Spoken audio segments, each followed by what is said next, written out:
We're running a sound test right now. This is the plugged-in microphone. I'm just attempting to optimize levels. I'm going to reduce the audio on the callers relative to mine.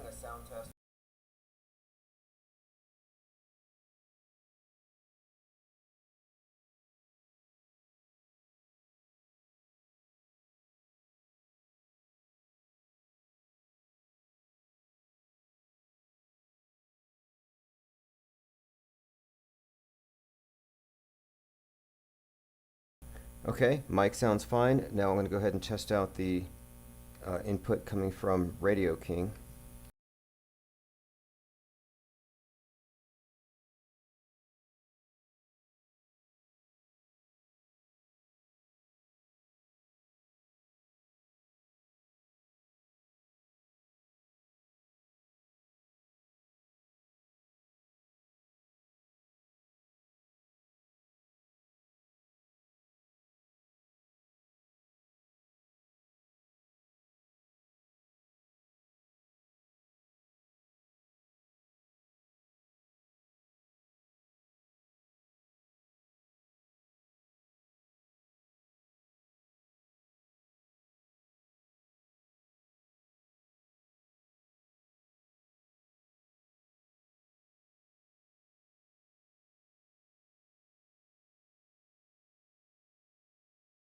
Okay, one more test with the mic again. Just forgive me. Appreciate your patience. I'm again getting everything set for the big launch.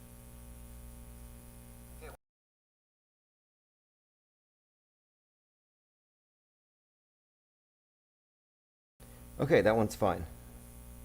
I'm testing out the audio and how it sounds on my separate device. Okay, so now let me go ahead and bring in Radio King.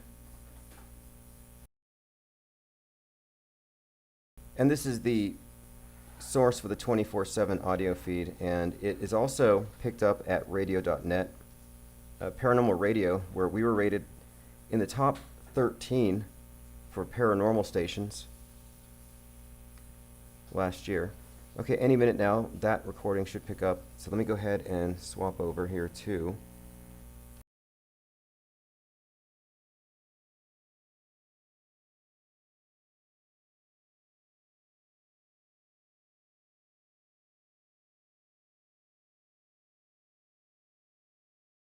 Again, just waiting on a little bit of feedback here.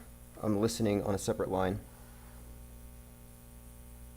And yeah, I'm perfecting everything for the phone calls as well, because that's now going to be a feature, and so I want to ensure that we have the best mix, so I don't have to do a lot of work after.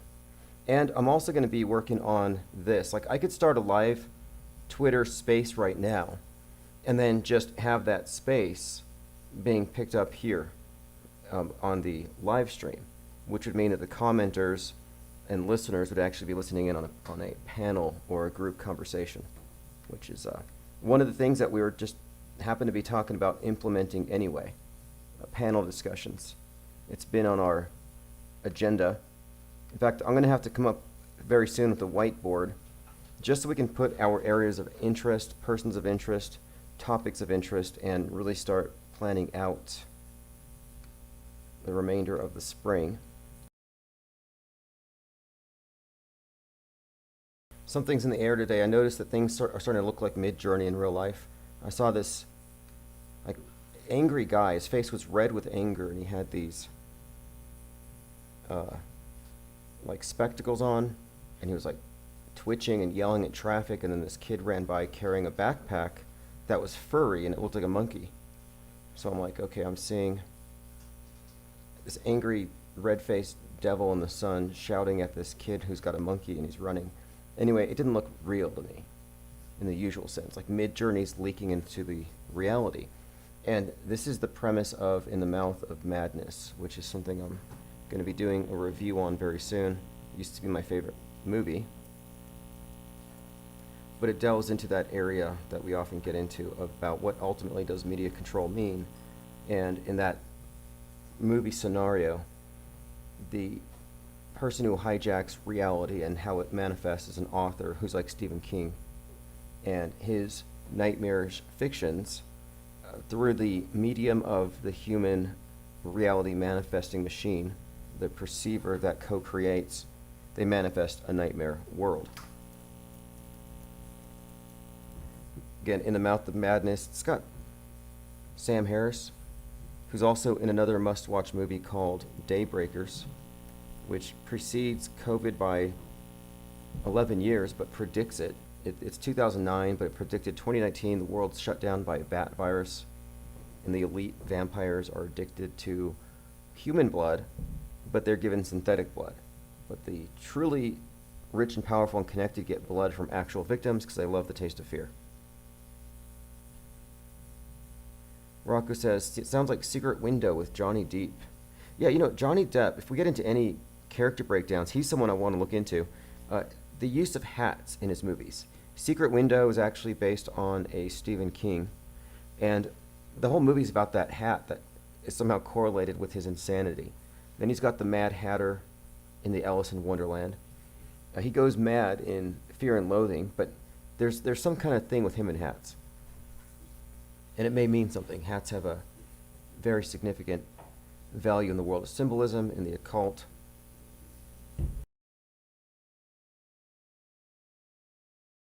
I'm just still checking to see when the OBS is going to start picking up audio from the 24/7 again. It seems to have dropped it. Minor technicalities here, but again, I'm working out the bugs now.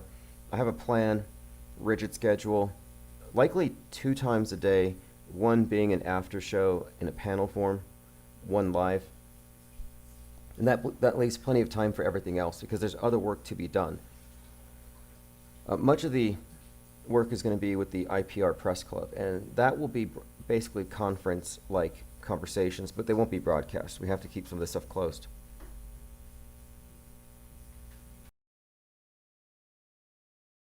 As soon as I can get Radio King to pick up the signal, I will be out of here. Go run some more errands. I'm actually shipping off a lot of art and press passes. We have 156 now, 156 press passes out there across the plane. And my objective here is to activate them all in some way. Everybody's observational point is valuable. Rocco says, Fear and Loathing book sucks. Someone else's incoherent trip. I'd rather have my own. I think the idea of gonzo journalism and the idea of a Hunter S. Thompson is probably cooler than the real thing. I don't know. I haven't read all of his books. I thought Hell's Angels was an interesting perspective. And that's the main thing, perspective. You remove the illusion or the pretense of objectivity, and you just go with the reportage as the biased observer that you are. Pure honesty, and you can take that perspective into account. Like, I can get value out of disinformation. I watch CNN all the time because it tells you what everybody's thinking, and that alone is a huge part of the media landscape. So gonzo journalism is actually a hugely relevant part of what our future is with the Infinite Plane Radio, because we're talking about journalists who go outside of the boundaries, and that's what I think made him notable in this context. And what we're doing is we're specifically going outside the boundaries, recognizing that the media is presenting us with a staged magic show. And if you stay in your seats, you wouldn't know. And we're all over the place. You know, we're scouring the outside, the inside, the crawl spaces, the attic. We're trying to figure out how this thing works. And there are enough of us with enough insight, and now that we're networked, it's time to activate. And this was the plan all along, the infinite plan. We discussed it under different formats before, once trying to make it happen under the cover of a reality TV show. But either way, I think the structure of a media organization makes a lot more sense. And I am going to be having Infinite Plane Society registered as a corporation. Someone was trying to suggest 501c3, but it's not a religion. But we get better protections. There's a lot of reasons why I am taking a certain course, especially because we're getting into publishing. And it is a business. Media is a business, and it's not an easy one, but we do have a niche. We have our own little area that happens to be outside of the bounds of the traditional censorship models.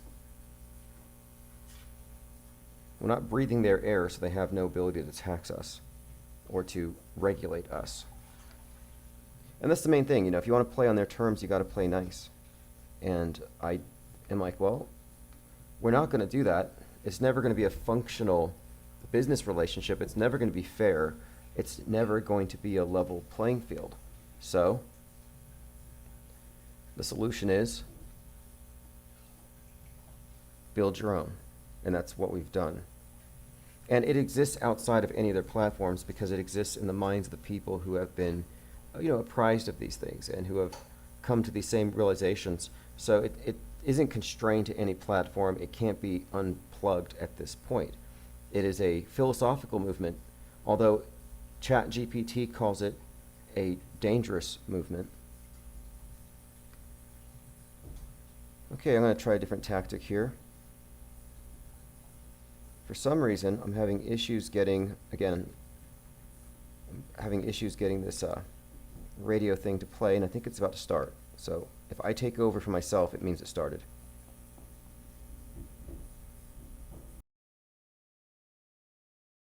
Because what I'm trying to actually do here, the purpose of this test, is I want to juxtapose the mic on my headset versus the mic on the laptop. And when you start hearing the broadcast coming from the audio encoder, it'll be the desktop. And I want to see if it's all that different.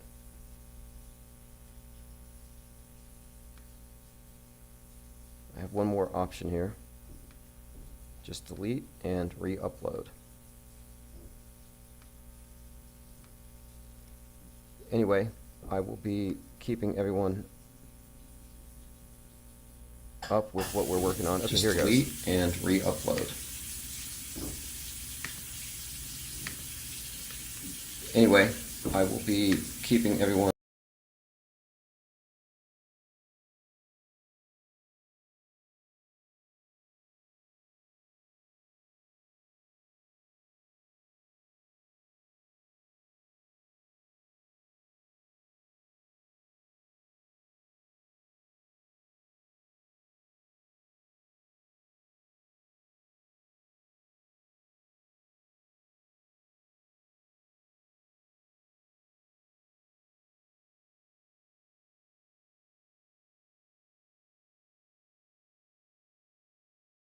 A witness named Simon Perry heard a bang and then saw police chasing this guy. So here we have another incident, another crash. I want to see if there's a Nazi flag outside of it. I'm scrolling through the article. I can see where it hit the gate, hardly even newsworthy. Like, how do they know? This is how you know it's a contrivance. How do they know it's an actual story? Was it an accident? Have they had time? Is there presumption of innocence? Look, there's no presumption of innocence on Scooby-Doo. Nope, they ripped the mask off. You did it. Here's why. You're busted. They win. And the news media, the lynch mob media, is the judge, jury, and executioner. They have the manifesto. They have the motive. They can scapegoat you for doing it or them for doing it before the end of an episode. And this, again, has no due process, and this is the purpose. They want to get you used to the idea of living without this thing that they call due process. Okay, I think we just had a crash.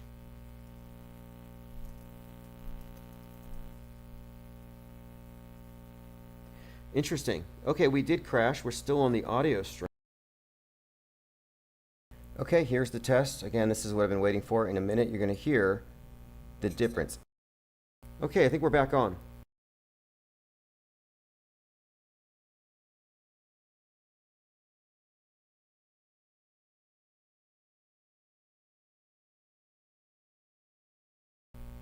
Phones are open 505-510-4226. You can also text and leave voicemails at that number anytime. And we are finally back on the audio stream, which is nice. We weren't on it. Javo82 says, we crashed for being realistic. Yeah, I'm pretty sure that some of these crashes are just timed, just too conspicuous. Really, it makes me think that they're sending out the gremlins. All right, it is George Floyd Day, 5/25/2023. George Floyd's family comes out with lions on their shirts, just as we see the lion on the tattoo of Subway strangler Daniel Penny.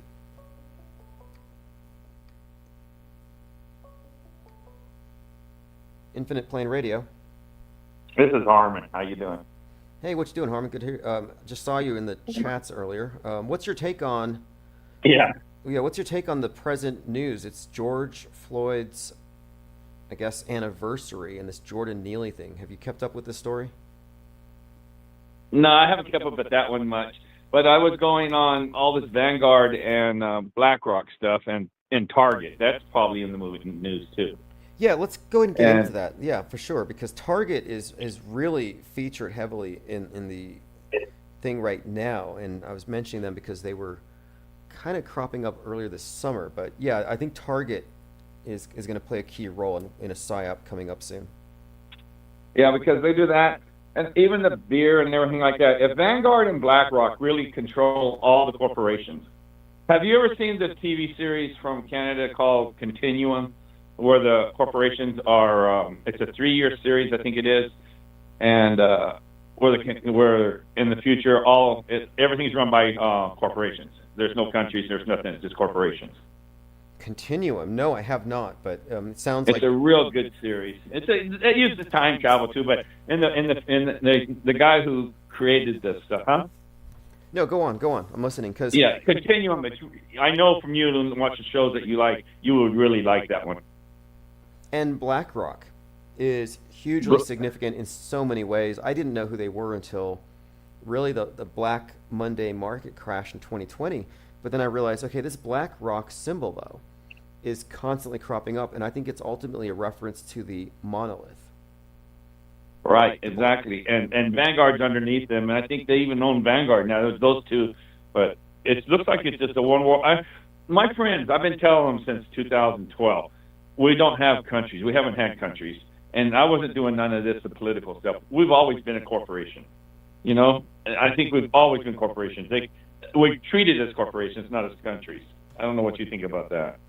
Well, what does it even mean to have countries when we're in a state of Psywar that's being waged from an external source that is transcending all the different countries? I mean, just the fact that every single nation is participating in the space farce says that at a certain level, they are all in agreement about the mass deception, which means these boundaries mean nothing.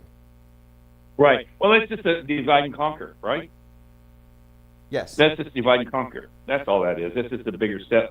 But anyway, back to the Target and BlackRock. I don't think individual CEOs at the level have the power to make the decisions that they made in Target. And I'm thinking the CEOs probably say, man, you're going to kill us doing this. But if BlackRock tells you to do what they want, you have no choice, just like I think happened with Bud Light. I agree. What you think? I agree because look, I noticed something too.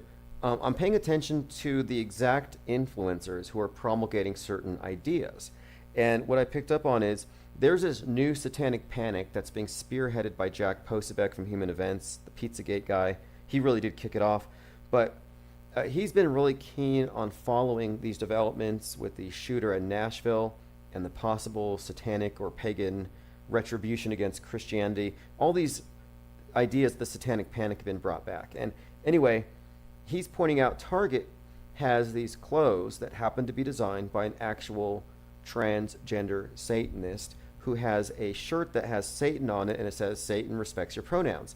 And I'm thinking, at this time, with this political climate, where the Patriot Front has been specifically organized to antagonize the trans activists, why would they put the trans activists front and center representing this particular outrage? And I'm just saying it's all manufactured outrage, and it's part of this left-right dialectic. And Definitely nothing organic at all. You're no, right about that. yeah, there's no way, because the guy was too easy to find, or the person was too easy to find. It's like, oh look, he's a happy Satanist who's bragging about being on Target. How is this not going to antagonize the right? And then I realized satanic panic. We've been examining the phrase panic as it relates to the pandemic and the god Pan and how they rule by fear. And I happen to think that the satanic panic relates to sin, the way the pandemic panic relates to virus, which is the replacement. So I'm just saying that the panics, whether it's a moral panic or a medical panic, are coming from the same source, fear central. Right. You can use it in so many different terms and phrases. You can use it so many different ways. Yes. And panic. I mean, it's panic button, panic this. I mean, yeah, it just keep us unnerved. We can never win this, in my opinion, whatever we're trying to win. I think all we can do is just happy that we know that it's going on. I don't know what your opinion is on it. I just don't. There's no way. There's no ends for us, except for just to live it out and know what's going on. Well, the opening quote in my book, The World Stage Deprogramming Guide, is from the movie War Games, and it's the only winning move is not to play. Because it's true. I like that. The only winning move is not to play, and the only way to not play is to step off their game board where you're a piece or a pawn. And you can't step off the game board unless you can see it. And that's the world stage, and it's invisible to people who are in it, who are totally immersed.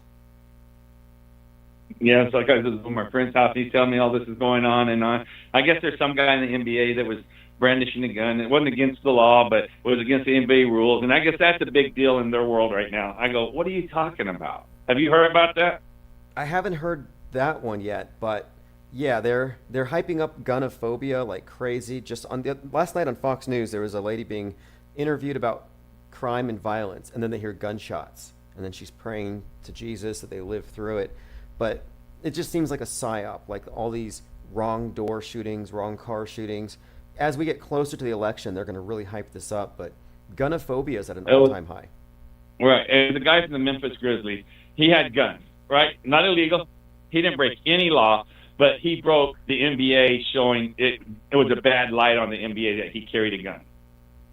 And I guess it's caused a big news into those people's world.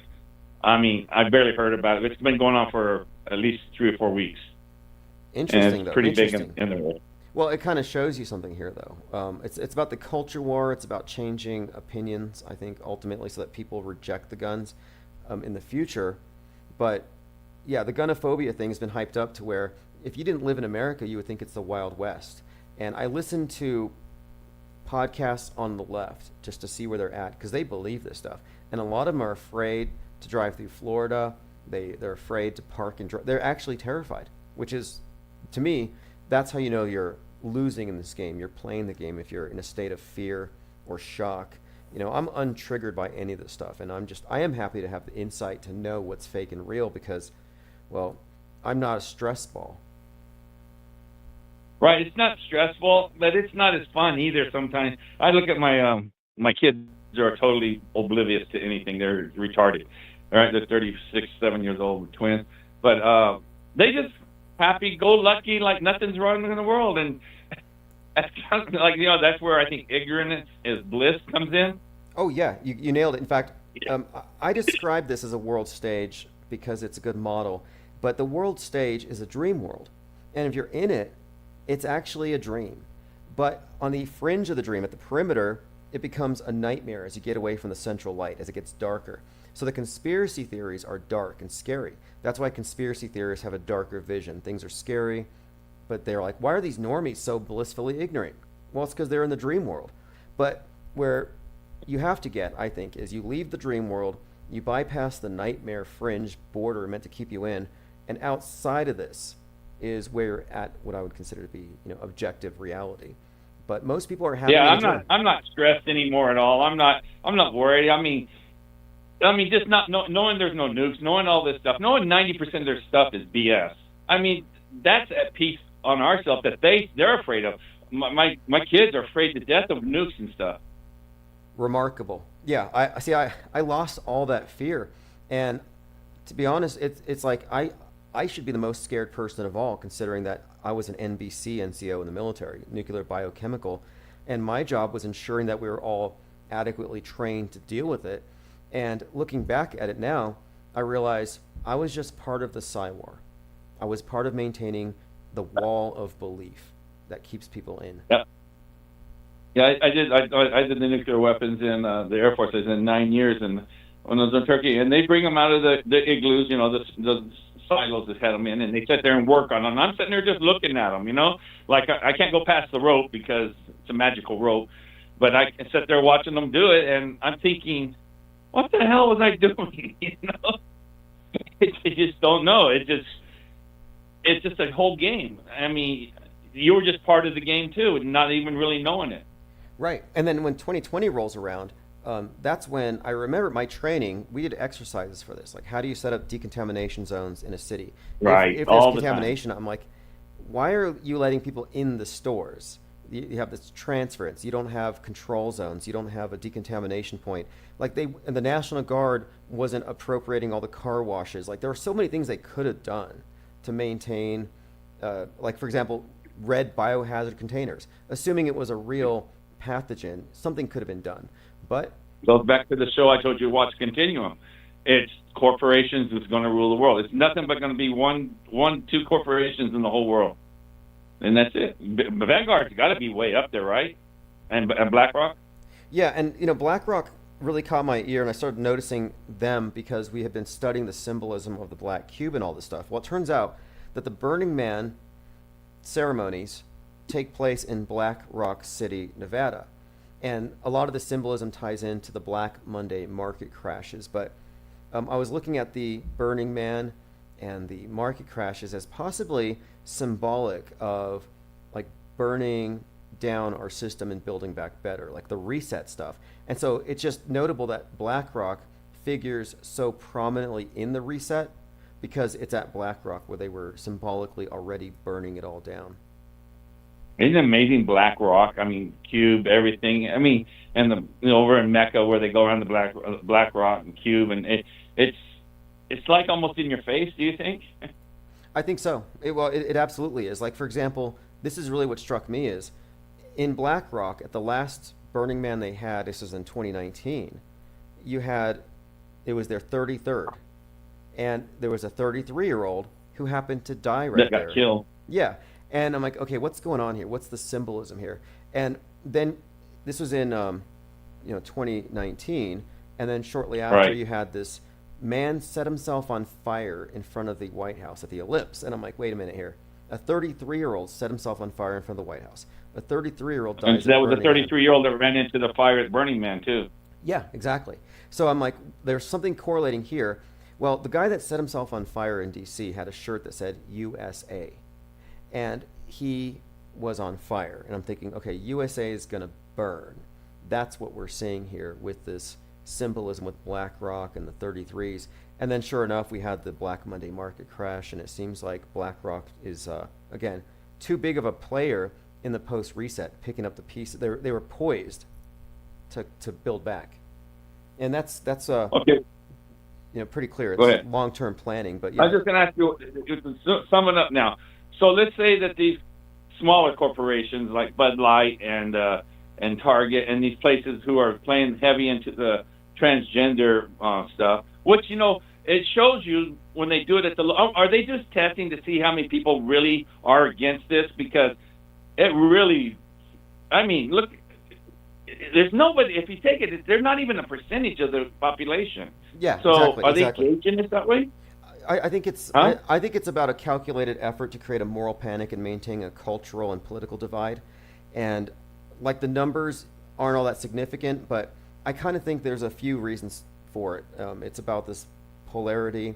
It's about the satanic panic, and they're just a prop anyway. I think the race card kind of got expired, so now it's the trans is the new black as far as from the Democrats' ability to use a victim group to be the because they're the party of cry bullies.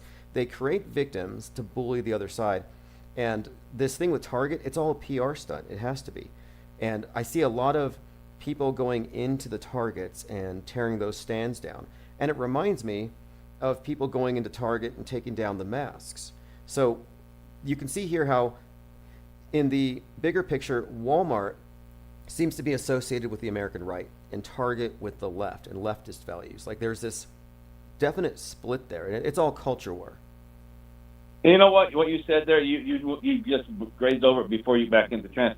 You said that they got tired. That they keep trying to make us have a racial war, all right? And it doesn't work. I remember I've told you before. I guarded Charles Manson back in 1990 when I was working in the prison, right? And when I talked to him, he says, "You watch it. It's going to be. They want Blackie against Whitey. They want Blackie." That's all he would tell me is they want Blackie against Whitey. That's what they want. And but I don't think it's going to work because we're not racist, as they use the word racist. They had to create the word racist to make racist. Yeah, it's a tricky thing because there's not a monolith here, and then of course it would be more along political lines than anything.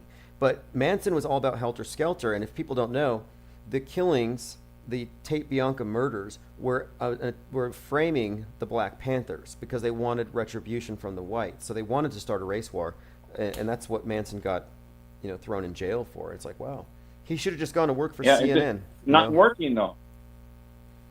Well, It's like if you're driving your car and you saw a guy on the side of the road, black, white, whatever, and you know you needed help, you pull over and help him. It doesn't matter, you know. And it just we're not built that way to be a I don't think. Do you? No, I don't think so either. I think it's very inorganic and forced, and it has to be constantly reapplied. But I think that this Pride Month coming up is key because last year is when it was made the focus of the ire of the Patriot Front, and this entire year has been the right protesting against the drag queens in libraries. And I look at that, like, how is that not an attempt to inflame the right? Like, I think these are all PR stunts meant to create attitude so that when they run a psyop, they can say, see, the hateful right wing. Like, I'm expecting some Patriot Front people. I don't know. You know they were threatening Target. That's why Target pulled those things from the shelves. So they've already set that up as well. Well, Target had it with the restrooms. They were the first ones with the restrooms. They were the first things with everything. It's like, even 2 or 3 years ago. Do you remember that with the transgender bathrooms and stuff? They were the first. Oh, interesting. Okay, now I like to pay attention to where the corporations are on the culture war. And for example, GoFundMe is for leftist causes and crisis actors. Give, Send, Go is for people on the right. Like Daniel Penny's the top Give, Send, Go ever. And Walmart seems right. Target seems left. And it reflects in a lot of their psy-war and culture war. Fascinating. Yeah. So, okay, well, thanks for letting me talk with you. We could go on, but you got a good show. And I'm gonna hold you to watching Continuum, and you're gonna thank me. Yeah, I'm gonna check it out. And yeah, anytime. And I want to hear more at any time about your conversations with Charlie Manson, because his Helter Skelter is like the story we're living through right now. All right, buddy. All right, have a great night. Thank you. Yeah. All right, everyone. That is Harmon. Phone numbers on the screen, 505-510-4226. We're bringing phones back on, and I'm maintaining the 24/7 live chats. Wayne L. Sexton says, Target sucks before all this stuff became a thing. Well, look, I didn't really pay attention to Target until the July 4th shooter shooting that parade while his mom's at Target. And then you see his mom with a Target bag. And yet he's obsessed with Lee Harvey Oswald. So here you have a Lee Harvey Oswald reference while there are news stories, this is last July, around assassinations. Trump is being referenced as a target. And then Trump's friend, Abe from Japan, the former PM, gets shot, assassinated. So you have these buzzwords in the air, assassination, and then of course you have July 4th, this 4th of July shooting, and he's obsessed with Oswald. He goes to Trump rallies, so there's your assassination connection. But then his mom's at Target, and you see the Target thing. And that Target symbol really just kind of stood out as sort of a defining thing in that psyop, and I'm thinking that shooter was wearing a dress and had a wig on, and this is when they really started making the shooters non-binaries. This is when it really kicked off. Highland Park. So there's a trajectory here as this narrative is building. You notice he's shooting a 4th of July parade. Then you have the Nashville shooter, another non-binary, shooting a Christian school, Covenant. So you have attacks on MAGA, on Christianity, and the way the satanic panic narrative is being built into this. All right, going through some comments. Sparkling Water says, my tire blew out on the freeway and a white man followed me off the freeway and changed my tire. The vast, vast majority of people are not racist. Right. Well, the mass media definitely plays on any sort of categorization. And I think sometimes something wears thin, they bring out a new category. But it's been observed, there are studies that show that something like 66% of hate crimes are fake. Like hoaxes. And those are just the ones they figure out are hoaxes. You look at the leadership of some of these organizations like ADL or the NAACP or Black Lives Matter, and you'll find a lot of examples of these organizers who are representing these groups actually fabricating hate crimes against themselves, like Rachel Dozanel. I'm pretty sure Sean King, or Telcom X as they call him, I'm pretty sure he faked his own beating. It's a thing they do. They all do it. You know, if you see a swastika painted on a synagogue, it's probably the rabbi. He's got paint on his hands. You can find an example of a church that was burned right after the Charleston shootings with Dylan Storm Roof. There was a church burning, and someone wrote "Vote Trump" on the side. Well, it was the pastor who burned his own church. My point is, most hate crimes are fake. Jussie Smollett. Do you remember that horrible story about how he was lynched, covered in bleach?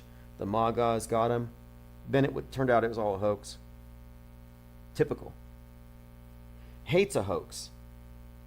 It really is. The way that they define it. And hate is a replacement for evil. Just as they replaced sin with your carbon footprint and the virus, they're looking at ways to regulate you the way that religious systems always have.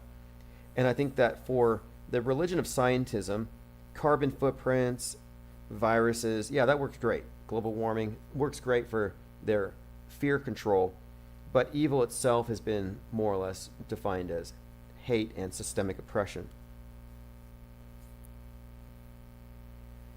All right, going through your comments, Sledge says, what do you think the next thing for Trump will be?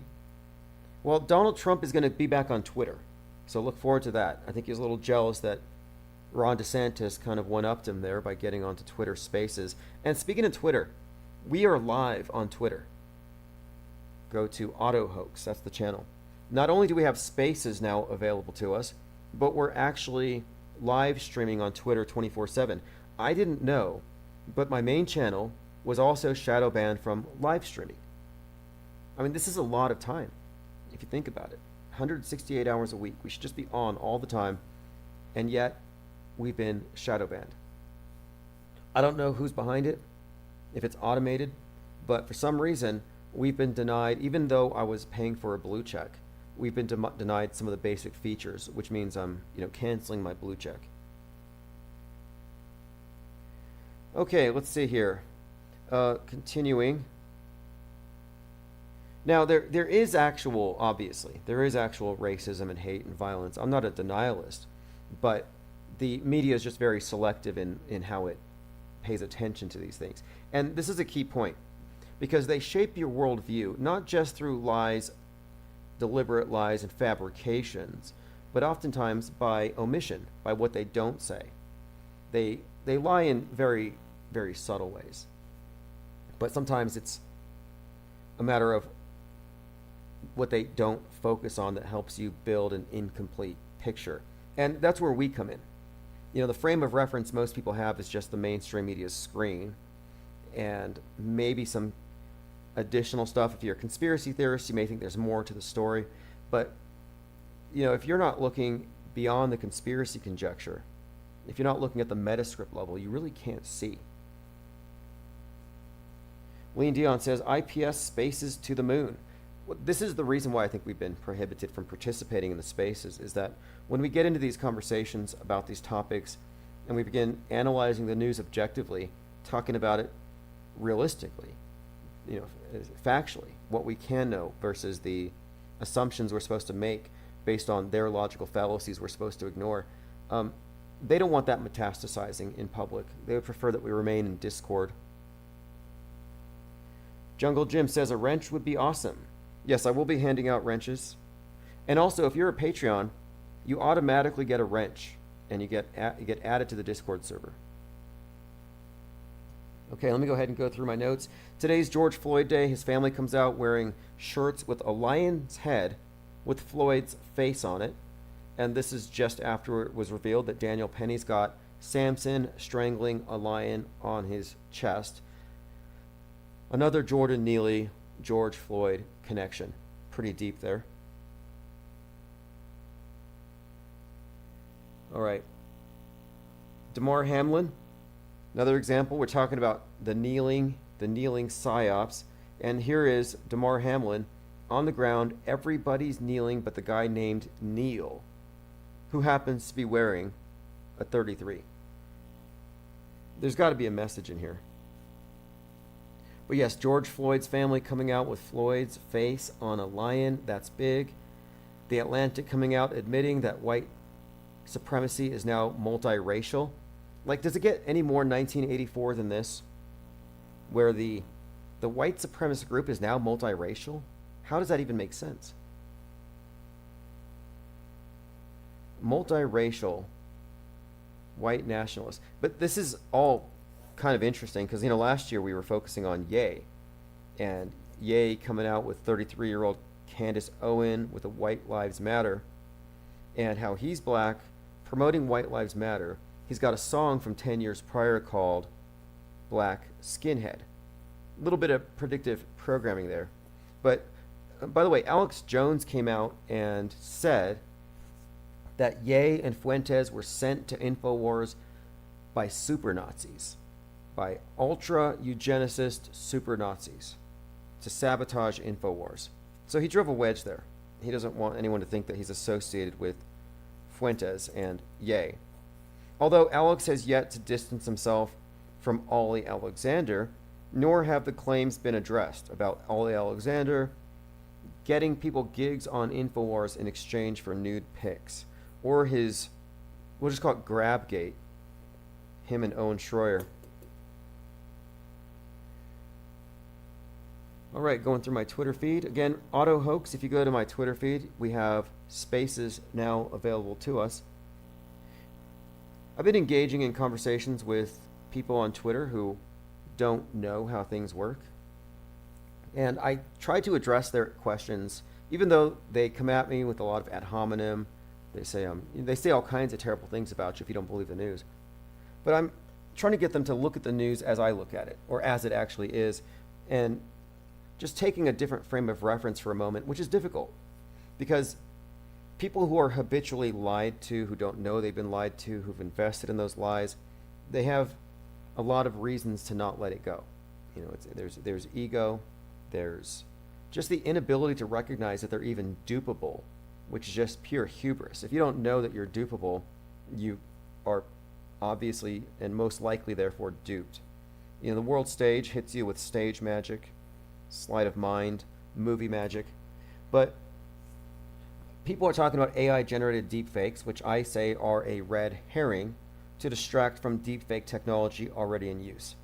That the mass media has been using movie magic and special effects in the news. I mean, they've been using special effects from the beginning. What do you think Apollo 11 is? Movie magic. Bad science fiction. But the purpose of media itself is for the deep faking of reality. Faking reality is the new religious mind control. They turn this into a worldview shaping mechanism. That's what mass media is. It's actually supplanted religion. And seeing through it means recognizing, well, you have to first be willing to recognize you've been duped or you're wrong, but if you can identify the techniques used in movie magic, you can see through a lot of these psychological operations. And a lot of it's in storytelling. A lot of it's in symbolism. A lot of it is also encoded, as we often point out, with numbers, but it's almost Shakespearean at times, the way they use puns and names. Like Sam Altman talking about AI. You look at his name, it looks like Sam AI Man. Or the singularity coined by John von Neumann, like new man. Then you got the CEO of Twitter. Her name is Yakarina, like yacker, yakking, to talk incessantly. But movie magic, as a rule, anything they can fake in the movies, they can fake in the news. Stage magic only works on you if you stay in your seat. And you only have that one approved perspective. The people that fall for the illusions are just in their seats, they're in their chairs, and they're seeing it front on. And these are illusions designed to fool your eyes from directly in front of the screen. You're not meant to have alternative views or backstage views. Sleight of mind is tricking the mind into wrongly interpreting what it perceives. For example, boats going over the horizon only appear to do so to the human eyes, but telescopic lenses contradict what your eyes have reported. Therefore, if you believe their explanation, sleight of mind. Basically, you've tricked yourself about what your eyes have told you. And the reason for AI regulation is not because AI is somehow scary or it's a threat to our existence or it's Skynet. They need to regulate it so that they can protect the mainstream media's fake-opoly. The authority to approve and certify real is what gives the elite power over the minds of the multitudes. I saw this article today about some missile that's being waved around. A number of people are like, oh, look, there's this deadly missile. Was it Iran or North Korea? But every time I see these missiles, these warheads, I'm like, that's just an obelisk. More sun cult worship, sun cult pageantry. Nothing to fear. And as the caller was talking about, he knows people who are scared of nukes. Your fear and your focus is actually worship. Your fear is the worship of their idols and their gods. You ducking and covering beneath your desk, or ducking and covering in your lockdowns, in your basements, whatever, that's you genuflecting. You're kneeling at their altar. If you're ducking and covering for a nuclear warhead, you're basically cowering before the symbol of the obelisk, which is actually a symbol of the state's power when it comes down to it. Now, I was doing some research on Joseph Atwill's Caesar's Messiah, because this is someone who's, I think, done some really great and interesting work when it comes to examining religious texts and their origins. And one of the things he came across was this notion that the New Testament was specifically, the Gospels are specifically written in a way to fulfill prophecy. And it got me thinking about predictive programming and how the tactic of predictive programming is actually a sort of prophecy fulfillment.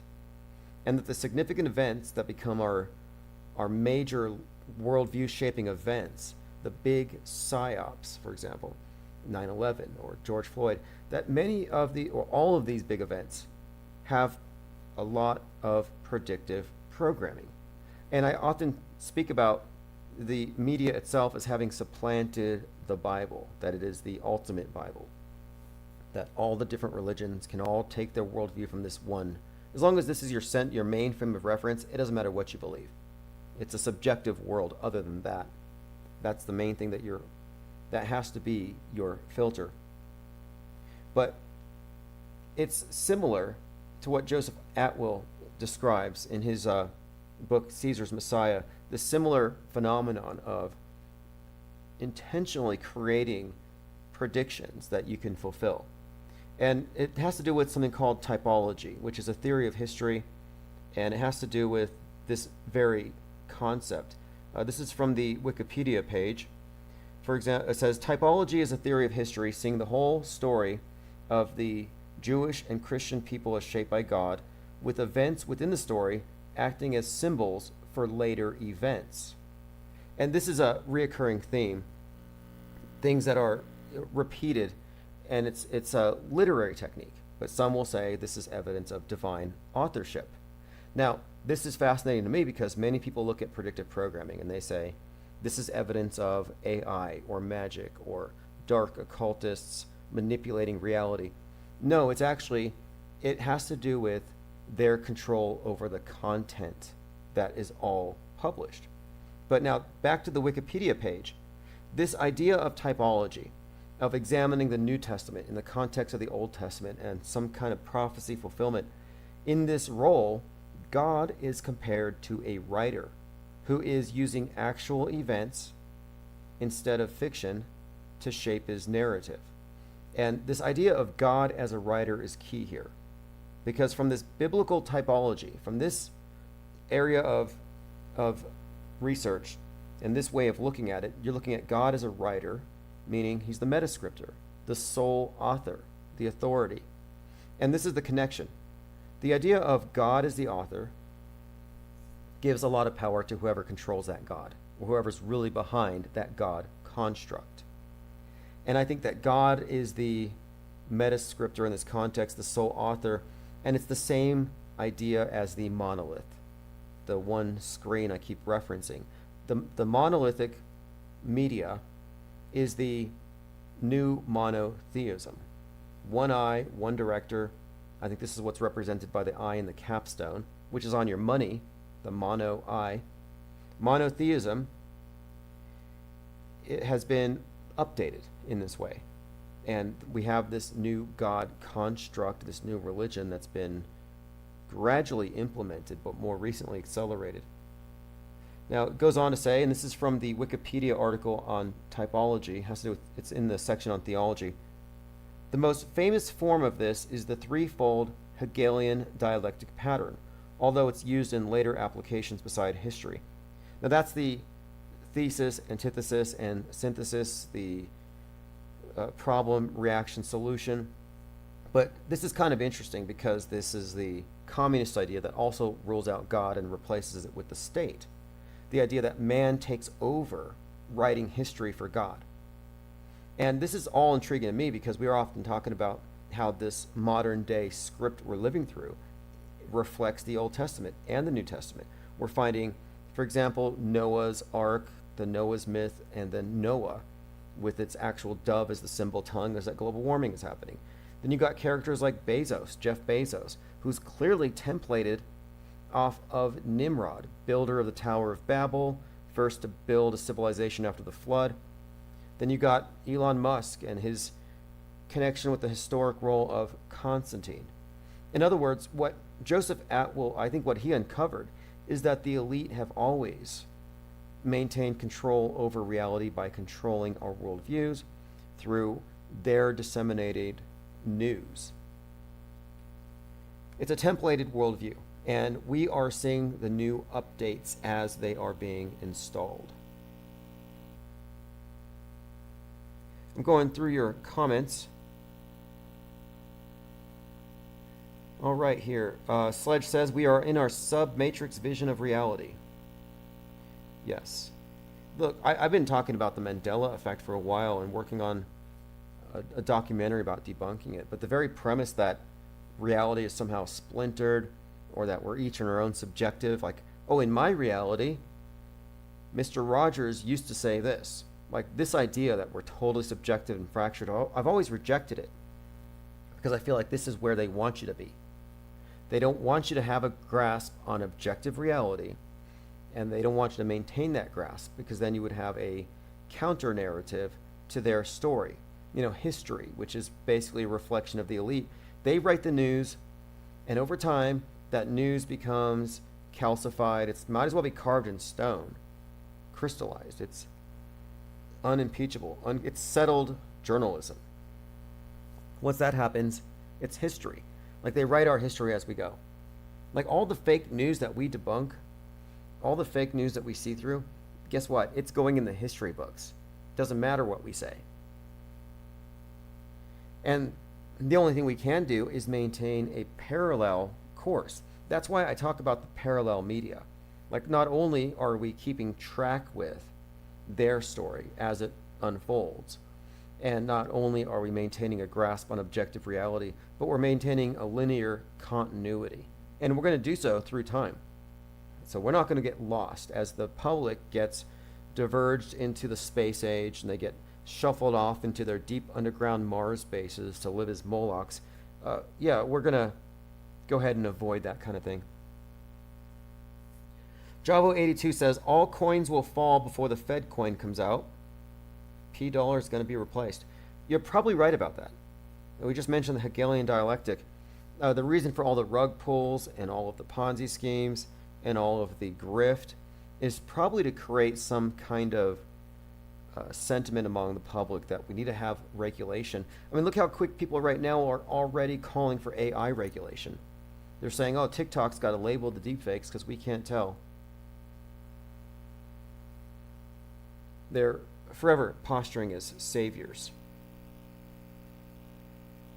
All right, we talked about white supremacy being multiracial. Here we are on the 3rd anniversary of George Floyd. We have a new similar event. I saw some headlines about how Black Lives Matter is going broke, that they don't have the money that they need. And I think all that means is summer is here, and maybe another round of perhaps looting. I don't know what's in order. What do the communists have in store? 5/1, National or International Workers' Day, communist holiday. It's when they kicked off this Jordan Healy thing, and it's all about class warfare. You have to look at the subway as a symbol of the underclass, and the violence on the subway that the right has been warning about, that has caused them to characterize New York as Gotham.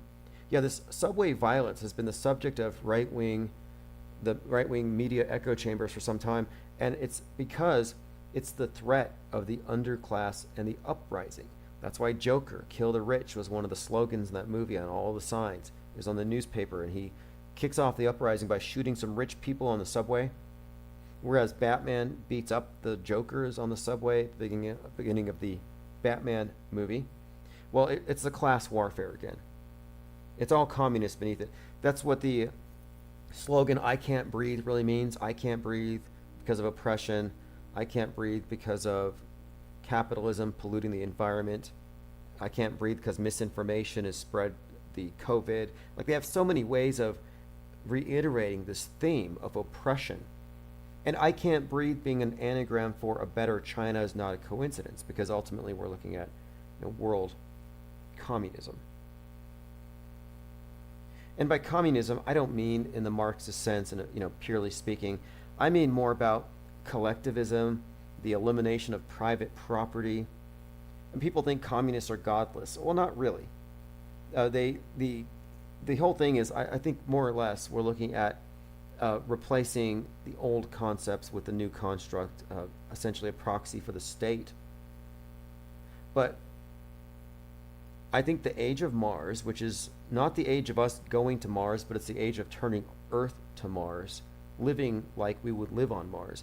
It's the age of the sustainable enclosed system, and I think it's essentially analogous to serfdom. And that's one of the connections between Elon Musk, the age of Mars, and his Constantine template, Constantine and the serfdom. Because, think about this.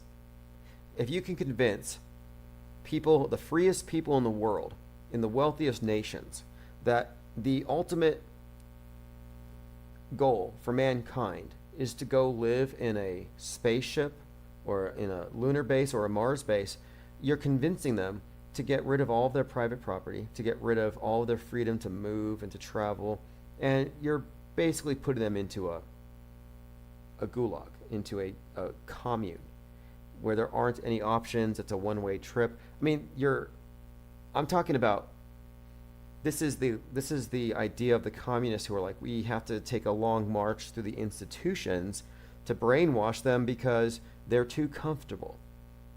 International workers, workers of the world unite, didn't actually happen.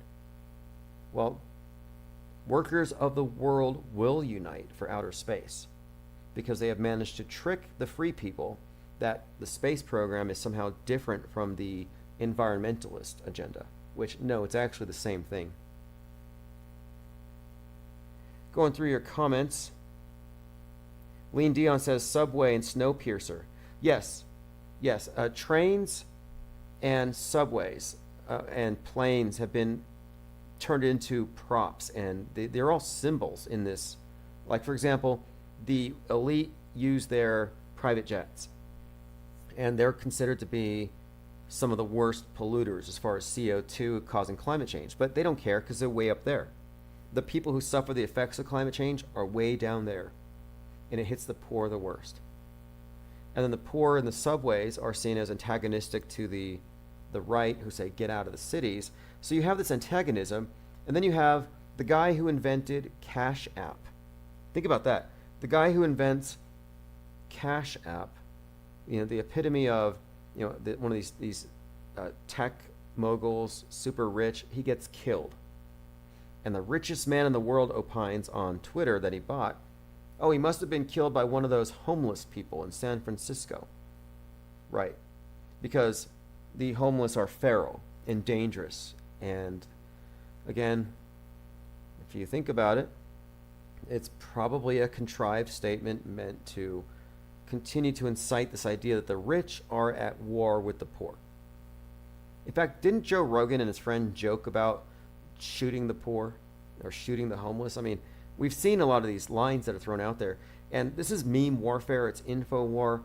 None of this stuff is random.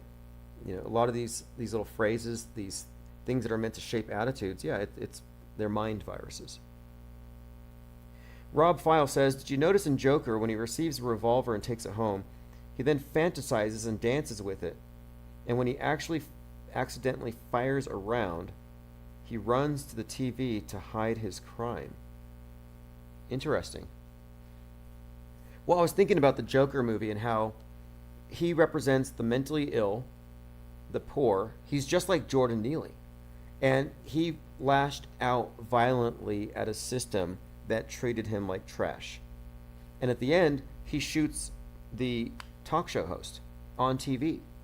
And he says it's because your society treated us like trash. So that was a public assassination, class warfare. He's a class warrior, and he was taking out this iconic person as a way of expressing the rage from, of course, the subways.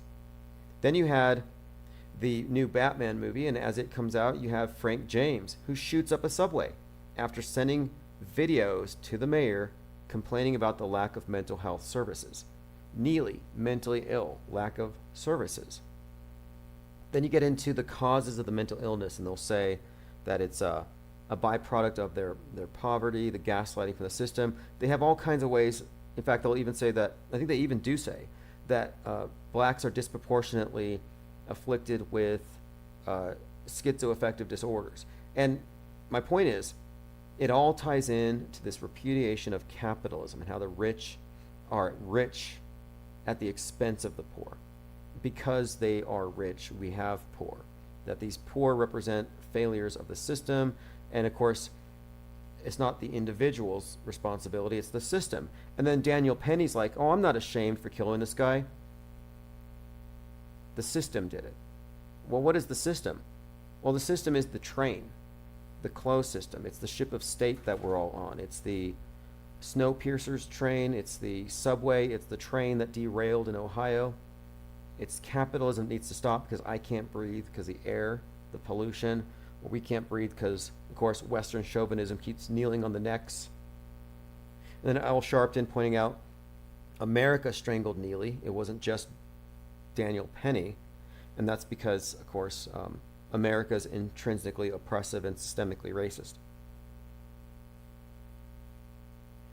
Not a coincidence, none of the stuff is, that Joker was being filmed at the place where Trump was arraigned on 4/4. I don't know what the new Joker movie's about yet, but you know, this is the thing.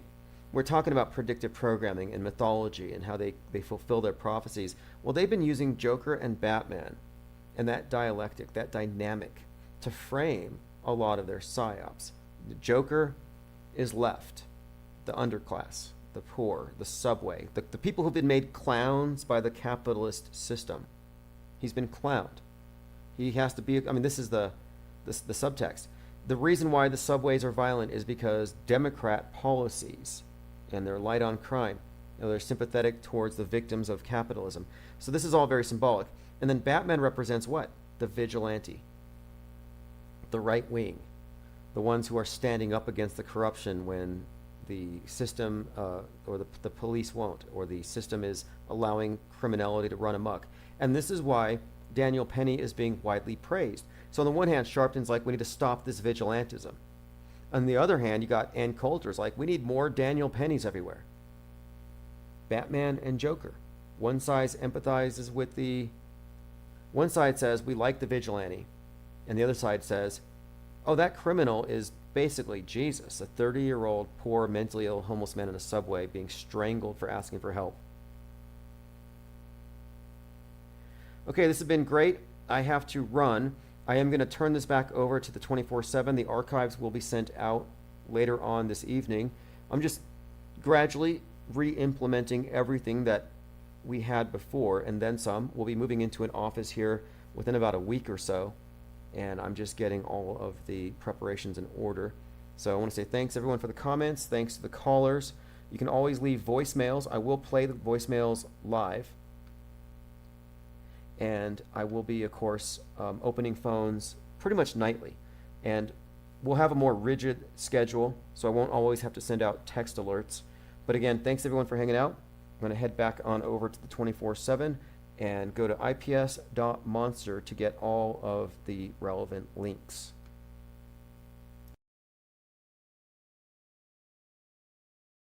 Pretty much nightly. And we'll have a more rigid schedule, so I won't always have to send out text alerts. But again, thanks everyone for hanging out. I'm going to head back on. You are listening to Infinite Plane Radio. Stick around for live call-in shows. Stay for the music and recent replays. Join us at infiniteplane.live for 24/7 live chat with other listeners. I can dig it. It's like I'm falling asleep. 'Cause I can do it slow. 'Cause I can dig it. Again, it's March 27th, 2023, Monday. You know, I had pointed out that this is International Women's Month, and I thought, you know, what an achievement. We have our first female mass shooter. And someone kind of corrected me on it. There's actually a couple of other shooters that preceded this one. There's actually a song called I Don't Like Mondays. I Don't Like Mondays is what the shooter in 1979 said when asked, you know, why did you have to shoot up your school? It was a song by the Boomtown Rats. I Don't Like Mondays, if you're familiar with that song. But again, it has to do with the Cleveland Elementary School shooting of July 1979. But today there was a shooting, and it has all the hallmarks of a hoax as you would expect. For example, 33 Burton Hills. 33 Burton Hills. 3 children, 3 adults. Starts at 10:30. Don't know the significance of that timestamp particularly, but you have the requisite 33s. The shooter being a female is what really stands out.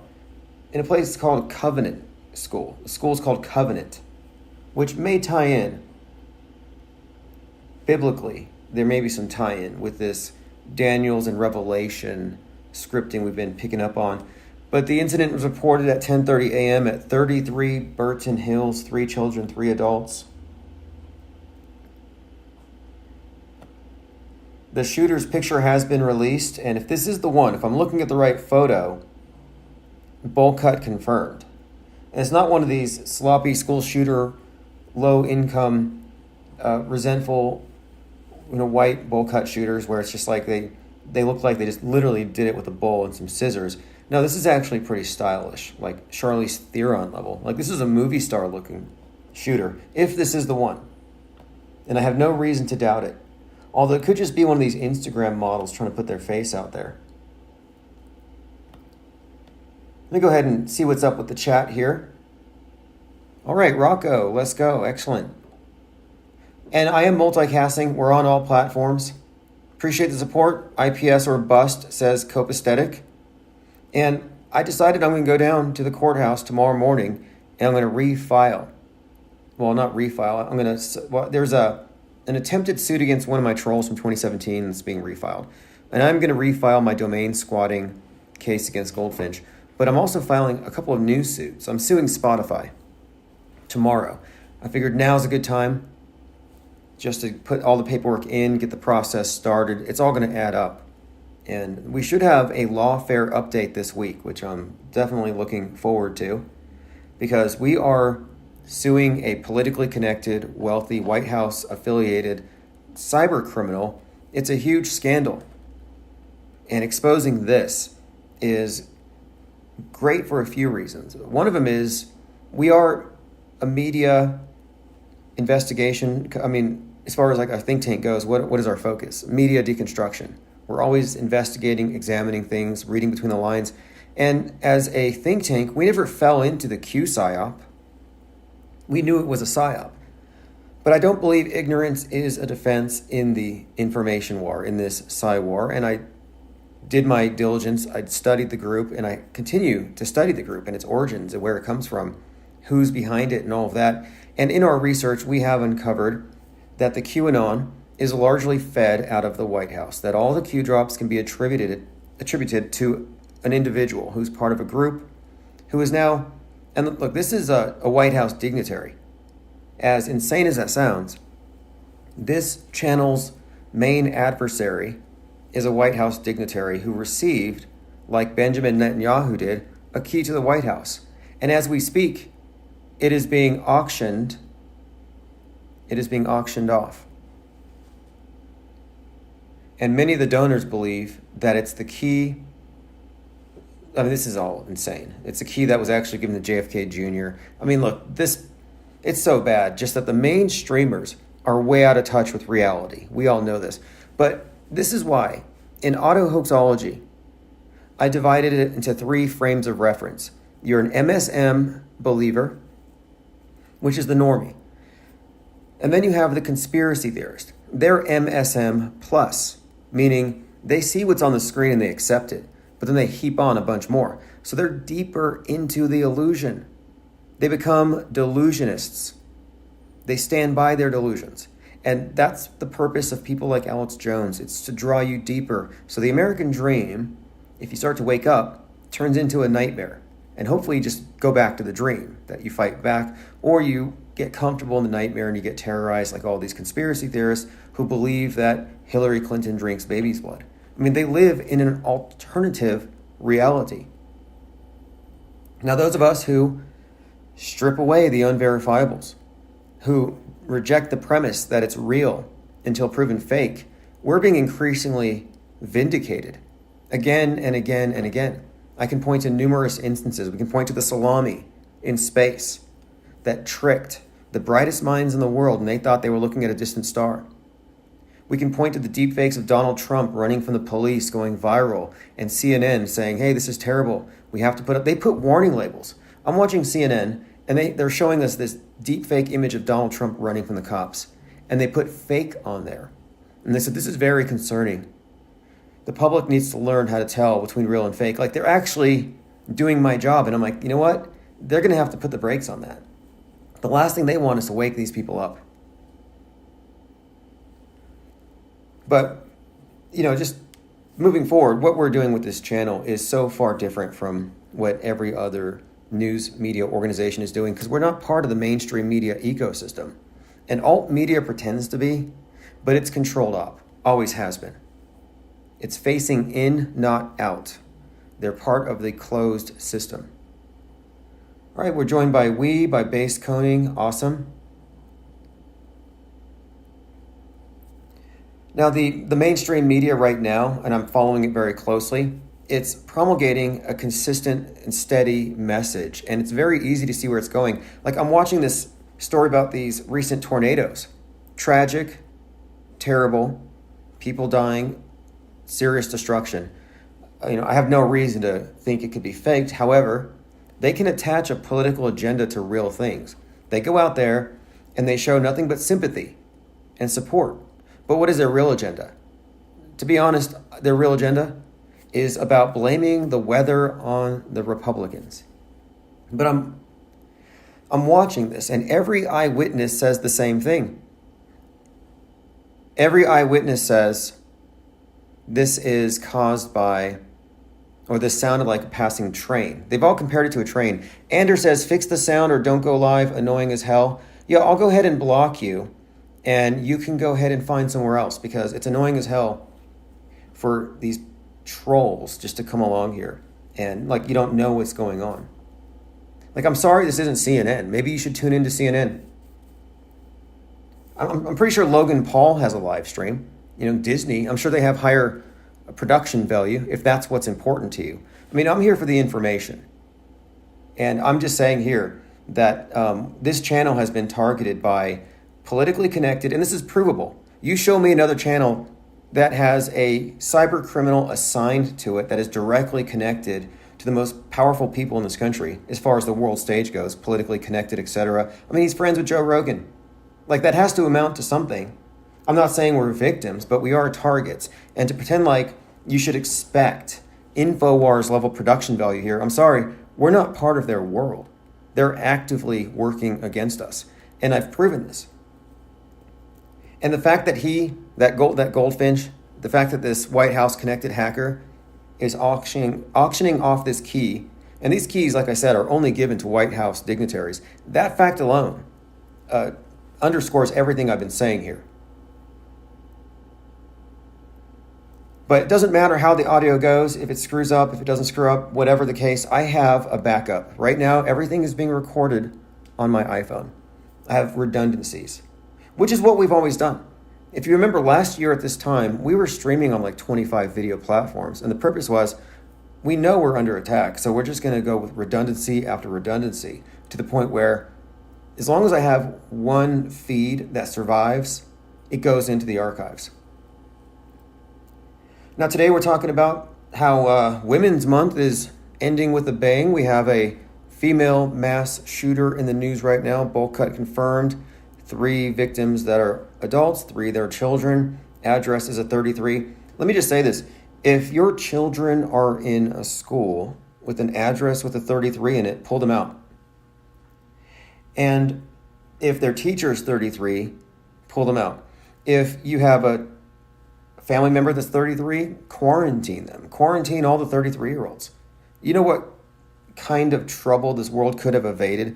Code Monkey Z, Q Shaman, Tim McVeigh, Dave Koresh, Charles Manson. There's a list of people that are just conspicuously... Candace Owens. How much better would the world be if these individuals had all been locked up in their 33rd year? And how many people would still be alive? They like to kill off a lot of these 33-year-olds. A lot of rappers would still be alive. Nipsey. If Nipsey had gone quarantined in his 33rd year, he would still be here. Commenter says, IPS is the only persistent investigator that didn't give up and leave YouTube. Most cave in and go to other controlled or so-called alternative platforms. Yes, I don't believe, and I never thought that was a good idea. I don't believe we should leave because this is the commons. YouTube is a search engine. And by the way, they're part of this litigation. They are being sued. They are being sued. Wee says, hey, you finally got a female bowl cut shooter, but is it a cis? Good question. I believe that it's a gun person. Someone had shared a meme, and I get most of my intel from memes, and the meme said it's gun person. So this gun person, I mean, they already should have made Kamala president because by the time she becomes the first woman president, it's not going to make a difference anymore. In fact, it'll be against her political interests to assert herself as such. Wee says only cis should count, really? Oh, you don't think that it would be fair for trans women to invade that space and take the lead in the realm of mass shootings? Real until proven fake is how the public sees it. And they're like, okay, we got to get the guns. Time to grab the guns. And all of this ties in to the bigger agenda. The gun grab agenda is fake. Just like the forced vax is fake. These are things to keep people in a constant state of fear.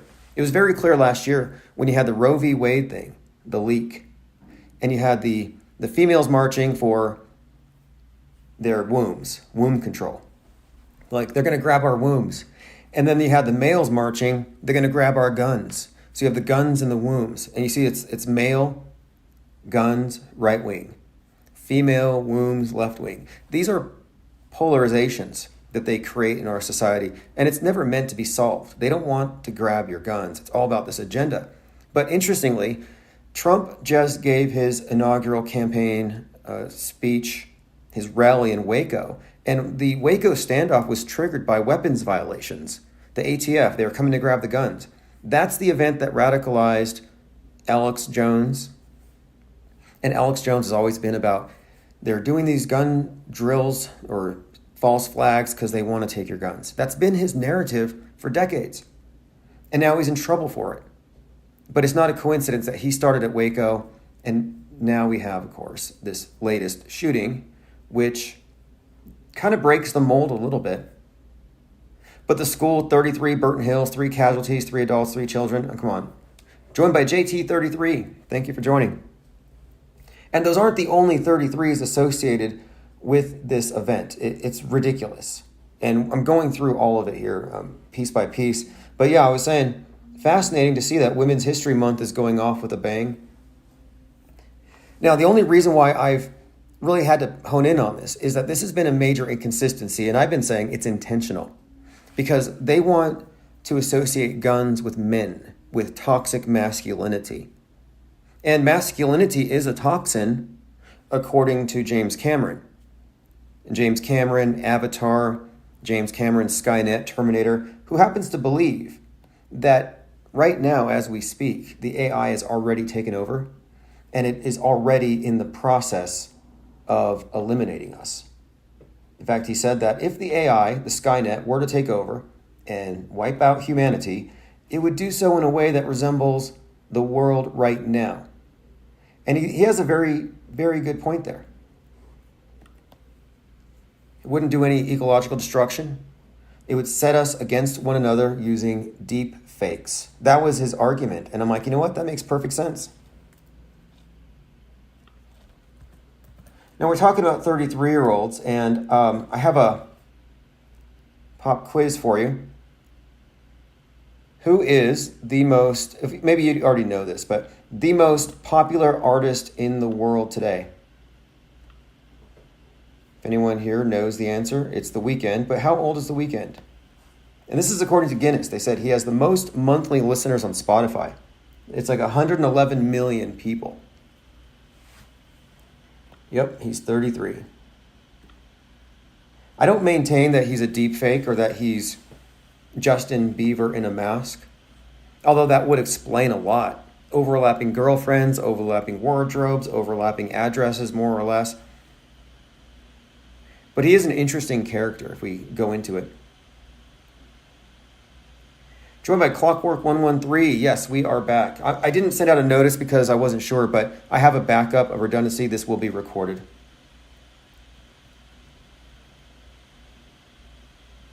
Okay, here's another one. Last month, no, when the Grammys, it was in January, the Grammys, Beyonce got her blank Grammy. Pop quiz time. Taylor Swift got one too, and she was blank number of years old. Isn't it just interesting though? Like, let's say we're wrong and these things are all real. Well, someone needs to come out here and explain these highly improbable coincidences then. Can we just explain it away as eerie? Oh, it's just eerie. It's just life imitating art with all this predictive programming. And you know, speaking of, Waco Apocalypse is on Netflix right now, and that's the one that connects with this Trump rally. It debuted on 322, and that is the Skull and Bones number. And they said 76 people died in Waco. And that number 76 has a lot to do with the Skull and Bones Society and the destruction of the Georgia Guidestones, which we talked about the other day, and we'll get into that again soon. Here's another one. The Covenant School employs 33 teachers. So 33 teachers, the address is 33 Burton, 3 adults, 3 children. Come on. Hoax code all the way. That's what it tells you. It tells you order out of chaos. The number 33 pertains to the highest rank in the Freemasonic order, but their logo, order out of chaos, is synonymous with that number. And if you think about it, what do all these psyops do? They impose chaos. HG says there's nothing fishy about these numbers being repeated at all. Look, there's no limit to the amount of self-gaslighting. Like, people will lie to themselves. In fact, I've been researching lying and studying lying itself. Just the idea, the concept of manipulation with a really sophisticated form of lying. It's like witchcraft, magic. But the more I look at it, the more I realize that it all relies on the consumer of news media lying to themselves about things. Like there's this picture going around, and this is just being purely objective. And again, there aren't many objectivists in the world today because everything is purely subjective, and it's gone through the subjective filter of the screen that people mistake to be a window when it's in fact a funhouse mirror. I mean, we are the only objectivists in the world, if you think about it. Those of us who have detached our minds from the screen and recognize that it's an alternative, it's a superimposition, it's an augmentation. But there were people looking at pictures of Fetterman, who went into the hospital for depression. He had some kind of a stroke. He had these medical issues. But when he came out of the hospital, he didn't look like the same guy. Looks like a head transplant. Looks more like Woody Harrelson than what he looked like before. And of course, you have the usual people who defend it and they say, oh, it's just the camera lens. I'm like, wait, I'm sorry, but that is objectively a different face. And if you're going to say it's the camera lens, explain why the wife's face hasn't also changed. And I've been thinking, this is an example of people who are lying to themselves. Because if they were being honest, they would say, well, I don't believe they switched him out. I don't believe in body doubles. And I don't believe in disguises. And I don't believe in deep fakes. I don't believe in that. However, I can admit that it doesn't look like the same guy. But they can't even do that. They can't even admit what their senses are telling them because they're refusing to process it. You know, your consciousness is a filter. And it excludes more than it includes. And a lot of people, and this is why I say that just because people fall for all these various psyops, it doesn't mean anything about their intelligence. You can be highly intelligent and still be tricked. What's happening is, when it comes to that information coming out of that black box, that information is being processed like it's actual perceptual information. They're directly perceiving it. It's knowledge getting beamed into their heads. And that is a philosophical, I would say, a philosophical crisis that collectively humanity is going through. This over-reliance on that filter, too much trust.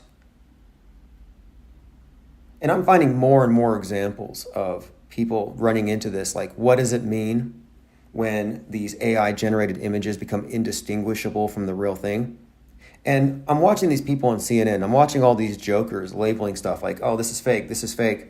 They're labeling it because they're worried about people thinking it's real. And it's like these low-level dupes have no idea how fake everything really is if they're freaking out over these pictures here and there. It amounts to misdirection, because you're focused on what could be. Oh, this technology is getting so good, it's going to be disruptive. That's a great bit of misdirection, because the fact is, our reality has been deep-faked for multiple generations. We were all born into a mental quarantine. The media is a closed system, always has been.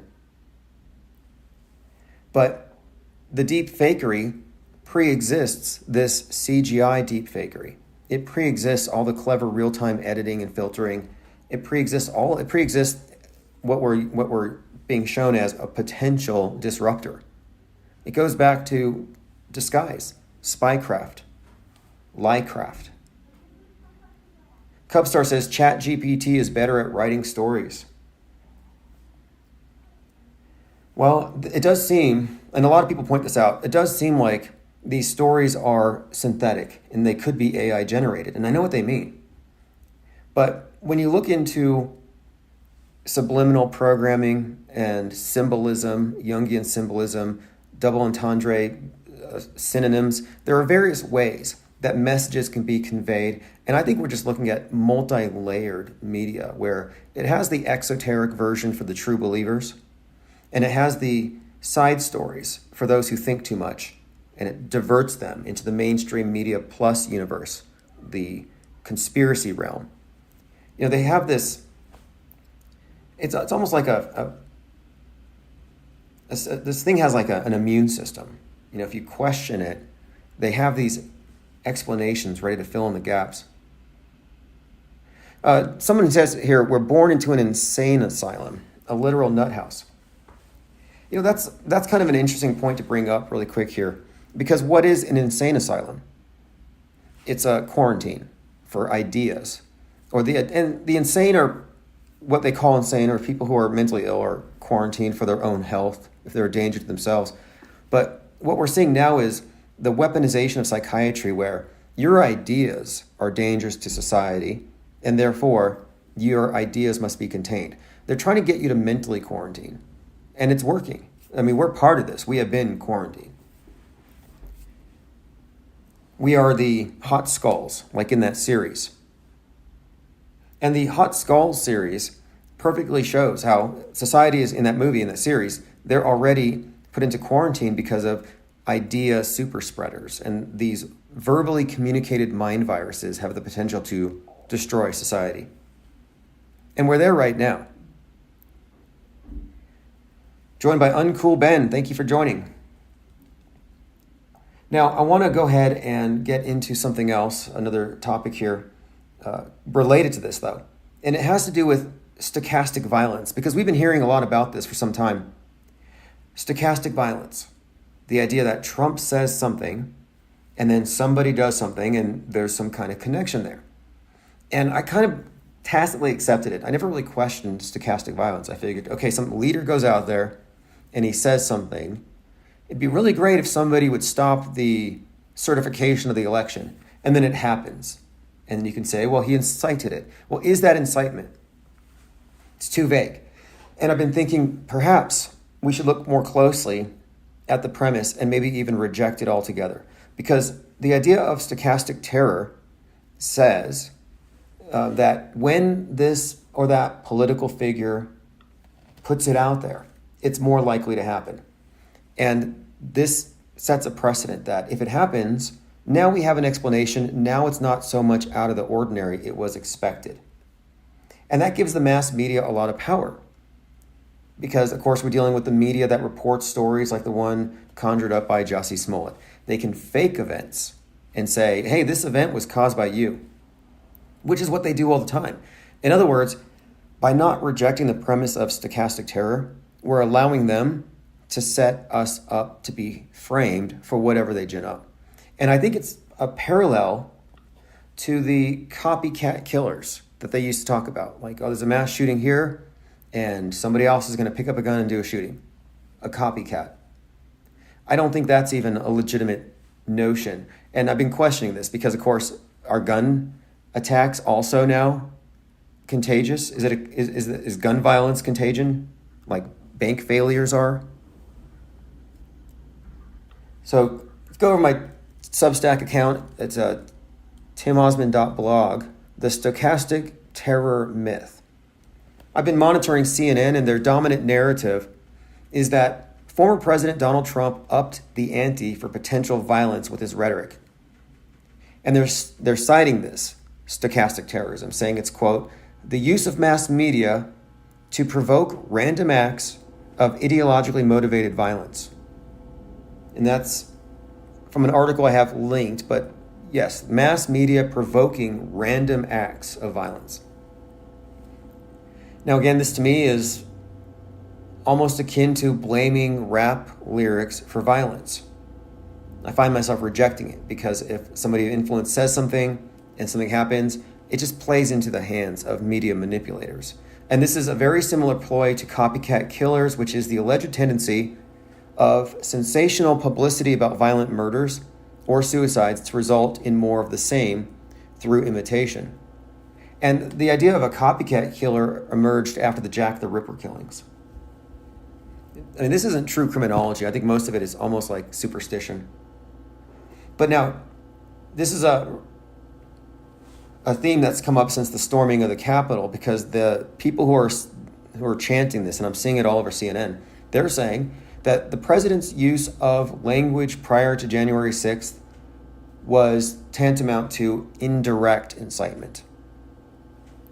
Now, let's say we accept this and we say, okay, this very powerful person came out onto the world stage and he said these things, and now this happened and it threatened our democracy. We need to do something about rhetoric. Well, now we're accepting the premise that our speech needs to be regulated. But then what if you find out that the 1-6 thing wasn't explicitly an incited riot? What if it was a psyop? Well, then, if it was a psyop, then why would we allow that to serve as a justification for killing our freedom of speech? It's an indirect way of arguing against free speech, and it ties in perfectly with the left's overarching agenda of silencing the right. And should we accept it, then we're treating all these psyops as real. Like, we can't talk about copycat killers until we examine if the events that they were inspired by were even real. I mean, I could point to a number of shooters. Like, let's look at the Christchurch shooter. He was inspired by Anders Breivik, the Norway shooter.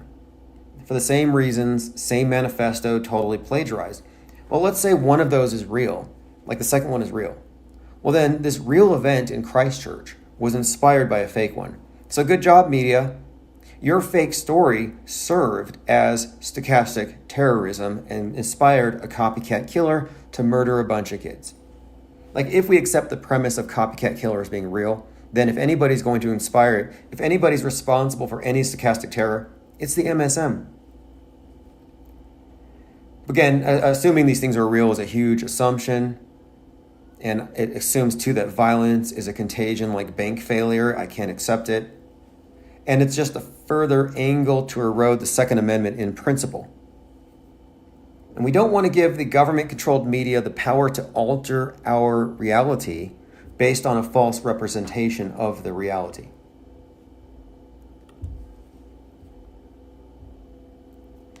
Commenter says, being sarcastic terror is a way, but if you want to piss them off, just tell the truth. Right.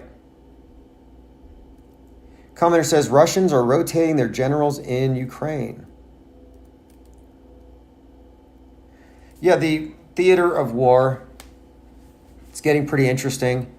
Les Luthor is out there in Paris, and it looks like a movie set. And I'm looking at the news, and like riots in Germany, riots in Paris, riots in Israel. And then on Twitter, the Q sphere is blowing up. Oh, it's the awakening. Q said Israel was being saved for last. The storm has come. It's here. So you got all this hopium. They're running wild with it. They're high. They're frothing at the mouth. It actually makes them froth at the mouth, the hopium.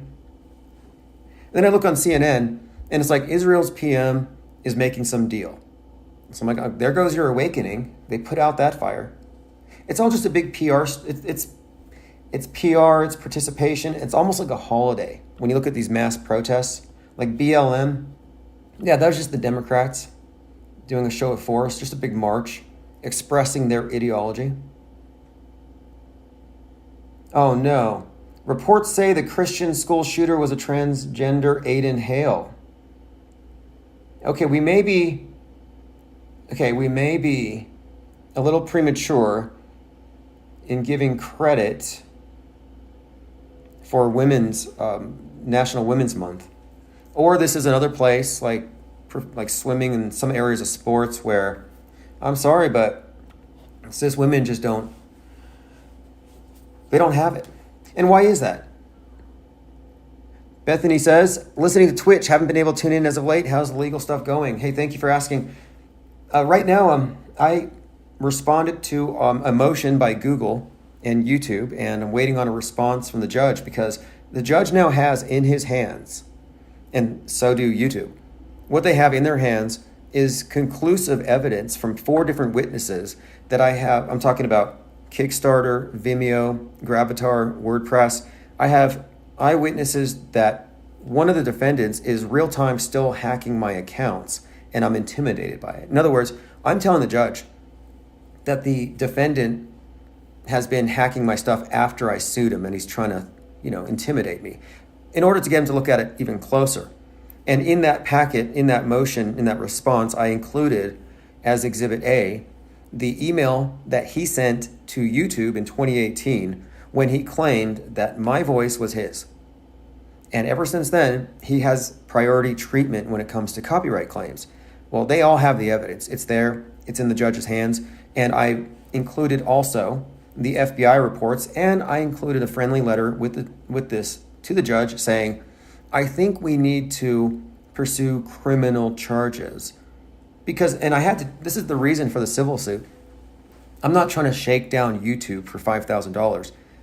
The whole purpose of the civil suit is to get the crimes of my White House connected, very wealthy cyber criminal antagonist in the public record in front of a judge and to blow up the story. That's the only way I'm going to win. I have to really shine a light on this. But it's going very well. I have them in court. He's in there. And I sent another motion to the judge, and it hasn't been refused. And it was a motion for the judge to subpoena Google to get the service at the home address of the defendant that I'm trying to sue. Or, if he won't do that, to give me permission to have him sued by or served by email. And that has not been rejected. So my assumption here is that the judge is going through that process. I don't know if he has anything to do with expediting the criminal charges here, but that's the whole point of this. Like, that's going to happen. And what's more, he has an address now that I know of. It's in New York. And statutory damages for malicious domain squatting, we're not talking about accidental. We're talking about stealing somebody's intellectual property, their username, their websites, in order to steer traffic away and steal from them, to steal their right of publicity. Domain squatting has statutory damages in New York of $100,000 per offense. And we have 40 examples. And actually, it's more if you count the times that he has renewed these domains. But let's just go with 40. If he has 40 counts, $100,000 times 40, and then treble damages is triple. And to prove treble damage, to prove malice, there's a number of boxes that have to be checked off. And his confessional amounts to that. His confessional, and when I say confessional, this is where I also got him, and the judge has this. He actually bragged about his crimes before he was doxxed. And his confessional reveals the malice. So it's all there. Now, who is he? He's from the government. He works with the government. I think he's with the DOD. He is, and if you look him up, and this is all going to come out, it really is.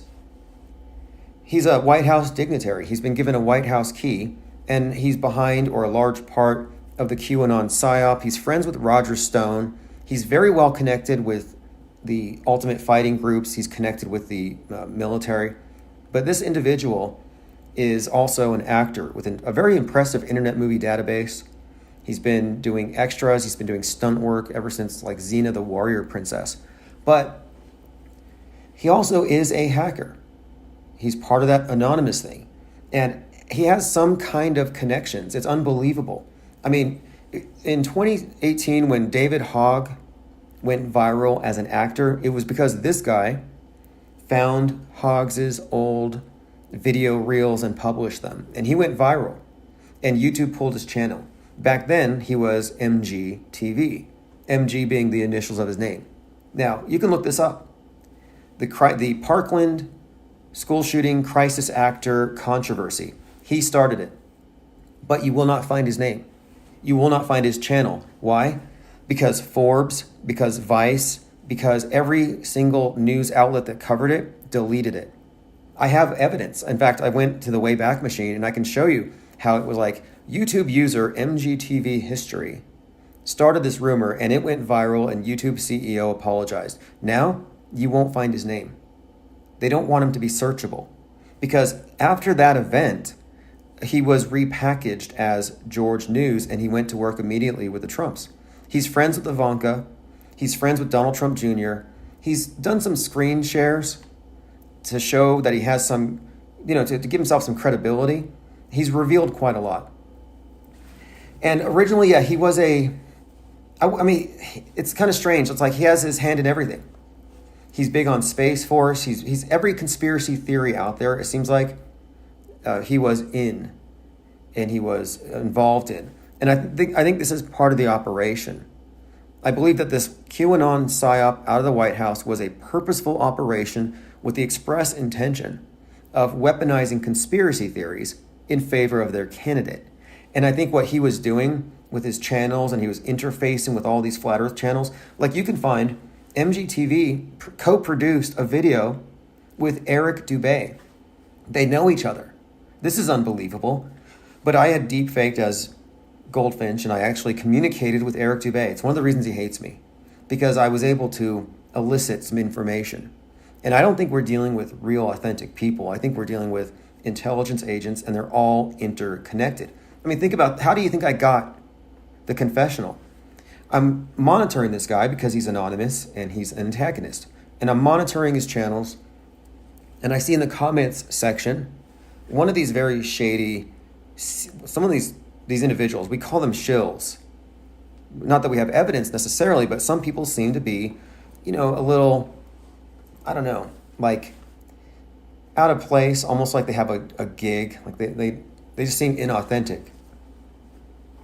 Well, one of these individuals was communicating with him on YouTube in the chats section, and he said something about, I need you to send me this file.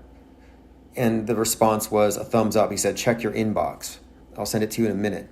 And what I did was I hijacked that guy's name, created a spoof account, and I emailed MG, and I said, hey, this is me.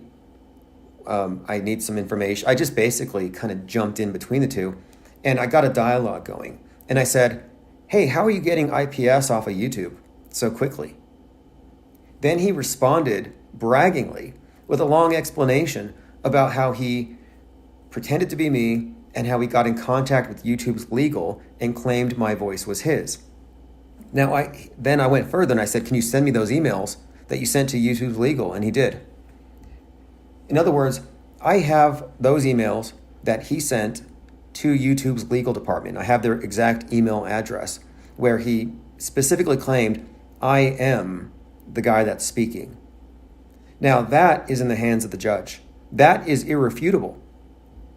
And what's more, he's being sued, but so is YouTube because they were complicit. And I even filed an FBI report against YouTube for being complicit in what it turns out is fourth-degree felony identity theft. Now think about the big story here. One of Trump's aides, a White House-connected reporter/insurrectionist QAnon pusher, a guy with 300,000 QAnon followers, 200,000 followers on Twitter, that this guy lied to YouTube's legal and they believed him, and they suppressed a podcast for going on 4 years. That's the story. And he's a big patriot, QAnoner, fighting for America, yet here I am, a veteran, and he has been suppressing my free speech. He's been stealing my right of publicity at every opportunity, going back years. So I think this is a huge scandal because YouTube has protected him. They have accepted 400 false copyright claims. I mean, this is insane. By the way, the audio of this live stream is also being picked up at infiniteplane.live. If you just click audio, there's the audio player. If you just click that, it might sound better than the video. But however it goes, if it's laggy or if there's a buzz in the background, I have a clean recording on my iPhone. So just to kind of finalize this, I sued YouTube in 2018, and I got some bit of progress made there, and that really just got, this is insane. It's just it's insane that it's gone this far. I mean, every single false copyright strike is a instance of, I think it's perjury. But yeah, let me go ahead and go back to 2018. So in 2018, I sued YouTube and I said, hey, look, you guys are accepting false copyright strikes and it keeps demonetizing my account. And I showed them examples on a spreadsheet of all these false copyright strikes. And I sued them and I sued him in the same way. But he, at the time, was traveling. He was in Samoa, he was in the UAE, and I wasn't able to serve him papers. And I wasted a lot of money attempting to serve. Well, I didn't waste money. I mean, I'm just getting feedback and learning. But it was difficult to get him served. So there I am in court. It's me and it's YouTube's local attorney. And their attorney and me, we're speaking, but they're like, the judge is like not wanting to hear anything I have to say. Like, I'm sorry, but they put a motion in that you're in the wrong venue because when you became a YouTube customer, you agreed that if you're going to sue them, it's going to be in Santa Clara County. So they threw it out. So you could say I lost. But the fact is, in that conversation leading up to that, I gave them a letter explaining my issue. The issue was that this stalker of mine was exploiting a loophole with false copyright claims that allowed him to shut down channels automatically. And because of that, YouTube changed their policy. So back in 2018, they made the first change to their strike policy in 10 years. And the change was, your first strike is a warning. And they made that change because of what I exposed, which was a significant loophole that was being exploited. But anyway, it didn't go much further than that because I couldn't serve him, couldn't find him at the time. And I had nothing further to gain from YouTube. I'm not trying to get their money. I'm just trying to get back on their platform, which I did. And they pulled down his MGTV channel. That's why it's not there anymore. That's why, one of the reasons he's really mad at me, because it was a pretty big channel, making a lot of money, millions of followers. But that was a few years ago. And what I learned, of course, is that they have this jurisdiction thing that I have to get around. And I'm not going to Santa Clara County. What I did this time, because I read what they did last time, they sent a motion to dismiss. I had a response, and I actually used ChatGPT to help generate this response. And the response was 4 parts. Part of it was, I'm not a YouTuber. You won't let me be. Someone else has stolen my place. So I'm not suing as a YouTuber. I'm suing as an individual whose identity's been stolen with your help. Wittingly or not, YouTube is complicit. They're colluding in a conspiracy against me, and it's criminal. It's felonious. I mean, this is YouTube committing a crime. This is definitely a story where you're looking at an underdog versus a very big company. Well, now they know. They cannot claim to not be a witness. They know it's in their hands. It's in the judge's hands. And I also put in there that I am, not only am I not suing as a YouTube user, but that I'm suing Goldfinch for a few things beyond just the stalking. I think the other thing I put in there was intentional infliction of emotional duress and that stuff. I didn't really worry so much about that, but it was more like defamation. Because some of the things he's done when he's hacked my accounts is he rewrites my profile pages. And it's not like it hurts my feelings, like I don't have any. But it's the malice that he displays. Like when somebody vandalizes your channel and then laughs or whatever, it's like, okay, well, there's malice. Now the judge can't ignore the fact that there's malice. And malice triples the damages. I want to prove that this guy didn't accidentally cyber squat on 20 or 30 domains of mine. Or, I mean, like when I say domain, like infiniteplainsociety.org, .net, .live, infiniteplainradio.com.org, down the line, buying all these domains. And look, I've been buying domains whenever he lets them lapse. I got one of them back, like timosman.art, and I was surprised to find that these domains do generate a fair amount of traffic. And from 2017 until recently, all these domains were actually feeding traffic to another person that I had sued, to his website, where it was a defamation site set up against me. I mean, isn't that interesting? I've got this White House connected stalker, and then I have a NASA/NOAA connected stalker working together, using, collaborating. I don't know if they're communicating directly between each other, but those stolen domains were directing traffic to this other guy. Now, this other guy, I already sued him, and he pulled that material down. But he countersued me, and, he won, but it's a very weak, worthless collection notice. So supposedly I owe him $50,000 or $60,000 for trademark infringement. I intend to fight it all, and I intend to sue him back for malicious prosecution. But these two are working together. So once I get this thing with Goldfinch going, like once this thing has a trial date, once I get it moving, I'm going to have to just say, this stolen traffic was directed to this guy, and he claimed in his suit against me, which was a lie, he claimed in his suit against me that his website was for commerce. And he did this because the only way he could sue me for trademark infringement and for damages is he has to claim that he had a business and that I was interrupting his business, etc. He lied, but I'm going with it. So let's just say, hey, this site that was receiving stolen traffic is a commerce site. That changes the dynamic a little bit, because now I can say, and this is what part of the defamation suits are very hard to win.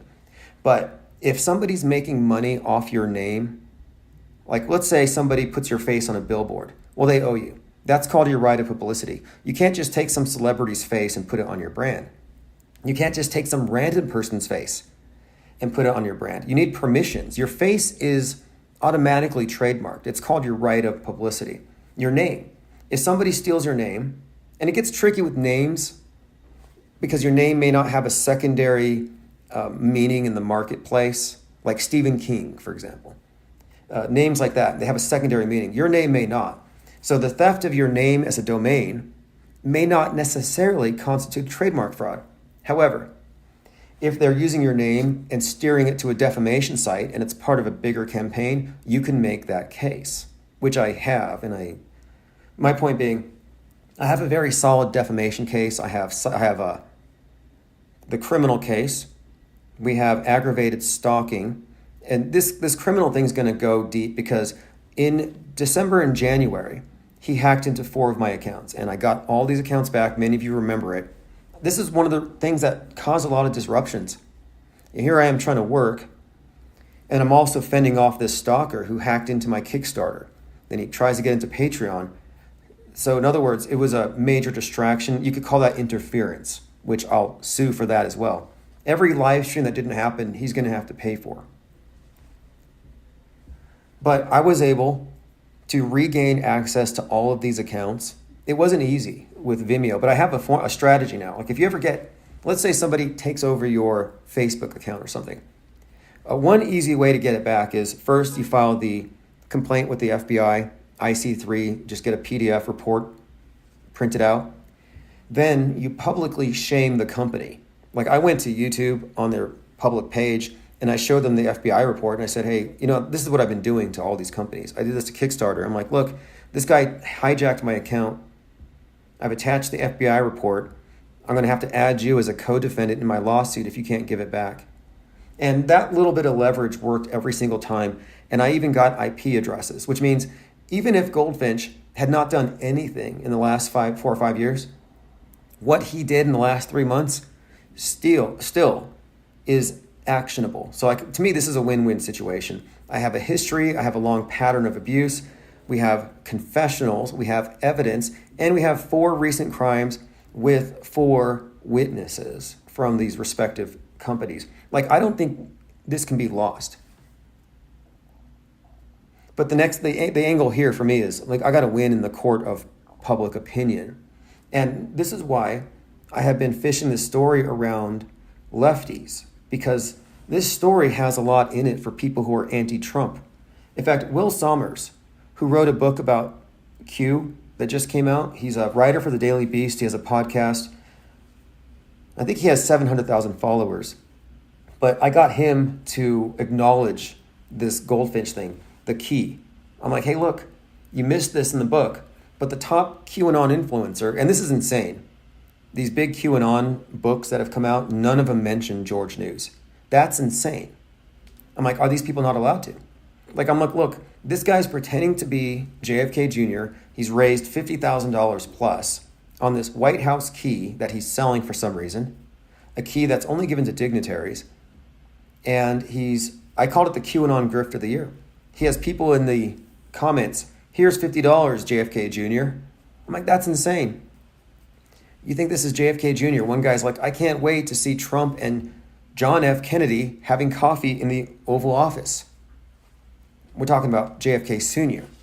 Like, is this guy bilking dupes? Is he sowing confusion? Is he selling hopium? Like, what is he actually doing? But I brought this to the attention of the Daily Beast, and if they don't run with it, then we just have to assume that they're covering for this individual. Because he was not supposed to be exposed.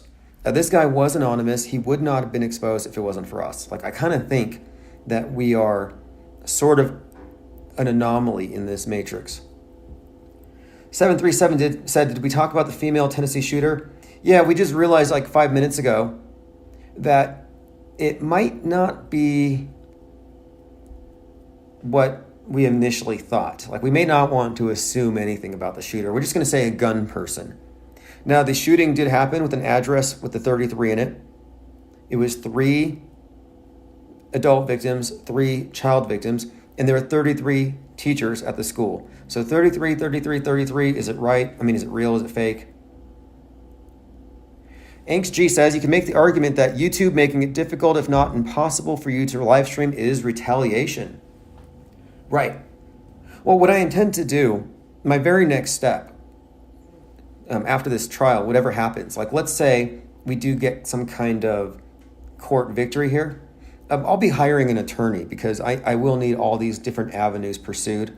I know what needs to be done, and I have handled it pretty well so far, and I have a pretty big stack of things that I've filed. In fact, I'm ready to sue Spotify next because this is what got me into this. Like, I was 100%, 120%. I was just live streaming, producing content, expanding, but he shut down Spotify with a false claim. And Spotify won't give me a copy of his complaint. He sent a legal complaint and he shut down my podcast with 4,000 subs on Spotify, connected to Apple, which had 2,000, and it was growing.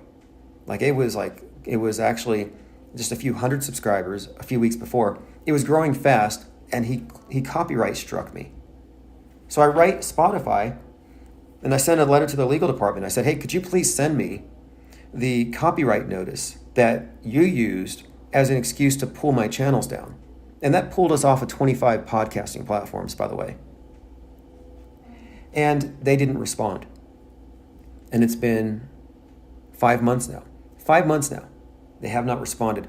Therefore, I'm going to sue Spotify. I have my lawsuit written up. I'm prepared to drop it off in the morning. Another troll, not such a big deal, but early on, the very first person to demonetize Infinite Plane Society. Now, in the beginning, we were doing billboards, we were doing organization, magazines, we were pretty active. We were actually working on so many different projects. It's kind of mind-blowing. And that's about the time that we were connected with the Daredevil, Mad Mike Hughes. And the channel, just through ads and through just the regular course of things, was earning a sufficient amount of money, not only to keep the operation going, but for me to invest. And I was constantly investing in other channels as well. And it was just because I saw this as a network of people who were actually breaking off of the main.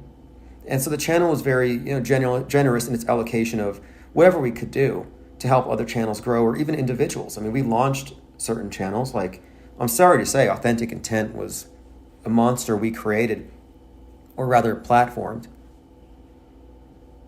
But the first person to shut the channel down is a guy named Ellen. And Ellen, who lives in Sacramento, would basically make up a bunch of lies. And, he called me a fraud. He said I was stealing money from GoFundMe, and I was, he said Mad Mike Hughes' rocket was fake. I mean, this is tremendously insulting considering you have a guy who has a 25-year record as a daredevil. Successful launch in 2014, successful launch in 2018, and he's called a fraud by this guy. And this loser was always anonymous, which I think is very pathetic. That if you're gonna call somebody a fraud, and you're gonna do your best to destroy them, if you're gonna do your best to demonetize them, if you're gonna do your best to, I just saying, you should at least have the courage to show your face. And he never did. He was always hiding.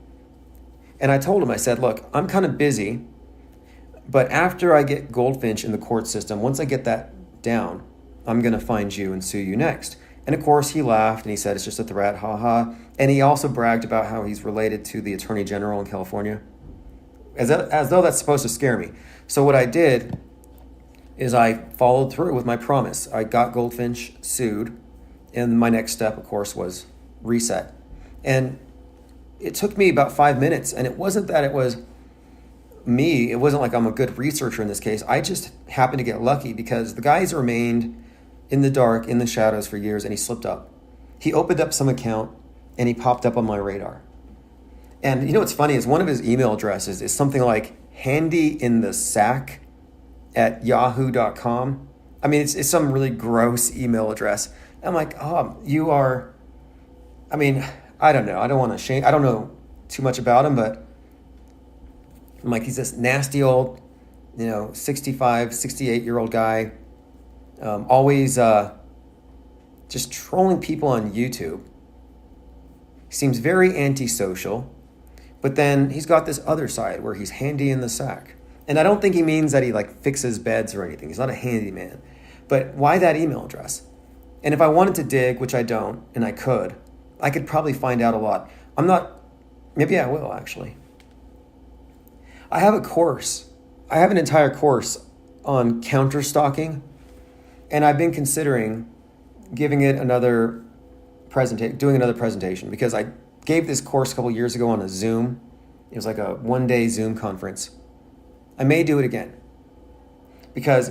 and this is something that I just walked into. I didn't expect this to be an area of expertise, but I do have years of experience in unmasking anonymous trolls. I do it all the time. In fact, it's kind of astounding how fast. It's like I had this one troll with 80,000 followers sending her followers after me saying I was it's a side story, but one of these internet witch hunts. And it's easy to do.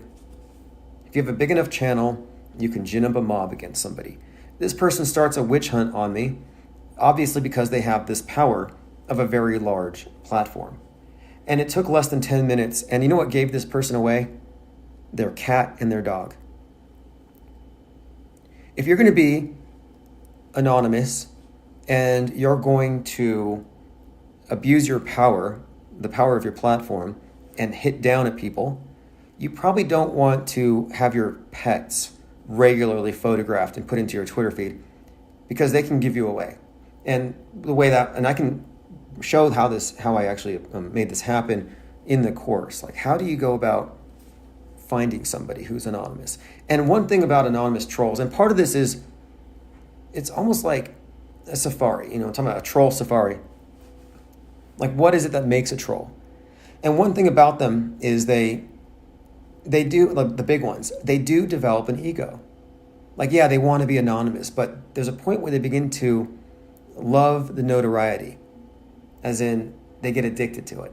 They get addicted to the love of the crowd. Even though they're anonymous, they still feel that. They still have an emotional attachment. Their ego takes over. And when that happens, you'll find that even though it's an anonymous troll, they're married to their username. It may as well be their real name. And if they have a moniker like that, and it goes across several platforms, then there's no way they can stay anonymous. If they have a moniker that goes across multiple platforms, if they're known in more than one place, it's literally impossible to stay hidden. Just saying. That's just been my experience. And there's a lot of other things that people do to give themselves away. Like the way that you catch a troll, or the way that you dox an anonymous person, is by watching them, and you wait for them to slip up most of the time. And then once you have your pattern of monitoring established, then you can go back and then you can find out where they've already leaked. I mean, I identified Goldfinch through a subtle clue he gave. And I don't think he meant for this clue to blow up like it did. But this is where he gets his money, and this is why I know it's collectible. He was part of EAS Myoplex when it sold to Abbott Laboratories. Abbott Laboratories is the company, they were in the news for the baby food formula going bad. But this is like sports nutrition. And Abbott Laboratories bought the company that he was on a board of directors for. And they bought it for $320 million in 2005. I don't know how big the board of directors were, but he was part of that. He was a recipient. He got a slice of that $300+ million pie. And he told me early on that he was rich and that destroying people like me was a game to him, and that he was going to wipe me off the internet. That was the game. Those are the rules. I mean, that was the game board, as he said it. Like, yeah, this is a game. I'm going to destroy you.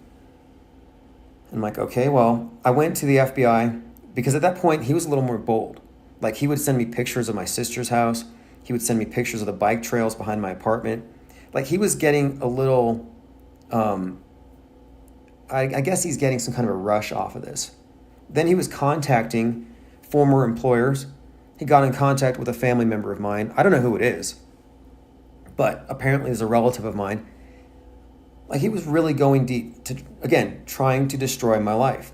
And it got personal after a point, as in digging up pictures, digging into my, it was getting to be very invasive. And all of this was, of course, put into a folder. This gets really crazy, and I know how it all sounds. But anyway, I'm just saying this person turns out to be not only very wealthy and connected both politically, but also socially. This person is friends with Joe Rogan. This person is friends with Eddie Bravo, with Alex Jones. Alex Jones has admitted this, that he knows Q. He came close to divulging it several times.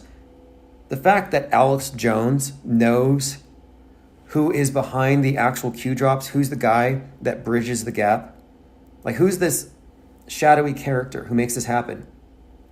Alex Jones knows him. And that's why this story is a can of worms. Because one, we have the underdog angle. You got a podcaster being suppressed by YouTube. We have identity theft. We have trademark theft. This is a huge case for cyber squatting. It's interesting in that area. But then when you get into the secondary person, yeah, YouTube's pretty bad. You got the stalker is pretty bad. But then you dig and you find, wait a minute here. This guy traveled with Donald Trump from 2016 to 2020. Actually, still. This guy was or is known to the White House Communications Agency, White House Travel Office. He's been in some very sensitive areas. You remember the Mercy ship? We're talking about during COVID, you had those big ships. Well, he was on these various ships, and he's like definitely a behind the scenes guy. But he told me in my emails originally, when he was sending me these encrypted emails, and I got some clues in here too. But he explained a few things about how he kind of insinuated that I do this for a living, but you're just a side project. Like in other words, this is why I also reported him as potentially as a corrupt government employee or government official, because if any of his activities against me are done using the resources that he's been given to pursue legitimate targets, then something's up.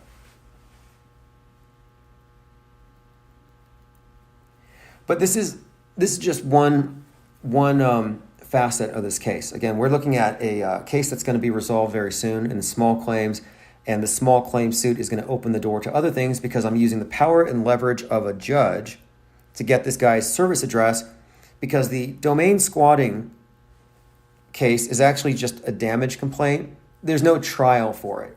When it comes to domain squatting, the case has my paperwork. It's 34 pages, but there's like about 10 boxes to check off. And if these check off, the judge reads it, it matches up, you get your claim. There's no trial. And my claim is solid. In fact, I'm adding on to it now because since I wrote it, he's renewed all these domains for another year. AngsG says, if your lawsuit moves toward monetary damages or out of court, please be aware and read up on CA Law 998, where they can carefully calibrate a lowball settlement and screw you. Well, it's past the point of settling. It's past that point. But I'm definitely aware of that. And to me, it's really not so much about the money. It's about getting rid of this person who has managed to take my spot on this platform. And it's not just about YouTube. Like I said, he took out my Spotify, which had many more subscribers than YouTube. And beyond that, he has, as I've been explaining here, he's been aggressively attacking my channels by attempting to hack. I get these email notifications, and it's like, this is what got me. You have added 2-factor authentication to your WordPress. It's like, no, I didn't. So I check it out. It turns out that he had managed to convince WordPress that he was me, just like he did YouTube, and he added his personal iPhone to my account, which made it impossible for me to log in. And this took 3 days of my time to get my account back. But think about it. He gets in, he adds his own phone.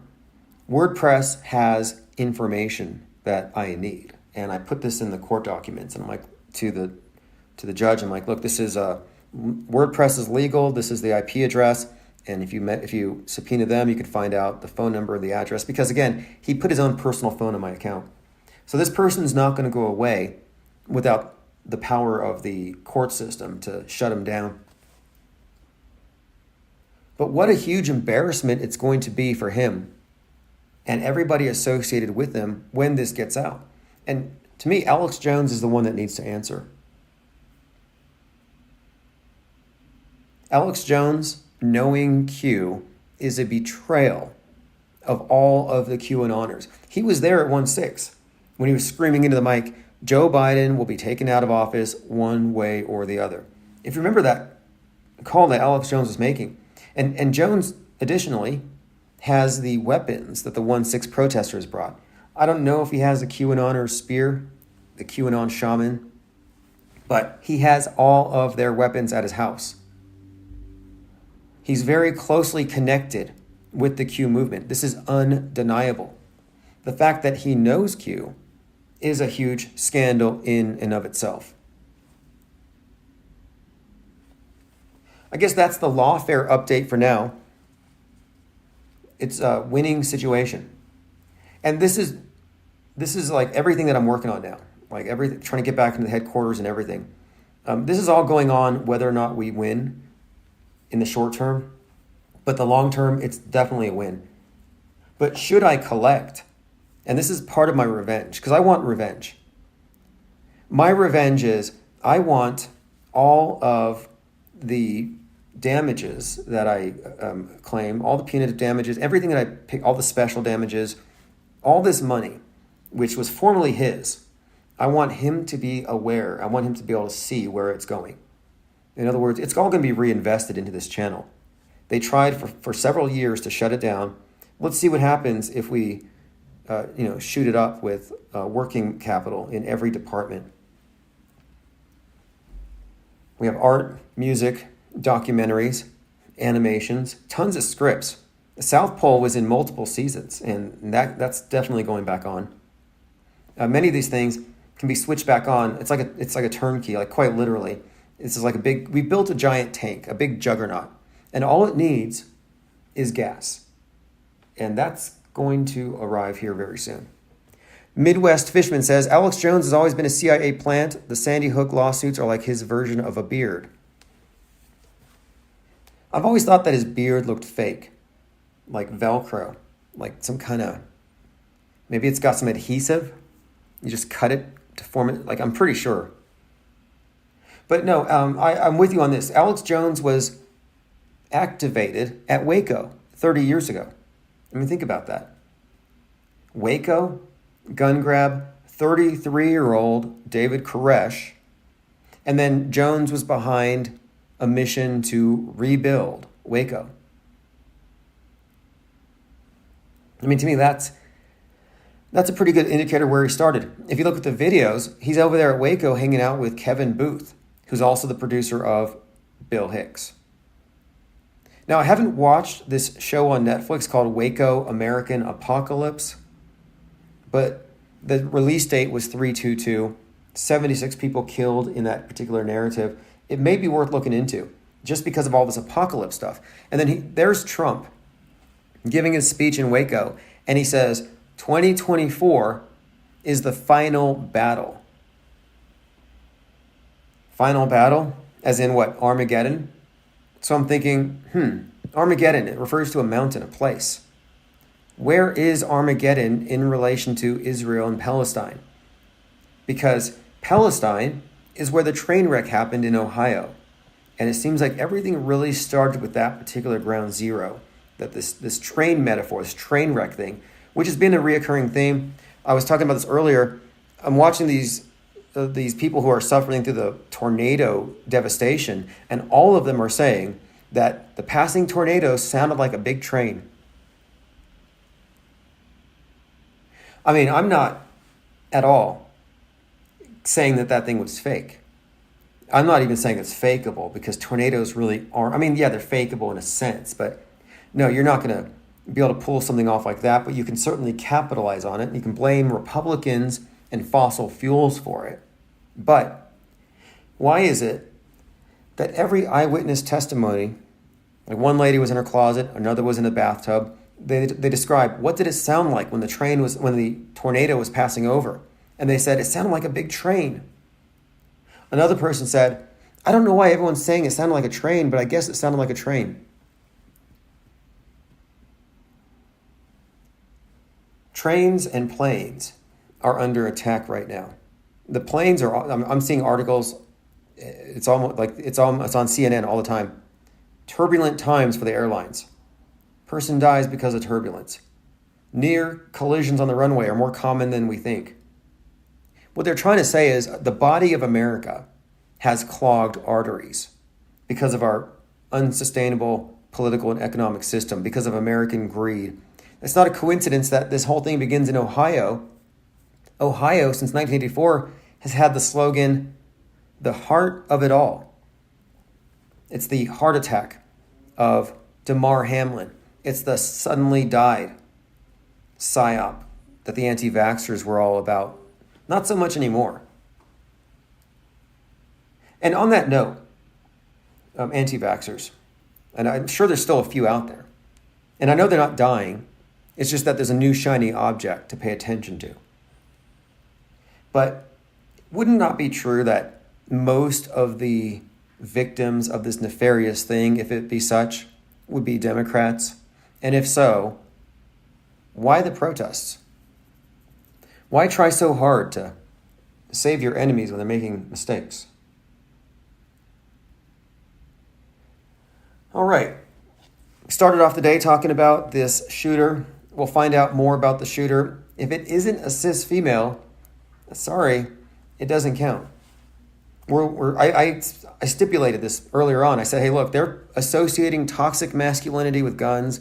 We're never going to have a female mass shooter, which makes no sense logically if we're supposed to believe that this is the byproduct of American gun culture. And that's what they were trying to say. And, earlier I was talking about stochastic violence. One of the cases that has been made for some time by the anti-gun people is that American gun culture itself constitutes a form of stochastic terrorism, always putting it out there. Copycat killers. Oh, I copied it from the movie. Do you remember The Matrix? They come out in their trench coats, the trench coat mafia, the Matrix shooters, Eric Klebold and Dylan, Eric Harris and Dylan Klebold. Dylan Roof was a tie-in to that guy's name, by the way. But they come in with their trench coats and their black shades on and their big guns, all flashy, walking through the halls. And it's like, wait, they stepped out of The Matrix. The Matrix movie was released at the end of March 1999. And on April 19th, was it the 19th or the 20th? I think it was the 19th. These two shooters shoot up Littleton. But they looked exactly like The Matrix. And it was pointed out at the time that The Matrix stylizes gun violence, makes it sexy, makes it cool, and now they're copying it. They've been using this narrative for a long time. If you recall, they even blamed Marilyn Manson, KMFDM. Like I said earlier, if we're going to accept the premise that Donald Trump is triggering terror attacks by his words, then let's go ahead and start blaming rap music for gang violence. I mean, it's convenient to scapegoat, and it might sound acceptable, but knowing what you know about how many of these mainstreamed mass tragic events are faked, knowing how faked these events are, why would you accept their premise that your words, your blog post, your tweets can cause violence? If you accept that premise, then you're accepting it based on fabricated anecdotes, fabricated evidence. Midwest Fishman says, well, Tennessee is all about their churches. This is definitely be nuts for Nashville. It's NRA heaven in TN. Right. Nuts for Nashville. It kind of reminds me, so we're trying to figure out this shooter, is it a cis female or not? And I've noticed that at the airports, one of the other stories is there was a very famous flight attendant who was trans who committed suicide. And this is one of the issues afflicting that particular demographic, according to a lot of the propaganda that I've been following.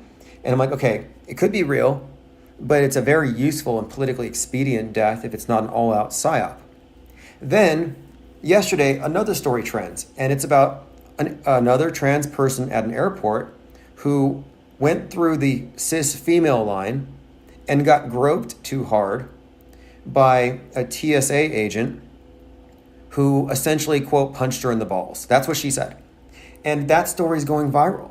And I'm like, okay, there's like a multi-pronged attack against the airports, against air travel, against travel in general. And then you have these, I think there's another story out right now. I don't have the name yet, but it's another one of these martyrs, like a Matthew Shepard type. I'm just saying a lot of stuff leading up to 2024, and we predicted this before 2016. As we get closer to the election, you're going to see psyops connected to all of the hot button issues, foreign policy, cultural issues. We're going to have more school shootings, obviously. All these things to be politicized. It's just to be expected. Now, what we haven't seen, and their absence is still conspicuous, is we haven't seen any radical Islamic terrorists in a long time. Why do you think that is? It's because they replaced it. This is how they get you long term. This is why I say reject the premise of copycat killers, reject the premise of stochastic violence, because they will get you to accept something in principle and then use it against you later. Think about the Patriot Act. Oh, well, we need to go ahead and curtail our freedoms because these terrorists from over there might come over here and do bad things. You accept it. Well, now they just turned it on us because now the terroristic threats are considered to be domestic. But we accepted the apparatus to go after them. One of the more interesting facets of 2020 was how the 19 years of radical Islamic terror got phased out, and then they used the rationale of quarantining the radicals and contact tracing them to find out where they got radicalized. They used that on all of us. Like, there was this talk about profiling at the airports, a big controversy about profiling people with Middle Eastern descent.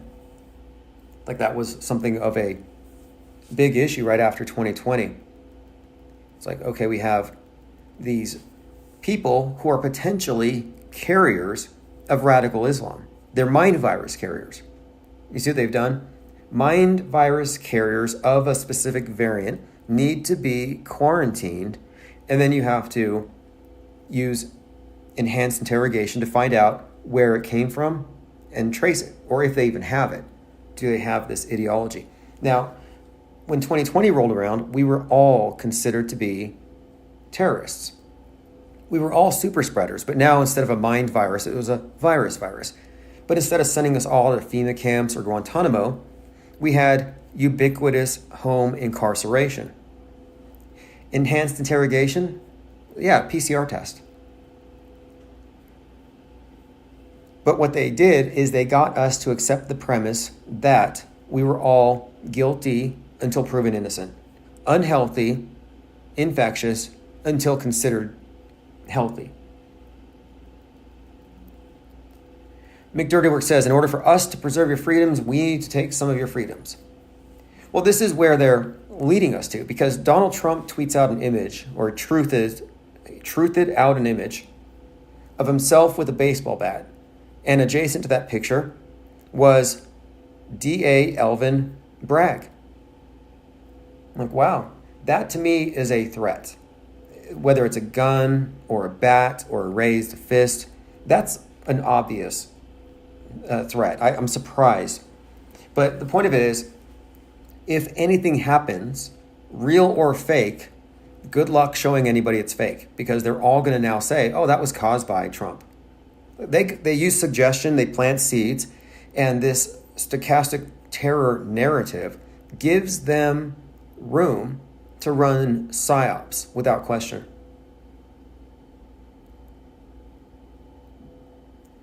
All right, we started out today talking about the school. Again, the address was on a 33 teachers, 3 young, 3 old that were shot.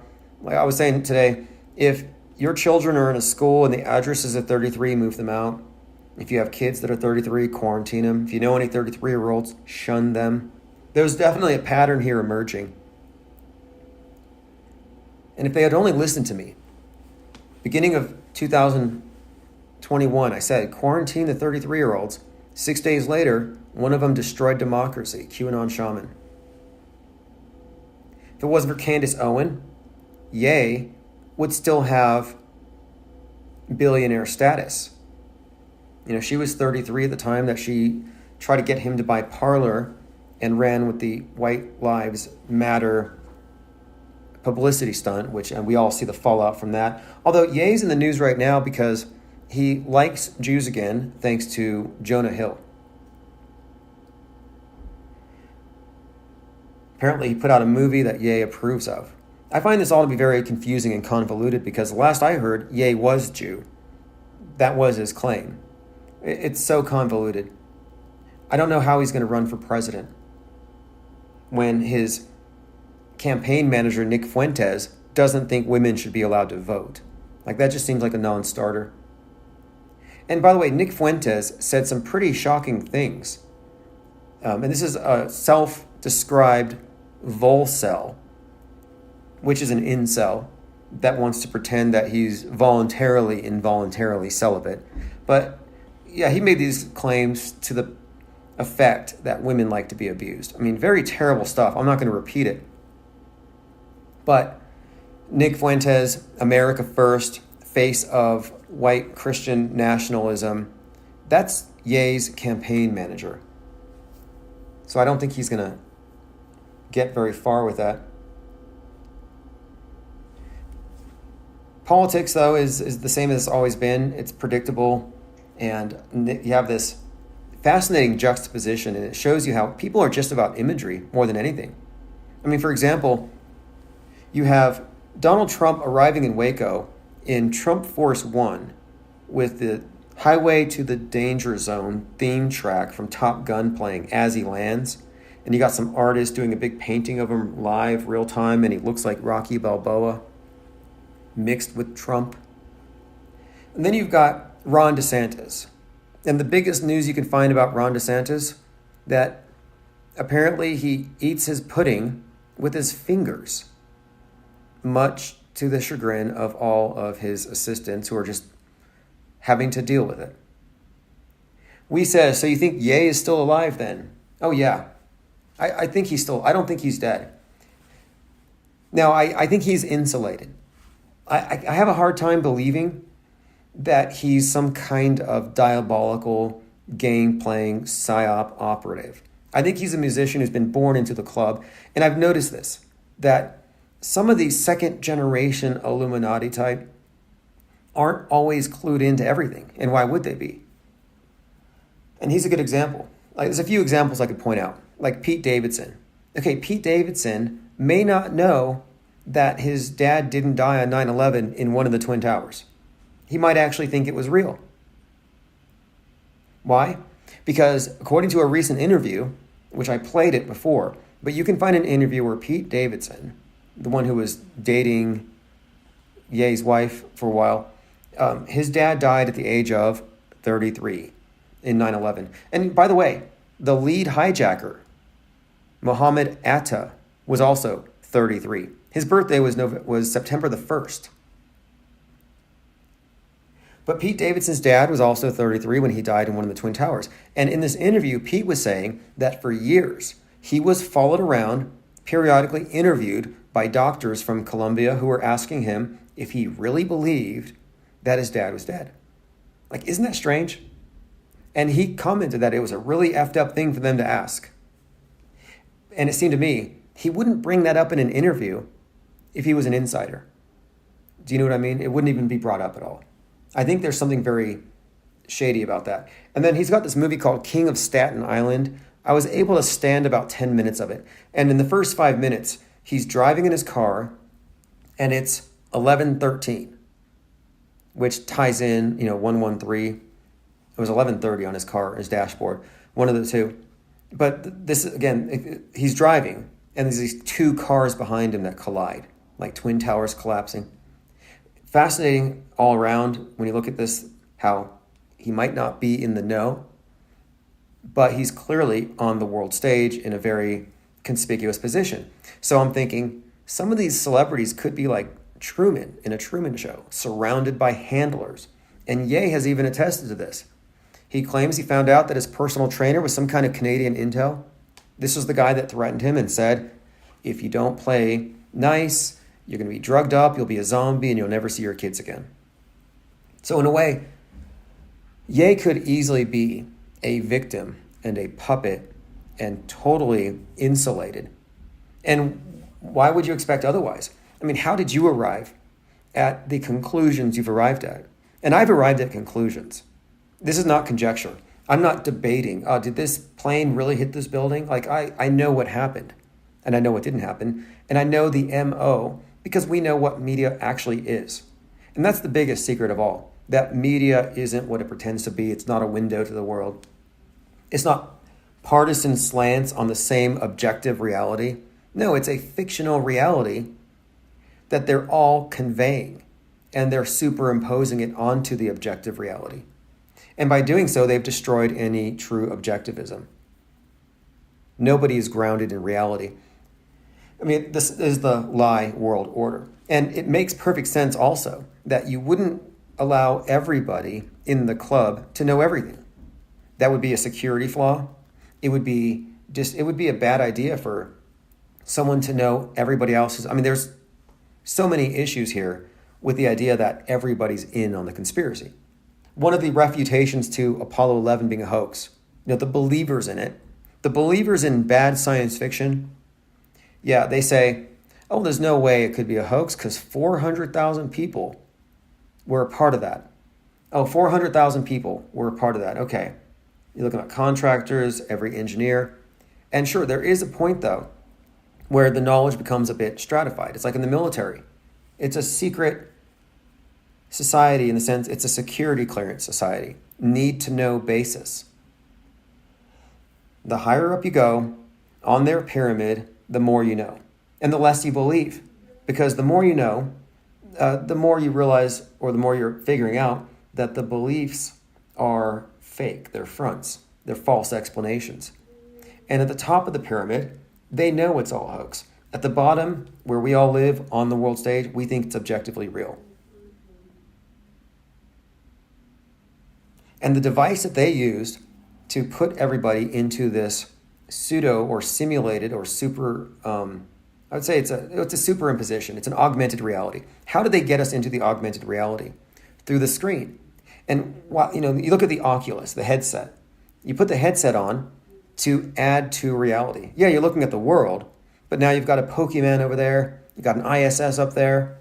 You can add things into the world with this lens.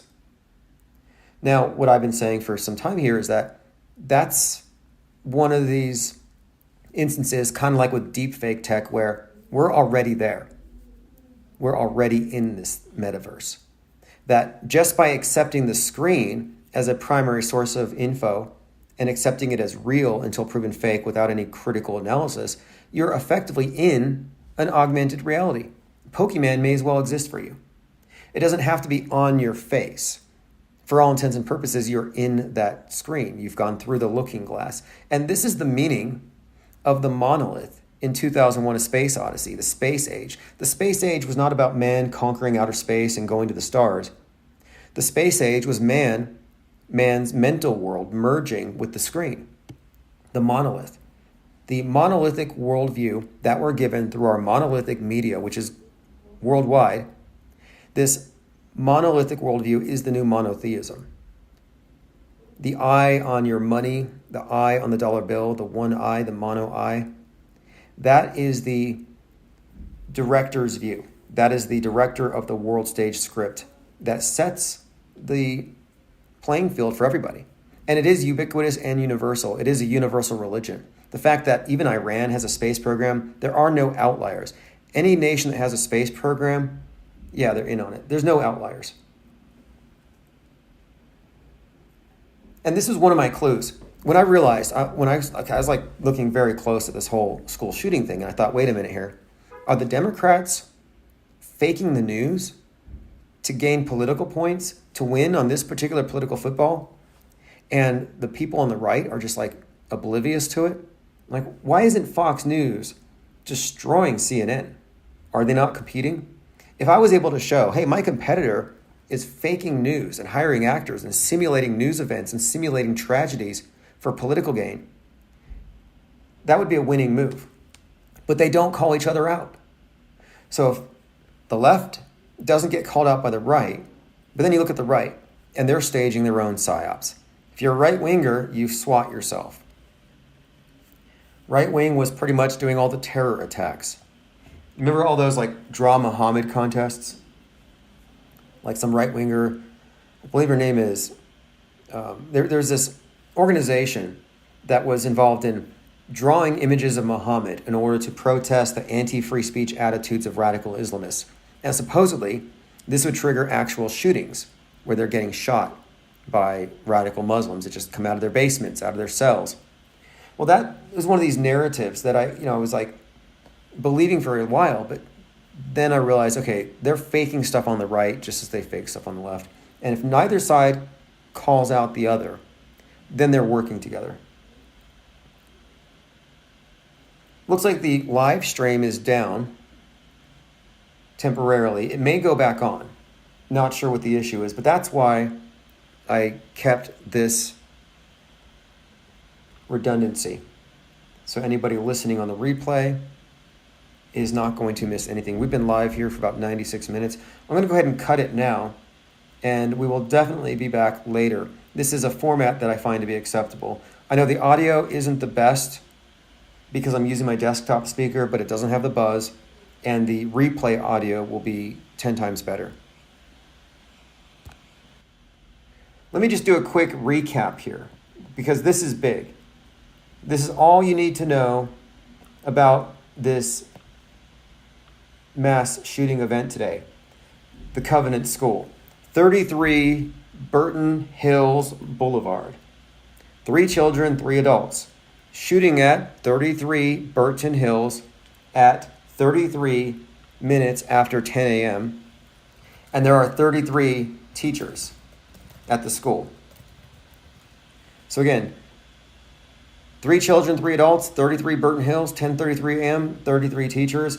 I would say that these 4 conspicuous examples of this number make it pretty much unlikely that this is real. How can they be so blatant about it and people not know it? Well, because they have been misled about what media is. And this white noise thing made it clear. When white noise happened, and I'm talking about the PSYOP in Ohio, the train wreck happens. And I'm like, hey, it's just like this movie White Noise. A number of people are like, oh, this is going to wake people up. I can't wait to show my friends. Then it's on Yahoo News. It's on CNN. It's like, wow, it's eerie coincidence, just like the movie. Toxic airborne event. Many of the actors in the movie who are extras are now having to evacuate from Palestine. It's like, how does that happen? Well, they would say this is life imitating art. Just a coincidence. It's just the art is just so spot on.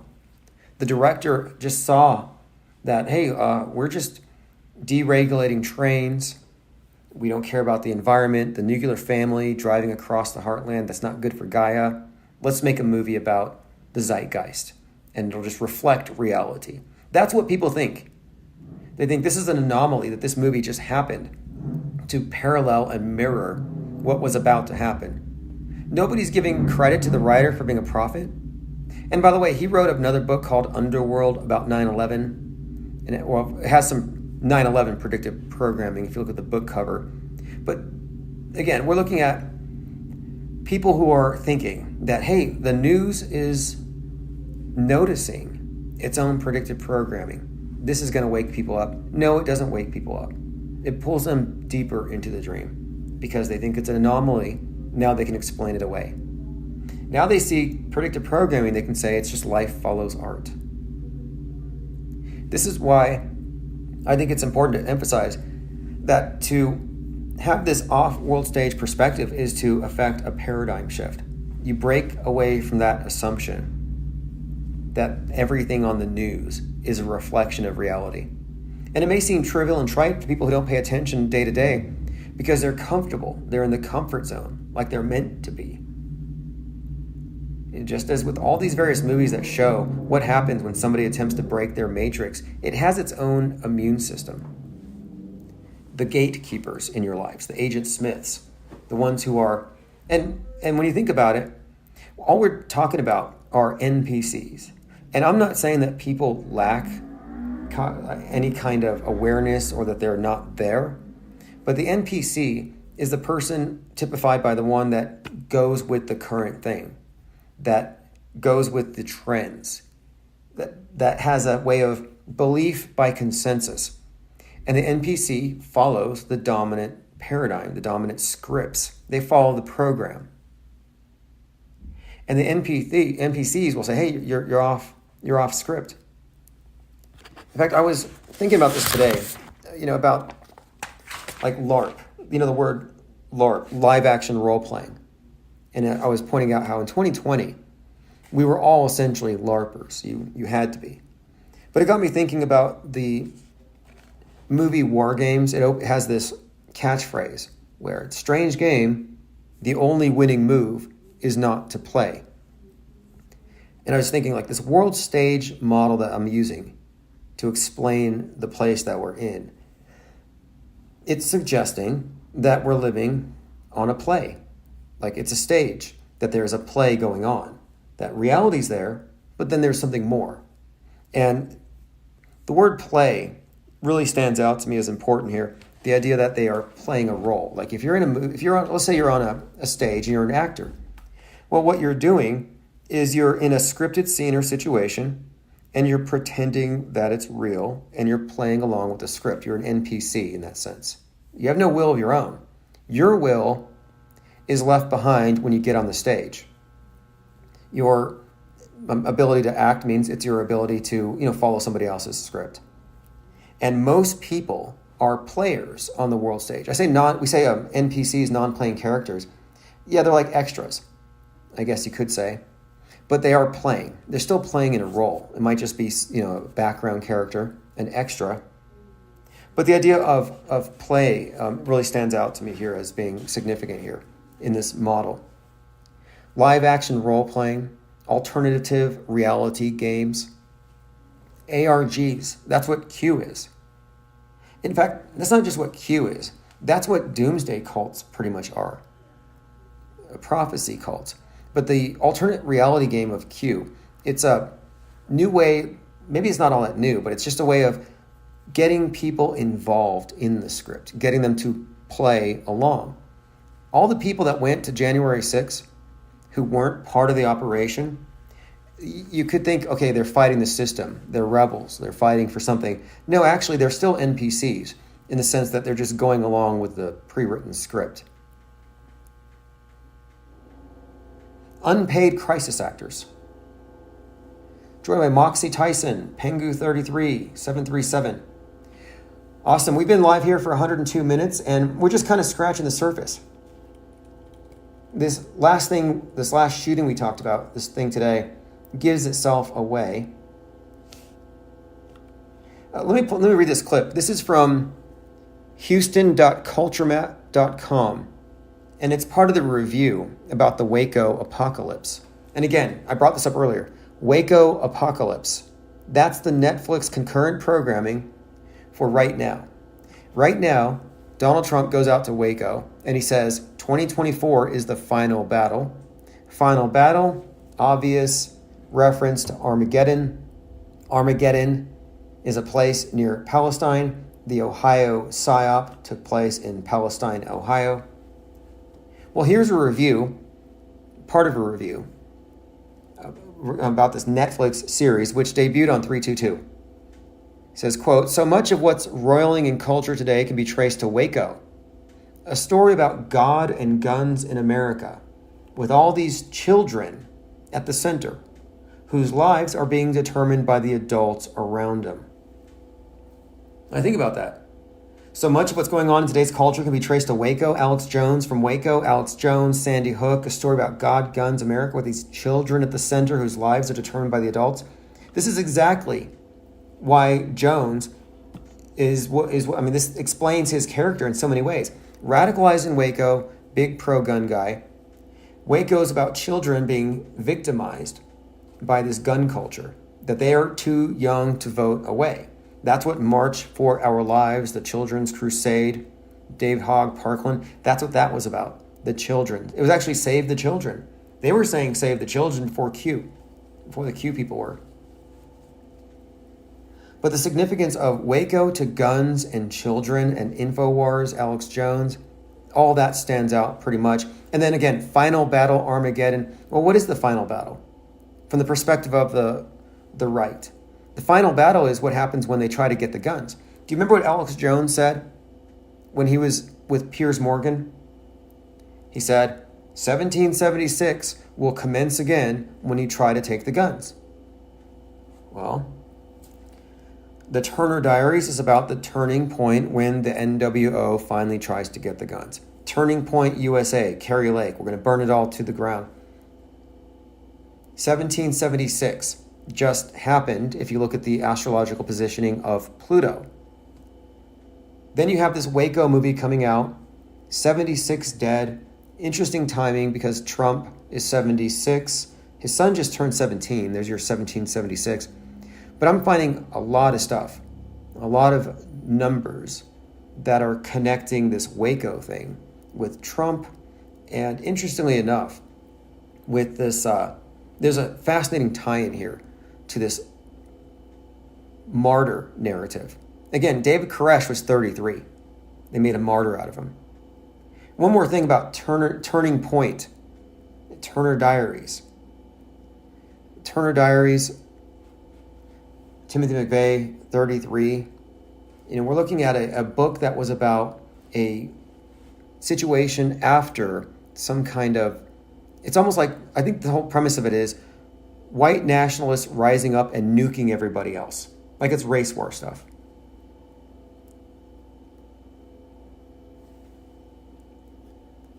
Continuing, going through my notes at minds.com/Infinite Plane Society. Just fascinating here that Waco ties guns and children into the whole story. Makes perfect sense now. TheDailyBeast.com did an article about this. They start off with, the conspiracy-mongering loon has long poisoned American politics. This is the untold story of how violence, bloodshed, and right-wing radio host rivalries birthed Alex Jones. Now, the Branch Davidians. Now, here's something too. Alex Jones helped build the Branch Davidians church back. Like he was part of building it back better. That's another indication here that he's part of this big meta script. His character is. And one other thing.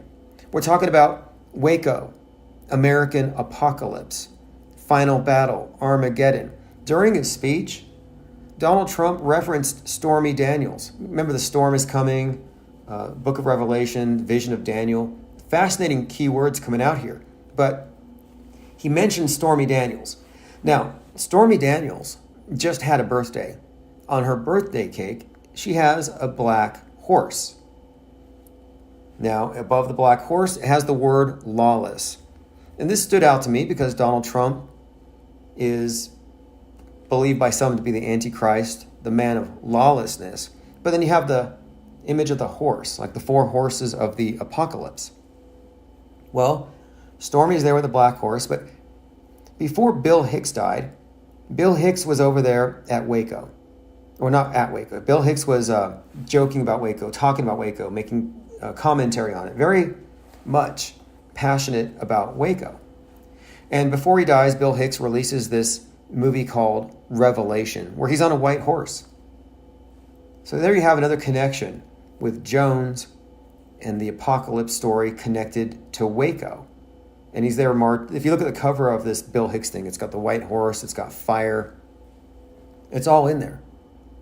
And when he was when Bill Hicks was over there at Waco, he was there with Kevin Booth. I'm like, that's strange. I get not confused, but he's there with Kevin Booth is there with Bill Hicks at Waco, and Bill Hicks looks like a long-haired, chubby, bearded Alex Jones, a little younger.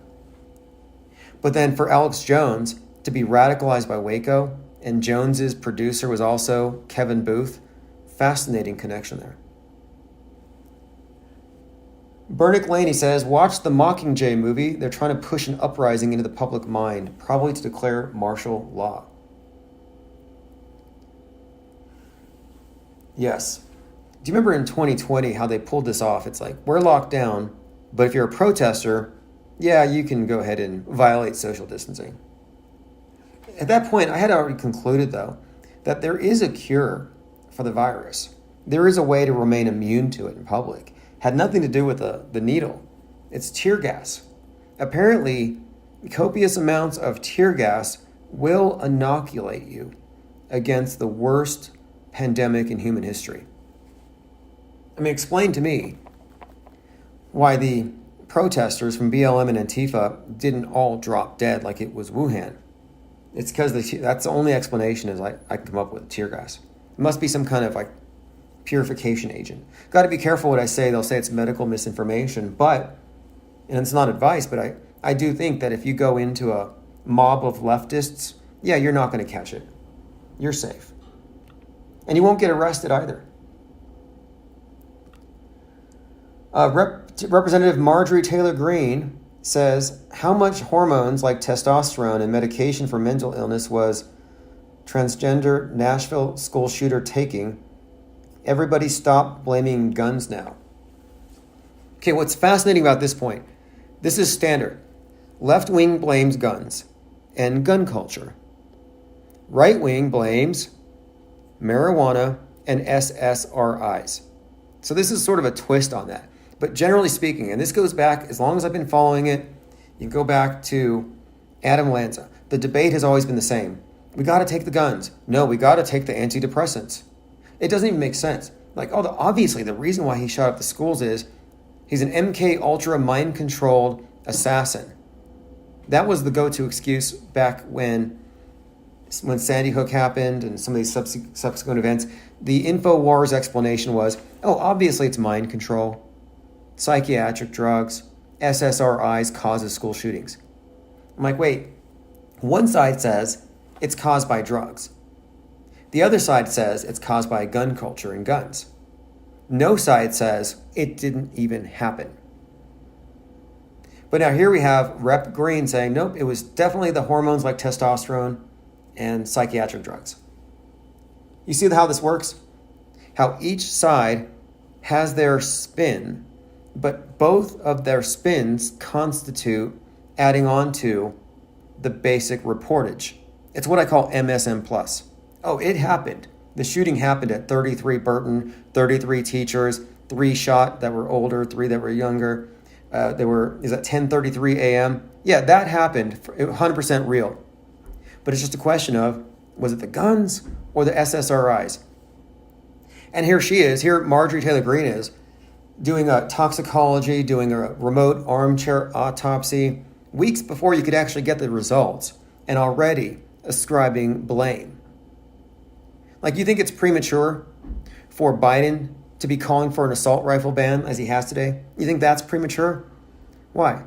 Because there's been no due process. Because we don't know enough. Well then, same goes for the right. Like, we don't know enough to politicize these events. But these events aren't real. If these events were real, they wouldn't be getting this kind of attention. These events are scripted political footballs, and that was her kickoff. Cope says 2020 was a predetermined test run of what's in store for us. It had to be, because 2020 trained us. I saw this article last summer in Ireland, and it was like, we're using our experience with COVID lockdowns to prepare for lockdowns in case we need to shut down the power, or shut off the electricity. Like, there's some kind of rationale here where we can be locked down for anything because now we know how. As in, we know the drill, we know how to snitch on our neighbors, and we're all Amazon shoppers now. We're not reliant on these little mom and pop shops. And that was another huge part of it. What does it mean when small businesses can't stay open, but Jeff Bezos makes $33 billion? $33 billion in the first quarter. He made $13 billion in one day on the second. And that's some serious money to be made. And it's because they were shifting. We talk about communism. What are the 10 planks of communism? And one of them is the distribution of goods and services coming from the state. In other words, getting rid of small business and replacing it with big corporations that are basically government fronts working for the government. Now we have all of our goods and services distributed from Amazon. I mean, they have effectively carried out a revolution. We can call it a communist revolution, but the commies are stooges because it's not about equity. It's not about making everything fair or leveling the playfield. It's about removing the levels. It's about having two tiers, and nobody gets on the top tier unless you were born there.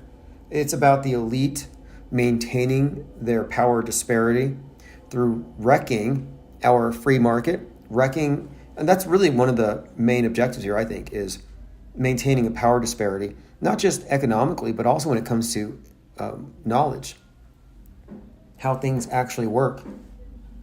The masses are being psyoped non-stop, psyop after psyop. I call it the psyop entertainment complex, but why do you think it is?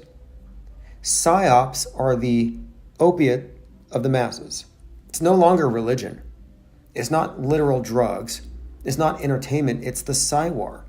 The elite use psywar to pacify the masses. And if we get too smart and we figure it out and we stop believing, that becomes a bit of a problem, because then we're now equally armed in a war. Because it is a war. It's a psychological war. And when we know as much as they do, they lose their power disparity. The rulers use MSM. The MSM, mainstream media, that's your de facto state church that promulgates all the superstition and fear and keeps everybody controllable. It keeps one half controlling the other, and each side's trying to control the other half. It's a perfect system they have. I mean, it's perfect for what it does. But for those of us who see through it, we are kind of outliers right now. And can this be mainstreamed?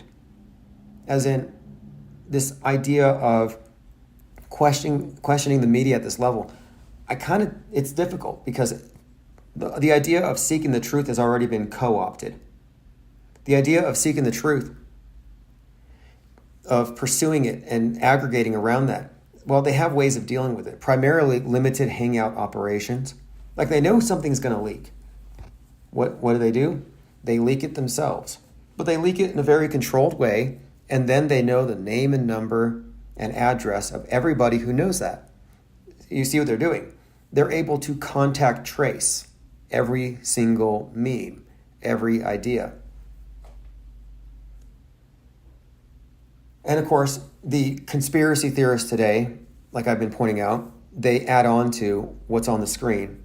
It's like, it's worse than they say. And if that's your starting point, it's way worse than they say, then you go deeper into their lie world order. You go deeper into their false paradigm. I'm saying it's better than they say. It's not as bad as they say. Like, isn't that crazy? The main message, the main takeaway from recognizing how faked news is that the world's not as bad as they say it is. It's actually not going to end next year. There's not a meteor the size of 69 alligators or 2 giraffes or the Empire State Building or Big Ben, whatever it is this week, 22 tuna fish, Jerusalem Post. A meteor the size of 22 tuna fish is going to hit the earth. They're constantly saying this stuff. Well, that's bad news. It's bad news, climate change.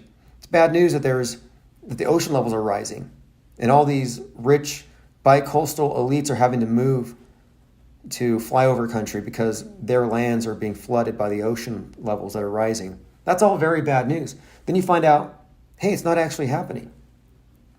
How is that bad news? How is good news bad news? Why am I the bad guy for saying this stuff is faked? And this happens. I got called names the other day because I was following along the tweets of Les Luther, who's going around Paris, showing how these riots are just staged affairs. If there's any real people involved, they're stooges. And, I had people questioning, they're saying, like, how can you live? You're insane. I'm like, what do you mean I'm insane? I'm insane for refusing to sideline my critical thinking whenever one of these polished liars on TV starts spouting something. Barrick Laney says, meteor the size of 33 armadillos. Yeah, it's Noah's Ark up in space. Broke open. And got all these animals. Like, what if it's literally that? Like, they built a space ark. In fact, I'm watching Sci-Fi Channel, SYFY. There's a show called Ark. Maybe they really built a space ark and it broke open. They're just preparing us. You're going to see a few giraffes. Might come down here on Austin. Got a few elephants. They're going to hit down in New York. But there's got to be a reason for it. And I think the reason is to get you to imagine the impossible. You are listening to Infinite Plane Radio. Stick around for live call-in shows. Stay for the music and recent replays. Join us at infiniteplane.live for 24/7 live chat with other listeners. I'm so COVID, dude. I think I've got a real bad coop. I need to get out of the house instead of doing what you tell me to. I caught the COVID cooties. Now my life is like a movie.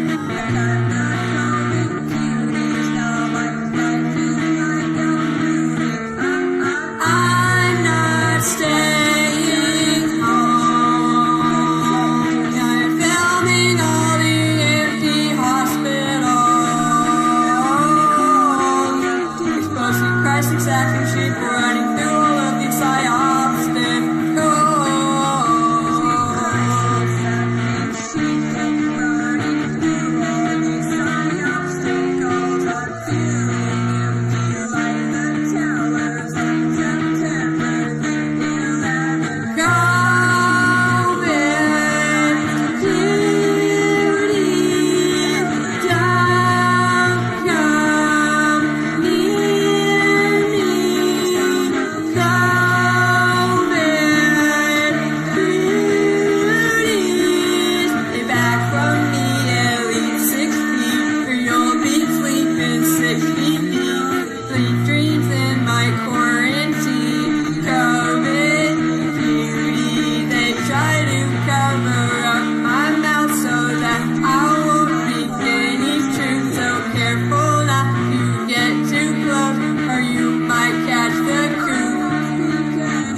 With the wrenches.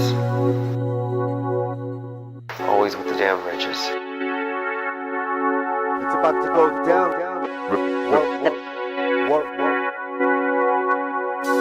Rap, most definitely. Hardware bandit. Always with the damn wrenches. 35th degree.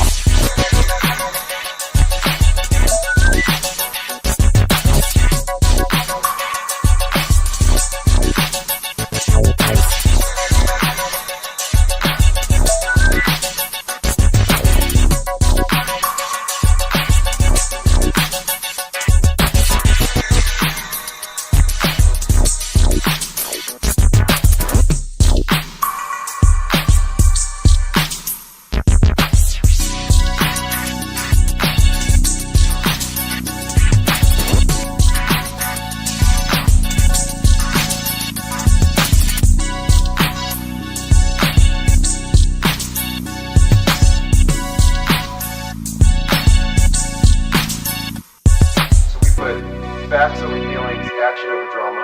And we did so because of this. The fear wrench. And people who don't get it aren't here right now. Flat, most definitely.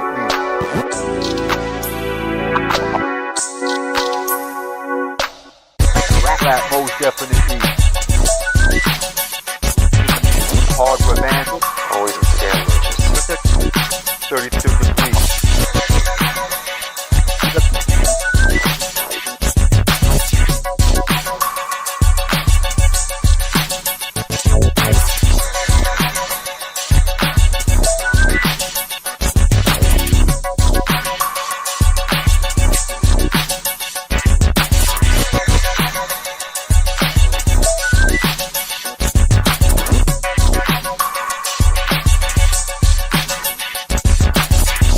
Flat, most definitely. Wrenches. Always with the damn wrenches. 32 degrees.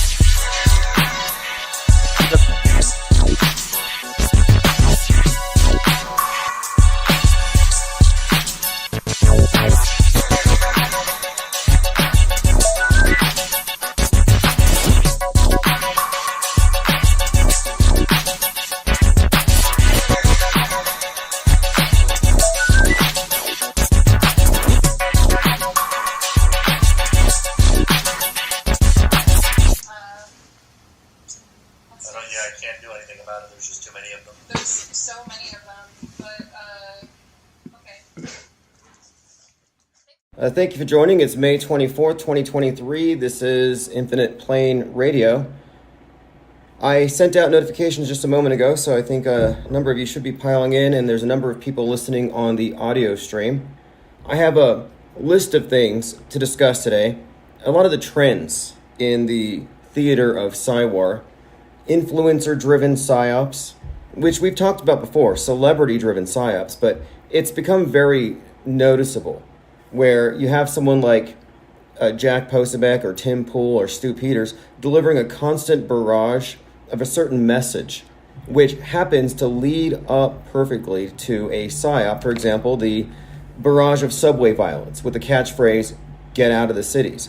Well, that was a deluge that went on for months and ended with Daniel Penny as a hero.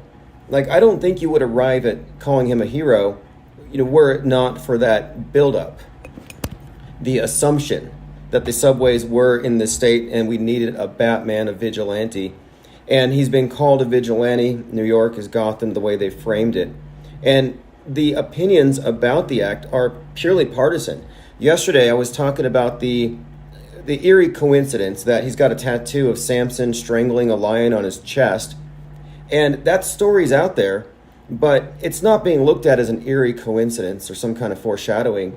No, it's looked at as a sign from God that he was a good Samaritan. Although I don't remember the Good Samaritan choking or ripping anybody up. Joined by Phase Polarizer, Rocco Calzone, Synchro Morpheus, Yurt Mama, thank you for joining.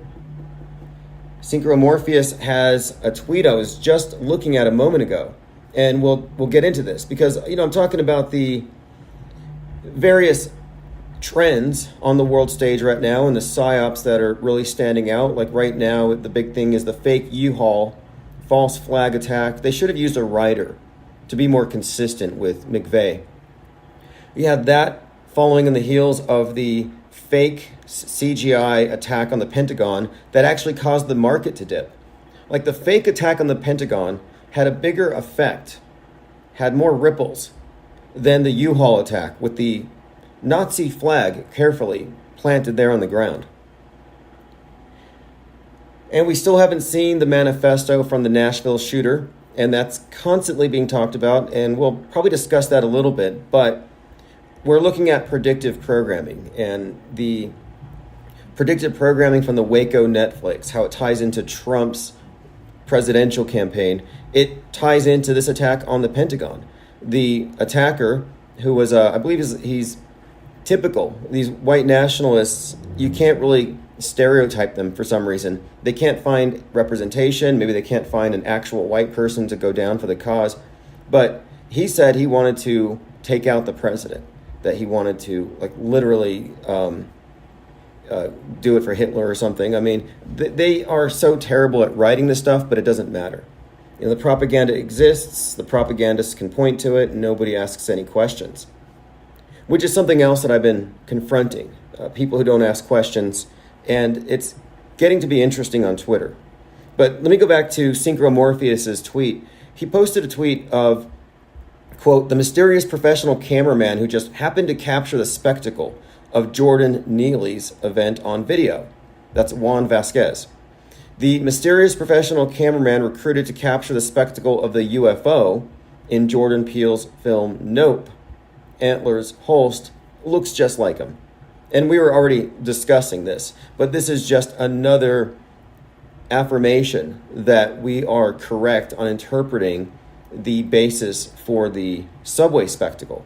I mean, it has tie-ins to Jordan Peele's work. It has tie-ins to this theme of the subway and this class war as it ties into the Batman theme and the mentally ill anti-hero violently asserting himself against the system. But these visual comparisons tell it all. I mean, what are the odds? The main character in Nope happens to look like Jordan Neely and admits that she believes she looks like Michael Jackson down to her facial structure and looking like a Michael Jackson impersonator. I mean, we've discussed this ad nauseum, but if you follow Synchromorpheus on Twitter, you can actually see the filmmaker. And there are parallel roles.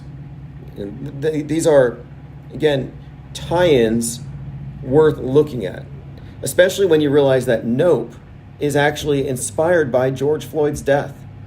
So, in other words, just to recap, the movie Nope is about a UFO that this filmmaker is hired to go record. The movie Nope was inspired by the spectacle of George Floyd's death. That's why this is also intriguing, because the subway event has references to this movie, and the main character in Nope looks like the guy killed in the subway. I mean, it's pretty cut and dry. It's not convoluted. It's not cherry picking. I think this is just an accurate deconstruction. And interestingly, too, to me, is the tie-ins between Stranger Things for the last year and the last year's mass shooters, specifically the left-wing, non-binary ones. Lots of connections there, all to bring about this satanic panic narrative, which is kind of reaching a crescendo now as Target, and this is also interesting because Target figured very prominently in the July 4th shooting, the one with the I guess the guy with the number 47 tattooed on his head, but the shooting where he wore a dress, had a wig, and he shot a 4th of July parade while his mom was at a Target. We were talking about it then. But interestingly enough, Target's in the news right now because they have this actual Satanist for their Pride collection, and he has a shirt that has this Baphomet goat, and it says, "Satan respects pronouns." So the idea that there's a satanic panic really shouldn't surprise anybody. And interestingly, too, to me, is that it's Jack Posobiec who's really advancing the narrative that these recent spate of shootings are coming from a pagan satanic angle against Christian America. He's really pushing that angle, which synchronizes with everything else, as the Nashville shooter has a curious resemblance to Elle, who kills those kids, as we've been discussing. But moreover, the movie's about a satanic panic. Jack Posobiec is the guy that started Pizzagate. If you can blame anybody, it's Jack Posobiec. Ready or Not says, let's break it down. Joined by Multi-Zero Jagger. Diana South, thank you for joining. Battery 79 says, where's the new Discord? Just go to ips.monster or infiniteplainsociety.com. Those links will take you to the Gilded, to the Discord, and if you've joined the Patreon, you should automatically be receiving your blue wrench and the invite link. Even though our Discord server was burned down because we are living in a society that tolerates book burning, and that's what it is. When they take down a Discord server because of a few offensive memes, it's like, if you guys are offended, why don't you just delete those memes? Like, this meme has been deleted by the censors. I would be fine with that, because then I would know what's censorable and I wouldn't repeat it. No, instead they leave it vague and they just burn your whole library because one page in one book somewhere might offend somebody who has no business being there in the first place. They're destroying culture. I mean, think about anthropologists in the future. I mean, we hear stories about like the Library of Alexandria and what kind of knowledge was lost. Well, in the future, they're going to look back and they're going to say, what a lot of dumb shits. They just destroyed what was a record of what happened when billions of people were suddenly networked, what it did to human culture. From an anthropologist's perspective, it's immensely interesting. I mean, imagine if those caves at Lascaux were scrubbed. I mean, I'm just saying this is the destruction of organic human culture, but that's ultimately why they're doing it. Because they want a monoculture for the NWO. They don't want anything organic has to be co-opted for the most part. We know how they operate. They have a fake-opoly. It's the real reason for the regulation of AI, because that has been a leveler of the playing field. And if anybody can create fake news as good as CNN, it disrupts their power balance. So they need to be able to certify real, because the public can't tell the difference. They just look at the blue checks. They're like, well, the blue check said the Pentagon blew up, so I'm going to respond as though it did. That's why they're so baffled these days, because Musk has said anybody can buy a blue check, so they don't know who to trust. And that's the real fundamental issue here. That's why I say we're in a state of philosophical crisis, because they trust blue checks. They don't trust themselves. You have to be your own blue check. Not Shock said, what did the MSM tell us to be outraged about today? If you're on the political right, you're mad at Target and rainbow-colored, awful-looking clothes. And if you're on the left, you're outraged about right-wing bigots threatening to attack targets. And this is actually probably going to be a psyop. That's why I mentioned Target being a prominent character or prop or setting for that last shooting. It may actually be something here, because if you remember, it was the Patriot Front that came out of that U-Haul on 6/11 last year. 33 feds to interrupt the LGBT parades. So there's been this antagonism. And then this was followed by these drag queen events that were being protested by right-wingers. And then Antifa started arming up. And at first they were mocked. Oh, you guys don't need guns. Well, then Club Q gets shot up. But you can see the arming up of the radical left trans has been on a trajectory. And then leading up to April 1st, there was this Trans Day of Vengeance planned. So it's kind of heating up, but then that was canceled because Audrey Hale kind of stole their thunder. Well, that hasn't happened yet. Yet there were a lot of videos at the time showing trans gun persons waving their weapons around, threatening violence, menacing. So you have Patriot Front and then this other group, Fringe versus Fringe. Seems like they have set the stage for some kind of a psyop. I don't know if it's going to be a right-winger popping off in a Target or maybe perhaps at a parade. But one other point too, it's interesting. I've been comparing the panic, the use of fear in psychological operations like the pandemic, the panicdemic, and these moral panics like the satanic panic. What's the difference? If the virus construct is the elite's way of reintroducing sin so their priesthood can regulate everybody and everything, which they've effectively done, they've replaced sin. For the universal religion, sin wouldn't work because you got too many atheists, but everybody believes in virus. But I thought, well, maybe they're still using the old model of moral panics and satanic panics to control the right wing who are anti-vax and aren't all that scared of viruses. And I kind of think that it's notable that in 2020, it was right-wingers going into Target and tearing down mask displays. Now they're tearing down rainbow-colored clothes displays because of moral panic. I'm just noting there's a similarity here with the panic model. And this ties in to what I think is part of a blueprint for control that the elite have always used.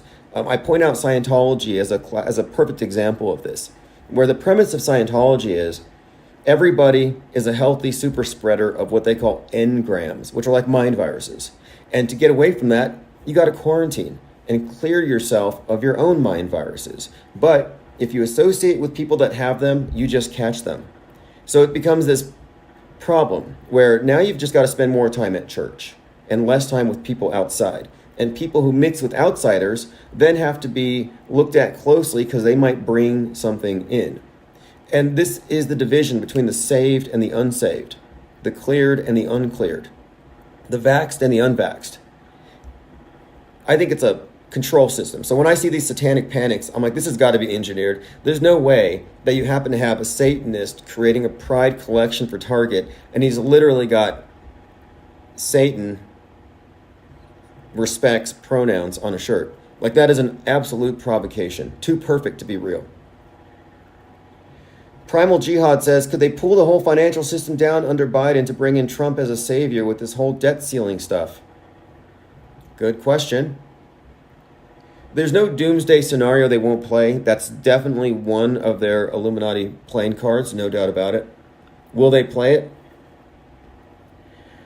Okay, next. Commenter says, the conspirators all want the conspiracy theorists isolated. Do you understand? It's never going to get better. Psych ward is psych ward. Well put. I agree. That's why they gave us Discord. They're realizing we're out there spreading our mind viruses to the public who have ARDS, acquired reasoning deficiency syndrome. They don't know how to filter out misinformation. That's why it's such a threat. The power elite are actually threatened by misinformation because they know that their sheeple have been programmed to believe in anything without a filter, which means anybody can influence them. And they're trying to monopolize the ability to influence their sheeple. And what they did is they gave us alternative platforms where now we're isolated. Now we're petri dishes to be studied. And I'm seeing a lot of podcasts coming out from big media types who are infiltrating servers for the sole purpose of doing a podcast about how weird these conspiracies are and these conspiracists. It's all been a setup from day one. All these honeypot sites were there to eventually be taken down, but in the meantime, to psychologically profile everybody, all their thoughts, to trace their mind viruses. I would even say that the radical mosque of the war on terror, the idea that you have these clandestine groups where people are gathering and that's where they're getting the radical verses that make them act out on society. Yeah, that's been replaced with Discord. And they're trying to make the public think that Discord servers or 4chan servers are the equivalent of radical mosques. And the incels, of course, are the holy warriors ready to go kill for the cause. Calzone says, demons, the Bible referred to themselves as they, them. Oh, isn't it we are legion? That's right. Really interesting story. In fact, Ann Coulter has a book called Demonic. Now, she's partisan, obviously, but there's some good research in there. And her whole premise is that the mob mind is a demonic thing, that it's the lowest common denominator, the basest instincts, the worst impulses personified. And it has a long history about mob violence and how far back it goes and how destructive mobs can be. And I don't think we've seen anything yet. 2020 was a warm-up. In fact, there was a riot today in New York where protesters were protesting in favor of Daniel Penny, and then counter-protesters got arrested. Not a lot of people, though. And it's not for lack of trying. I mean, they're hitting every button. They're bringing up Emmett Till. They're bringing up Martin Luther King. They're bringing up Rodney King. They're bringing out Al Sharpton to say, America strangled Jordan Neely. And even Daniel Penny's like, I don't feel any shame. The system did it to him. Like, they're trying to create outrage, and I just don't see it. And I think it's because it's difficult to hold people's attention. It's this attention economy thing. There's just too many competing voices and stories.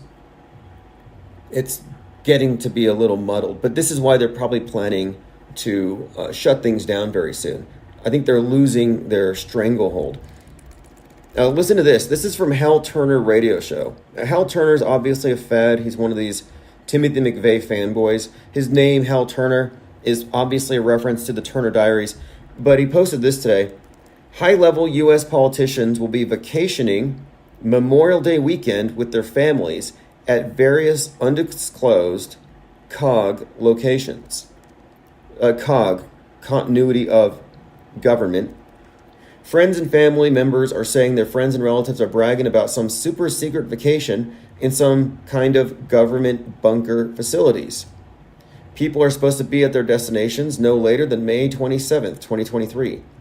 I honestly don't know what's going to happen, but they must be worried about something. Something so unnerving They want all people, assets, and dependents to be at their locations by Saturday. So there's a little fear porn for you. Or maybe they are going to do something. Although Memorial Day seems like a good time to kick something off. I mean, that's when the George Floyd thing kicked off. And in the last week, we had 30 tons of ammonium nitrate going missing. I think there's like 160,000 rounds of ammunition. Very ominous if you look at the numbers, 1-6.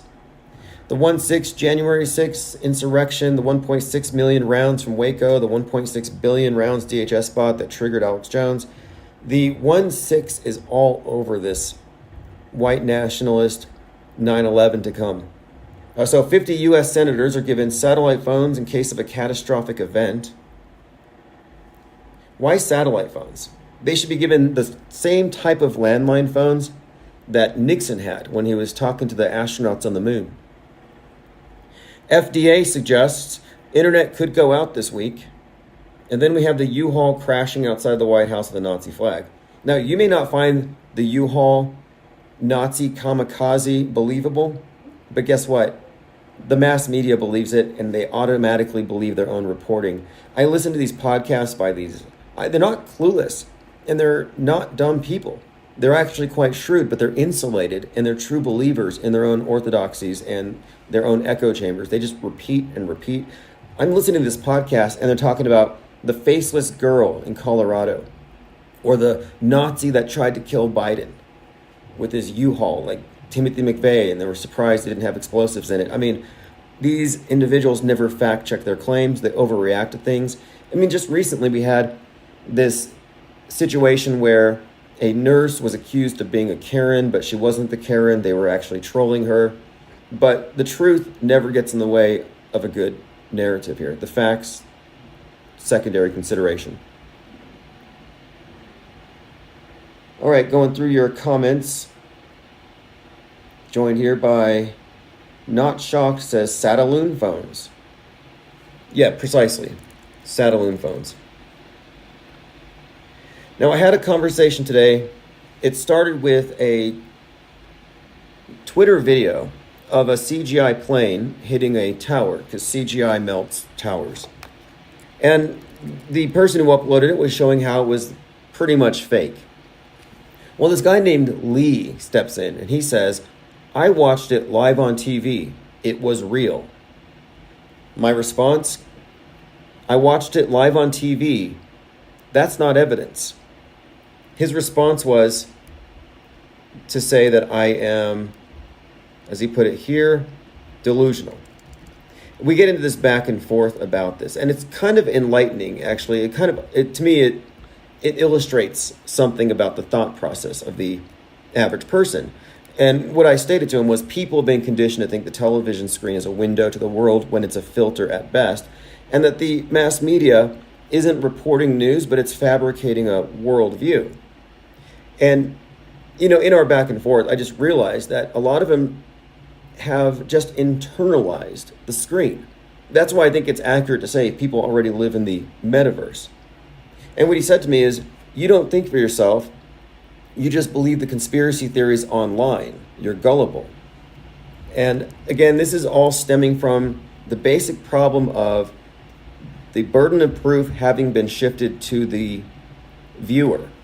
And it was never theirs. But the instant you took that burden of proof, you gave them all kinds of power to make you believe all kinds of lies. And to me, choosing not to question is what I would say is being gullible. And just because you question it doesn't mean you disagree in a knee-jerk fashion. But I'm talking about filtering information. And if you think there's no point to it, well, I'd point to Jussie Smollett. That's a pretty good example. But there are numerous examples of media malfeasance. But people have no attention span. They don't put these things together or realize that it's all because of the media infrastructure itself. It's there for worldview fabrication, not informing you. Yeah, they're just doing it to do you a favor. But the people today generally cannot differentiate reality from what's on the television. And to me, that's serious mind control. I saw it on TV, therefore it happened. And someone had told him, well, no, you didn't see it on TV. Because he said he saw it live on TV. It wasn't live. Like, you were just watching Twin Towers that morning? Yeah, it's 9/11, 2001, Tuesday morning, about 8:40 in the morning. Just watching the Twin Towers on TV, and then a plane hit it. Like, no, it wasn't the center of a TV show. It became it after. And that's an important point, because you have to recognize there's a difference between seeing it live and then seeing a replay, because they think if they're seeing it live, there's no fudging going on. It's just a window to the world. And they're more likely to believe it if they think that it's live. Most people believe they saw the Challenger live when they were kids and they were traumatized by it. Well, you didn't see it live. You saw a replay because it wasn't broadcast that way. And a lot of people have these misconceptions. There's a pretty, I would say, embarrassing or startling incident on the Conan O'Brien show where he's talking to Buzz Aldrin about how he remembers his parents waking him up at night and bringing him downstairs to watch the moon landing. And Buzz said, no, you didn't. You don't remember that. That was an animation that you saw. Like, Buzz had to tell him, had to break it down to him. And again, this is all, we're not splitting hairs here. I'm saying we're in a state of philosophical crisis, and it matters. It really does. Fakeability matters. This was a subject of a live stream the other day. Fakeability matters. The general public isn't aware of how fakeable things are. And that, to me, is the main revelation here. You're in a magic show. You're a captive audience. If you don't leave your seat, you don't have any basis to disbelieve your eyes. Seeing is believing, but believing's not knowing. You can see boats go over the horizon, but do you know they went over the hump?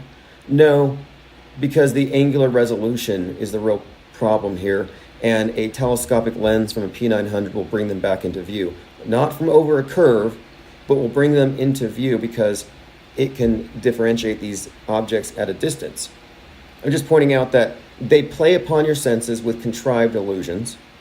Sleight of hand, the world stage media is in fact a magic show. And then there's sleight of mind, and sleight of mind is where they use logical fallacies and pretty much, I guess, Mandela effect, like they mess with your perceptions by, like letting people believe that they saw something live and not correcting them, not being sticklers for details like we are. Like it does matter. Not Shock says, I saw David Copperfield live and he flew around the stage. It must have been real. Right, you saw it and I know you. Therefore, if somebody says it's not real, I can say, no, I know somebody who saw it. Therefore, it's real. That used to be a thing. Oh yeah, my cousin has a friend who knows somebody who was at that school when it happened. Therefore, it's real. Oh, okay, 6 degrees of separation. Okay, talk about hearsay. Javo82 says, Free Guy movie. Yeah, Free Guy movie's great. It really is. It's kind of like They Live plus The Matrix.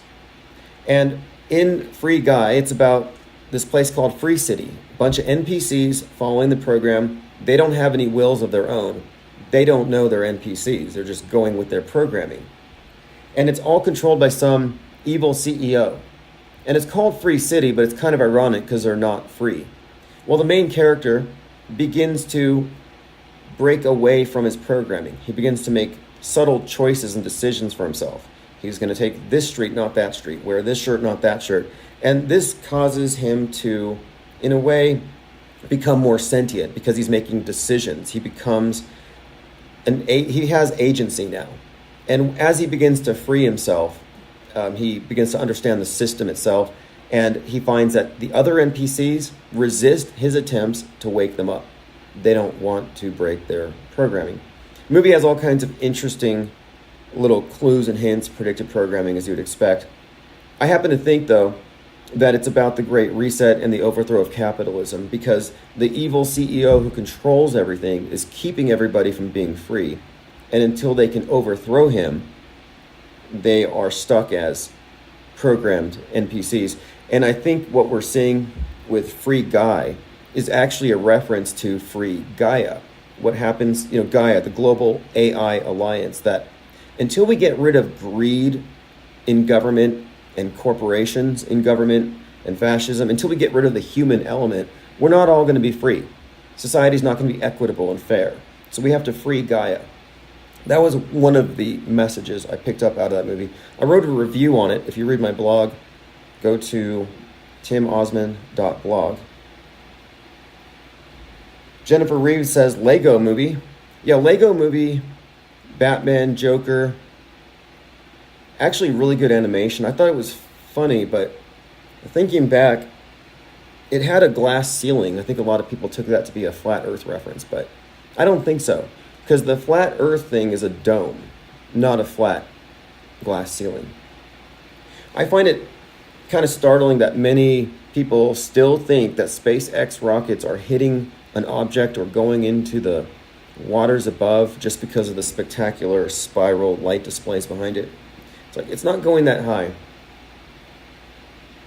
And I don't think we live in a fishbowl. Maybe we do, but you can't base it off of a rocket that's, maybe in the stratosphere.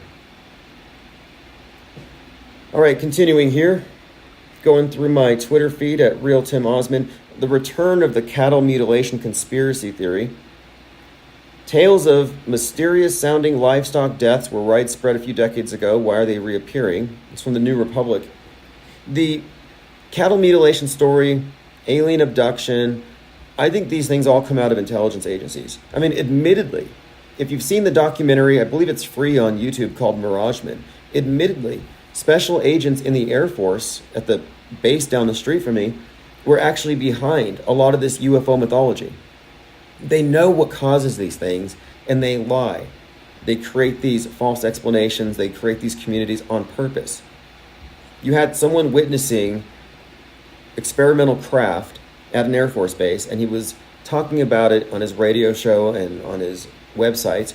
So they send in special agents to tell him some stuff, add some stuff, and before you know it, you have this entire narrative of aliens from Venus invading Earth to take our water, underground bases in Dulce, New Mexico, abductions. They give him these stories to mislead him and discredit him. This community builds around it. They have conferences. It blows up out of control. And later, one of these agents tells him, hey, we made all this up.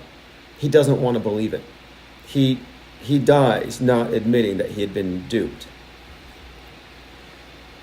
But my point is, there are perfectly rational explanations for the so-called cattle mutilations. I'm pretty sure it's just coyotes. I've seen what coyotes can do here to small animals, and I think they just prefer to eat the soft, warm parts, and they leave everything else intact. It's not an alien. Clockwork 113 says, very interesting documentary. Yeah, absolutely. Mirageman is key, because we've all met Mirageman directly, indirectly. We say shills. Well, we've independently, the IPS, we have actually found feds and federal informants. Joined by 5 minutes of fame. Hey, good news, by the way. Soon, as in within 2 weeks, maybe a week, we will have our new headquarters, and we'll have a regular scheduled call-in show. I'm getting a new phone system that will put callers in queue, and from there, we're going to be building outward and up. If you get the newsletter, you know more about the plan. I don't really want to talk about it too much live. A lot of it is really about the organizational structure of Infinite Plane Radio, our 155 press pass carrying reporters, and how we're going to activate that. Ollie Goering says, oh, missing people, aliens. Yeah, the aliens are angels in this. We talk about the new paradigm being based on the old paradigm. Virus replacing sin. Global warming replacing the flood god. Aliens are like angels. Like angels, they're androgynous. They're beings of light. They're obviously more advanced. They don't have any of the hang-ups of the flesh, as in passion, emotion, wants, needs. No, they're pure. And they're intermediaries. Some say aliens are future man. Well, if you think about it, if you're a good person and you ascend to heaven, you lose your meat suit, you're pretty much just an angel in heaven playing a harp. You just got to really work at breaking away from your worldly nature to ascend. And I think that the angel and the alien both represent future man in this sense. And it's, of course, man is in a kind of a tug of war between beast and alien in the evolutionary narrative. You know, it goes from ape to man to eventually he's going to be an alien with all the cool tech. And he'll be past gender, past race, just gray. And that's, of course, again, what I'm saying, I think it's a parallel belief system, ascension. Only salvation in this new paradigm comes through technology. And notice the very concept of ascension, the tractor beam, the beam of light beaming you up.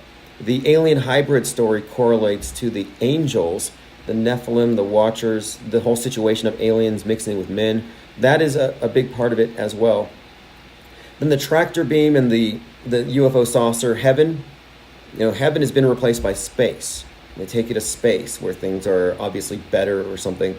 But what's more, the symbol of salvation in the old world religions, the obelisk, represents the resurrecting dead earth god. Well, the New Age obelisk is the Space Needle. And the Space Needle is consciously designed to look like a UFO. And the elevator is the tractor beam. And so what does it represent? Ascension from what? The world, as in rapture, salvation, the elect, the elevated, the elite. It's all part of the same system, as in the UFO at the top of the tractor beam actually represents the capstone at the top of the obelisk, or the capsule at the top of the rocket, which is the modern day obelisk that takes you to the modern day heaven, which we call space. Another article here I want to bring up. This is from France24.com. Climate scientists flee Twitter as hostility surges following Musk's takeover. Now, are we talking about microblogs and 144 characters? Or are we talking about a literal battlefield with guns and tanks and bombs? Scientists flee. Hostility surges. Musk takeover. We're literally talking about microblogs. Microaggressions at best. They're not fleeing, whatever that means. And I think they even have some kind of protections anyway. I believe that you're not even allowed to pay to advertise that climate change is fake. But yes, it says there's a number of them. Like Peter Gleck, a climate and water specialist with 99,000 followers, said he would no longer post on the platform because it was amplifying resistance to climate reform, racism, and sexism. Well, I'd like to know what Peter Gleck, this water specialist, has to say about 57 tons of PPE added to the ocean in the last 2 years. Like, I don't believe in global warming or ocean levels rising one bit, yet I'm willing to entertain that it went up a millimeter just based on the amount of PPE that the climate change believers are largely responsible for. And I remember in the lead up to the pandemic, it was, okay, you can't use plastic bags because Gaia. Okay, let's use paper bags. Well, no, you can't use those because they're bad for the, we don't have enough trees. So bring your own bags or carry your groceries. So I'm like carrying my own groceries for weeks. And it was just this back and forth. I'm like, they're just playing with their lives. And then some eco-fascist came into the local Circle K and stole all the straws. I mean, they were already getting aggressive. The environmentalists were already getting aggressive, affecting everybody's life. And I remember several times I got these paper bags that are tissue thin and my groceries fall out, like apples rolling down the street. And I know the elite are laughing. Like, I believe that they okay, paper bags are ineffective, they tear, and people drop their groceries. They're unwieldy, they don't make sense. So let's make them use those so we can laugh at them from afar. And they do. Because the plastic bags never break, you can reuse them for trash. I've used them even for priming canvases. I mean, they have a lot of uses, but the paper bags are worthless. But then they banned those. We have to bring our own bags, and then COVID comes and they say, no, you can't use your own bags because those are carriers. They have the virus on them. They're infectious waste. So you can't bring them back into the store. So then they let us go back to the plastic bags. At which point I'm like, wait a minute here. Are we going to sacrifice Gaia to save man? But all of this is just to say that they have the power to control and regulate you down to the level of the individual. because of this virus construct or because of your original sin, which is your carbon footprint. And I'm saying that your carbon footprint and the virus are replacements for sin. That COVID is a devil that the atheists will believe in, and they affected a puritanical revision of our society really quick, and it didn't take long. I mean, the staunchest believers in the vengeful flood god that's going to judge us all happens to be the atheists, and it's their globe god construct that they're radicalized about. Anyway, continuing, climate tweets decline, so there's not as many climate scientists tweeting about it. Climate scientists' tweets are losing impact. The average number of likes they received was down by 38%. Well, again, this is climate denial bots. That's nice. Hostile comments with signs that they came from bots. Automated accounts that researchers say are pushing mass misinformation. We're looking at, again, just the worldview warfare. The left wants you to fear the globe. The right wants you to fear God. Just in broad strokes, the basic schism of things, the basic layout. Kevin Mooring says the U-Haul driver's charges have been reduced to property damage. Yeah, he was charged for I think $1,000 worth of property damage to that gate. But look, I mean, has he even been, I don't know, the whole thing is just fishy to me. Like, he told a Secret Service agent that he wanted to kill the president. Like, the whole thing seems like there's no due process. And you'll notice, when there are psyops, there's no due process. I always call it Scooby-Doo justice. Oh, there's a shooting, and within 24 minutes, you'll know who did it, they'll unmask him, you'll know why, and then they'll have their final disposition. Death, insane asylum, or generally with any of these shooters. They're usually too crazy to talk for themselves, or they end up dying. But for the most part, though, the public knows why they did it. We have the manifestos, we have their social media, but there's no due process. My point is, the public has been conditioned to accept the lynch mob media, which is what it's become. I call it the lynch mob media.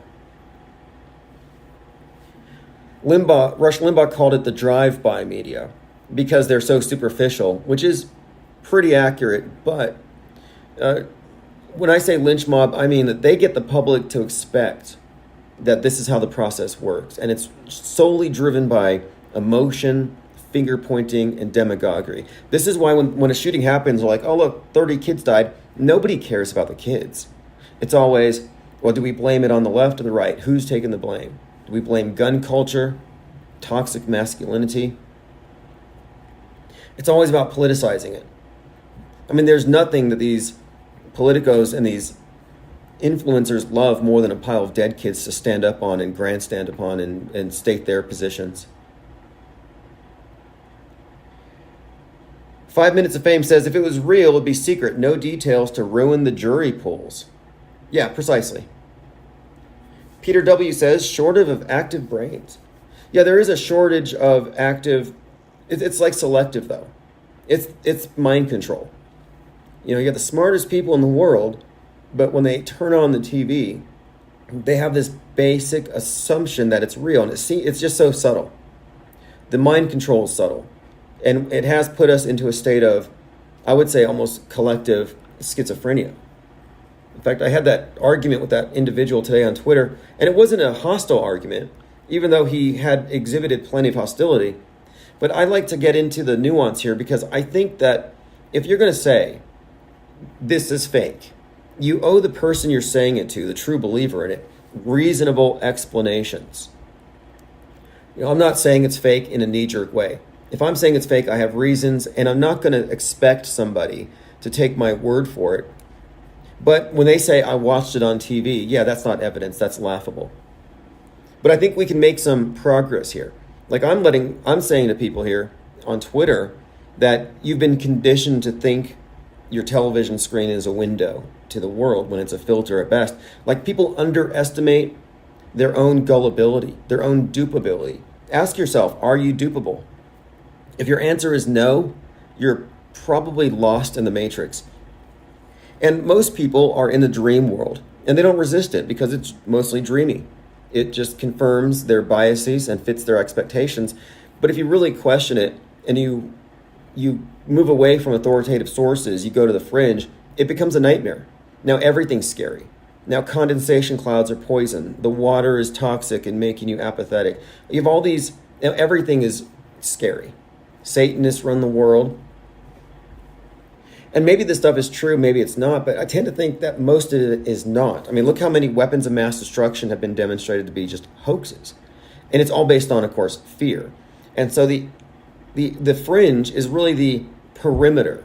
And the perimeter of the world stage is scarier. It's nightmarish. It's full of frightening possibilities. So anyone who strays from the center will naturally want to go back. They keep you in the village with fear.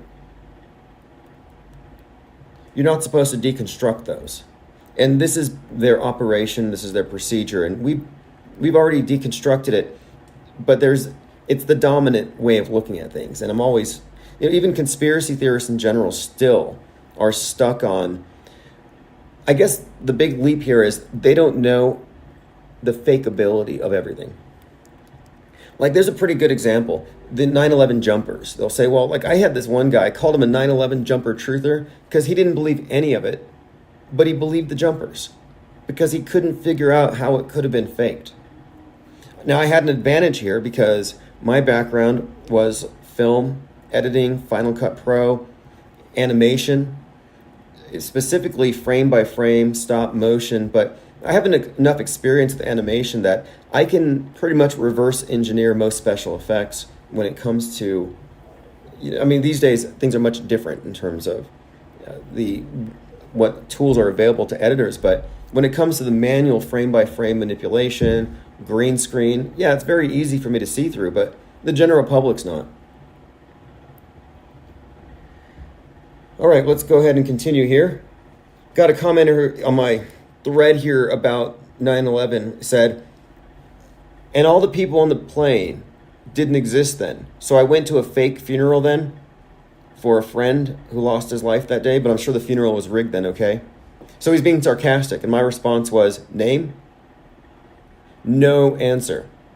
So this person is trying to say, oh, I went to the funeral of one of the victims here. I asked for a name. No name was forthcoming. You have to be able to call out the lies. And not all lies are malicious. A lot of lies are just, really just, I don't know how to put it. I guess you have malicious lies and unwitting lies. Does it excuse it? Not necessarily, but just because somebody isn't knowingly and consciously spreading a falsehood doesn't mean they should be insulated from any sort of criticism if they enter the field of debate. I mean, I'm not going around trying to, quote, wake people up. I'm not megaphoning on the street corners trying to let people know, because they're too far gone. That's not how you wake up these sleepwalkers. This is a philosophical problem. There's a labyrinth that you have to exit. You have to see through the sleight of mind, or think through the sleight of mind, and see through the sleight of hand and the stage magic. And it's a massive paradigm shift. And my intention here for Infinite Plane Radio is just to build on what we already know and to onboard more into the off-world stage perspective. But I don't have any intention of finding average normie news consumers and trying to like recruit or anything like that. I'm only interested in people who already understand this stuff, already see how it works. And a lot of people do. The number is probably much larger than the mainstream media would ever like to admit. They want the consensus to think, oh, anybody who ever questions the moon landing is fringe, and they have some kind of intellectual deficiency. No, we're not fringe. We're actually cutting edge. We took off the filter. All right, continuing through my Twitter feed at Real Tim Osman. And by the way, we are doing Twitter Spaces. So just a heads up, we'll be doing Twitter Spaces after this. So some of the things we've been talking about: fake U-Haul false flag, missing ammonium nitrate, enough for 15 more McVeighs, AI regulation to protect the elite's fakeopoly, Jordan Peele's predictive programming and the Jordan Neely PSYOP, influencer-driven psyops in general, and my concept here that sin is has been replaced by the virus, but they still use moral and satanic panics for social control and segregation and self-quarantining of certain demographics the same way they do the virus. It's all a psyop. This Satanist designing clothes at Target, yeah, he's pretty much a psyop operative. I don't think it's a coincidence. It's too perfect. Billiard says, Gabby Petito's parents get, quote, burn after reading letter from Brian's parents. The Gabby Petito psyop was intriguing, and I have a picture from the FBI of the letter he wrote to her. And in the background of that photo, you can see the movie poster from the movie The Notebook. Like, they actually show you right there in the actual FBI, quote, evidence, the basis for their storyline and their script. And Gabby Petito was a Sandy Crooker. She's from Sandy Crook. She was in a Sandy Crook video that said something about, I think it was like, My Life Matters. I got to figure out what it was. There was some corny video, but my point is, she was in this post-Sandy Hook production. And then she's the star of this summer kidnapping video. And I think the kidnapping of Gabby Petito was actually a dramatization of the kidnapping of the Spring Maiden, or Persephone, being taken into Hades at the beginning of fall. And this would explain why her remains were found on September the 22nd as we hit the equinox and go into the fall. We go into the dark half of the year, or Hades. You know, I've been watching a lot of videos of climate change activists or climate hysterics, the climate cultists blocking roads. And I saw one where one driver started dragging them off the streets and the police arrested him for it. So I thought, you know, maybe a lot of you or us, we climate deniers, ought to go march and shut down traffic. Like literally, like shut down traffic because we don't believe in climate change. And then the only people that we let through are big coal rolling trucks with MAGA flags, like big polluters. If you're not a big polluting truck, yeah, we're just going to block the roads. The greenies, yep, not going anywhere. You shouldn't be driving. You should immediately let us impound your vehicle so we can recycle it or whatever we do. Would they let us get away with it? Could climate change denialists shut down traffic? Could we go vandalize art, glue ourselves to things, set ourselves on fire? I don't think so. I think there's probably a double standard. We ought to test it. Facebook censors, quote, Jesus died so you could live message. Yes, it went against the company's community standards. Fascinating. You know, they censored the word hell on one of these podcasting platforms. Like, you can't even be academic about it. What if you're a professor? What if you're writing about Dante's Inferno? We cannot use that word anymore. Like, this is kind of alarming if you think about it, which is why we need to do what we're doing, because their world is a world of book burners, and they don't want a continuity of awareness going very long. They want everyone to be part of the same short attention span theater. And just the fact that we have a think tank for years we've been going on here, maintaining a continuity, keeping up with the crisis actors. This is a development that they probably would like to break up and fragment, and it's too late. And the purpose to organizing as we are around our reporters and the real world reporting is to be able to scale this up, to metastasize it, to create a viable schism. Maybe not a total disruption. I don't even know how possible that is. But I'm convinced that there are sufficient numbers to create exactly what I have pictured here. Elephant Tusk says, stay home, save lives. Yeah, absolutely. I think environmentalists ought to be forcibly locked down and weld their doors shut like they did in Wuhan. If you see somebody, I'm thinking about this. They're waging war. The war that the environmentalists are waging on you is they want you locked down. Ubiquitous home incarceration because you're a carbon super spreader. So the virus is sin. And to prevent you from spreading sin, they lock you down. Well, you're a carbon super spreader, and your carbon footprint is your original sin. Like, you're just intrinsically sinful.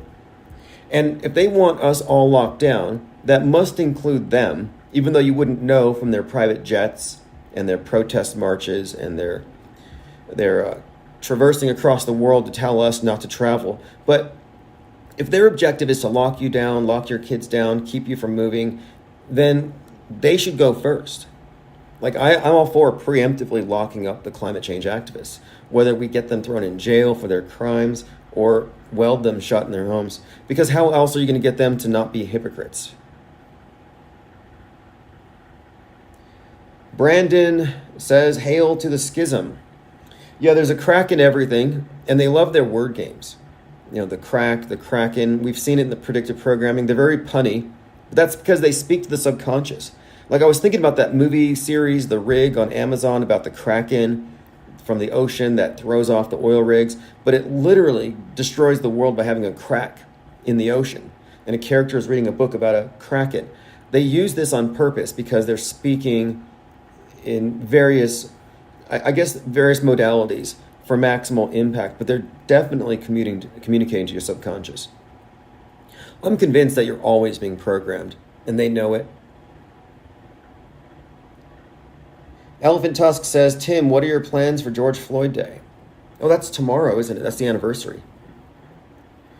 Well, there has to be some kind of acceleration. I mean, this is not over yet with Jordan Neely.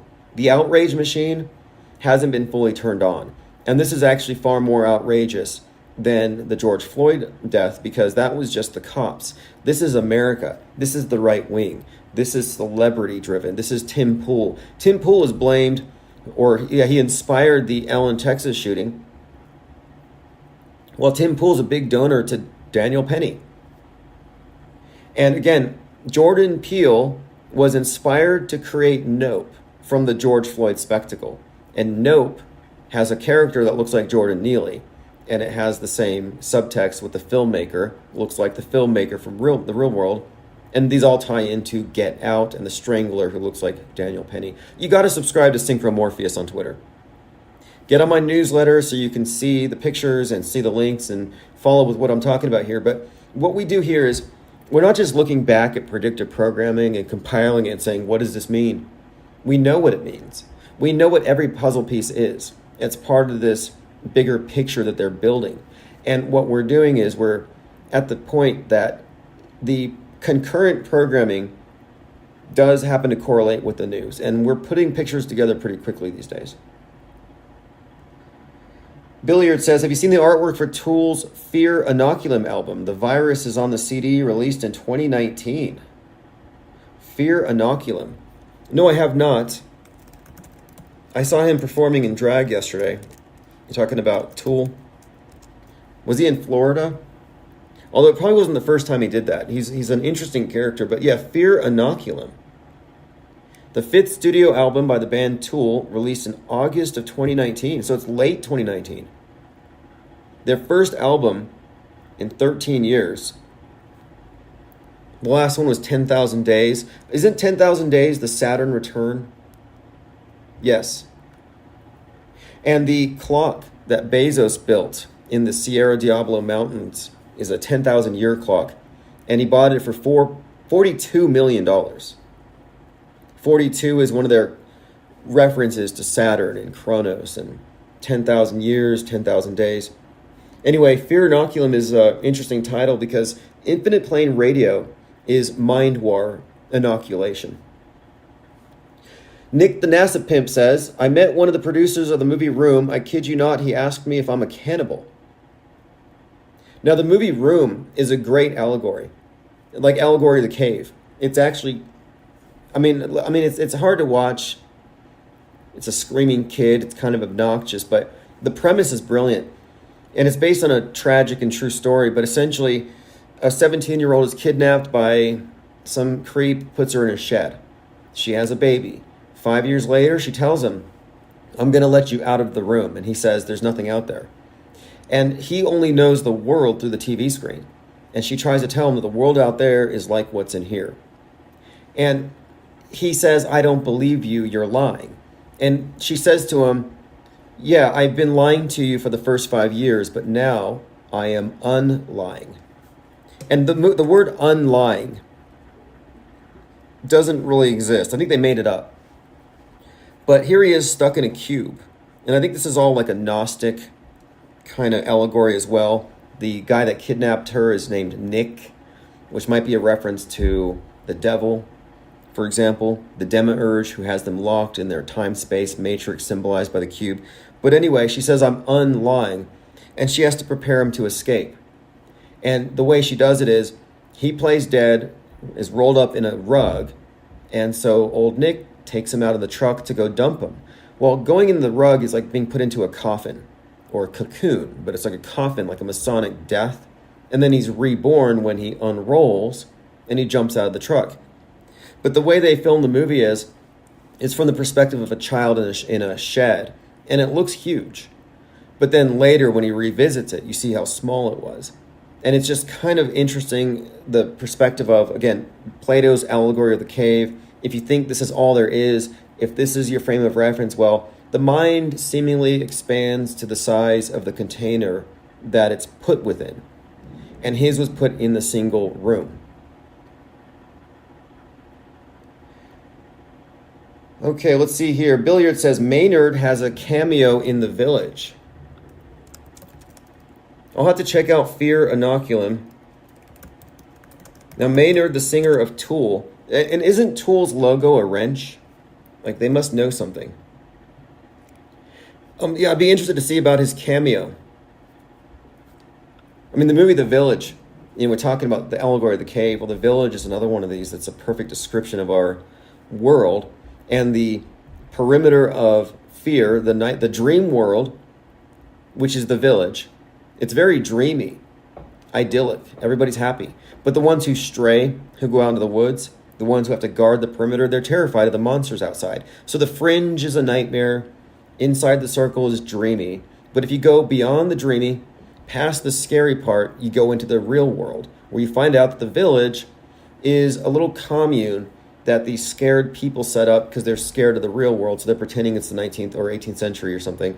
Meanwhile, the 20th century is just over the next hill. Great movie. Kenneth Anger died on the 11th. I just found that news today. Kenneth Anger is a significant figure in the New Age. He's the co-founder of the Church of Satan, famous filmmaker. He was a Mickey Mouseketeer who claimed that Walt Disney was a dirty old man with children on his lap. Anyway, Kenneth Anger, filmmaker, worked with Mick Jagger, worked with Jimmy Page from Led Zeppelin, always described as underground. His films are kind of avant-garde. Probably not for everybody. I'm just saying he's an interesting figure given his prominent role within the satanic movement. And then he's visiting Aleister Crowley's abbey. We're talking about in Italy, where he did his rituals. And he was down there with Dr. Alfred Kinsey. Now, the significance here is Alfred Kinsey's sexual revolution, crossing paths with Satanism and film. What Kenneth Anger and Hollywood Babylon, what he really divulged was that, and most people just thought he was tongue-in-cheek, but that the religion of this new age, that its pageantry is quite literally Hollywood. And he's not being hyperbolic, where he's actually, I think, one of these individuals who for some reason just called it out like it actually is. Scotty Smith says Tina Turner dead too. Yes.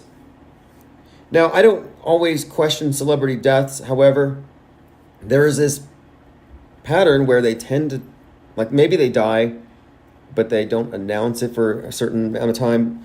But there does seem to be significance in the deaths and how they're presented oftentimes.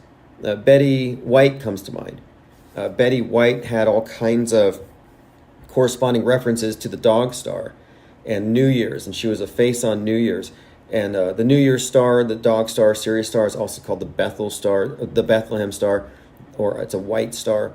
And she was called a blazing star, and it's called a blazing star. Like, we've seen many examples of deaths correlating with events. Like, for example, I even think that the recent sickness of Jamie Foxx, where he died and he came back, yeah, kind of like Damar Hamlin, died on the field and then was resurrected.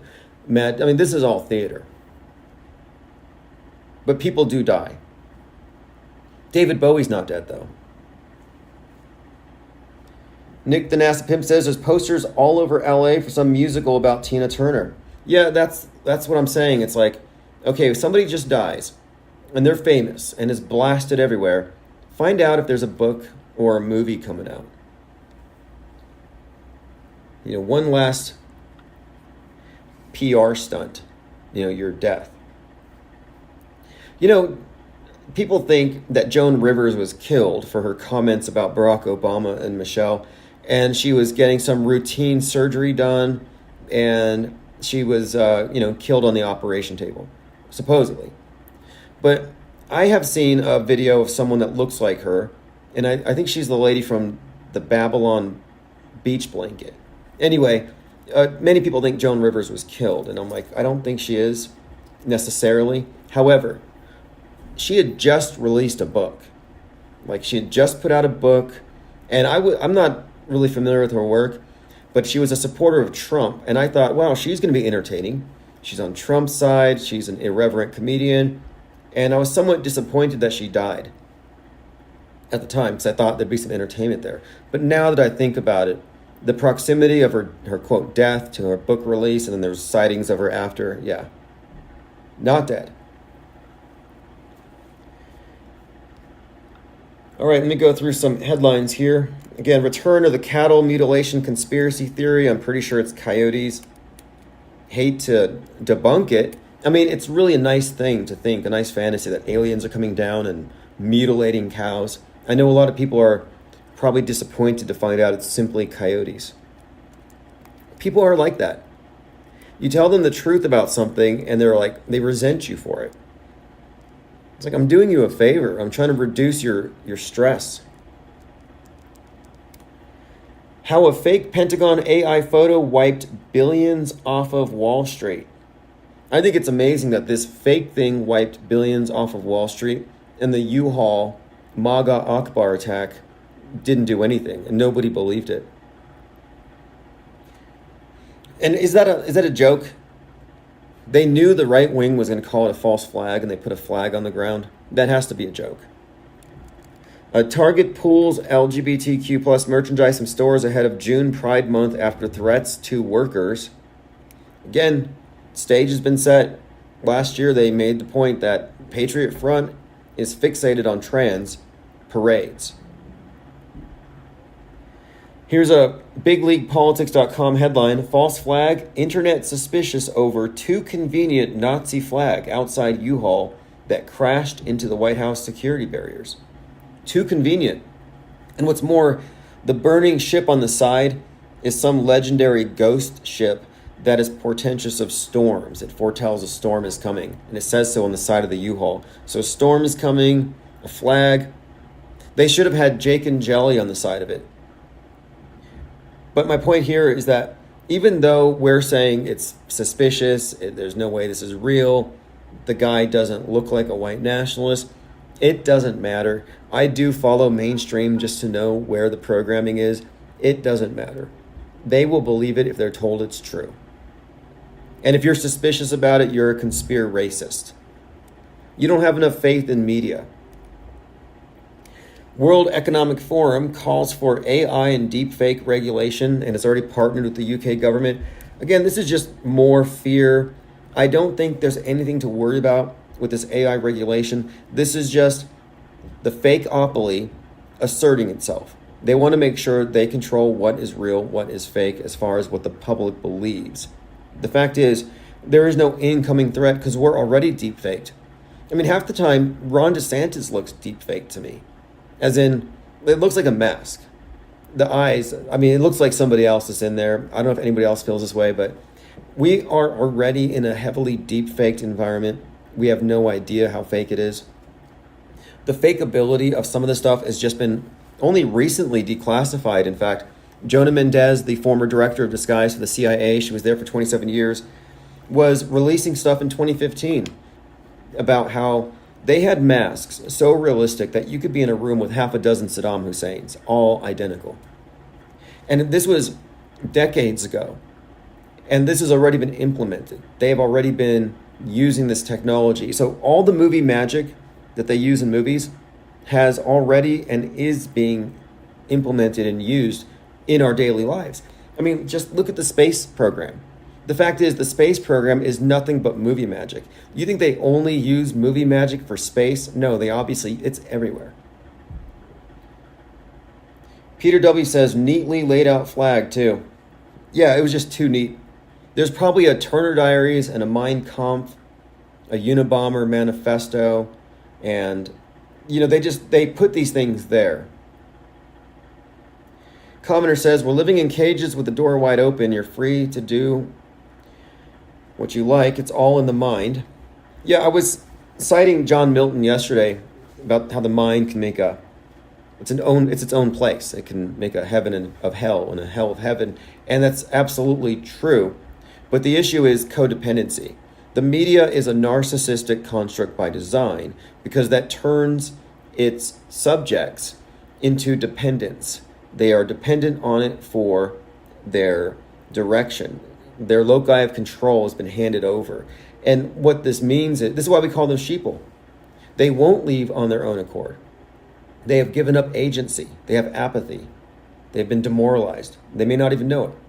They have been gradually conditioned to accept the situation where decisions don't really matter. Everything is subjective. It's easier to lie along, to go along, and ignore the gaslighting. And they give you so many ways to make it feasible to live with the gaslighting, to make it palatable. That's why they inundate us with entertainment and drugs. It helps the programming go down easier.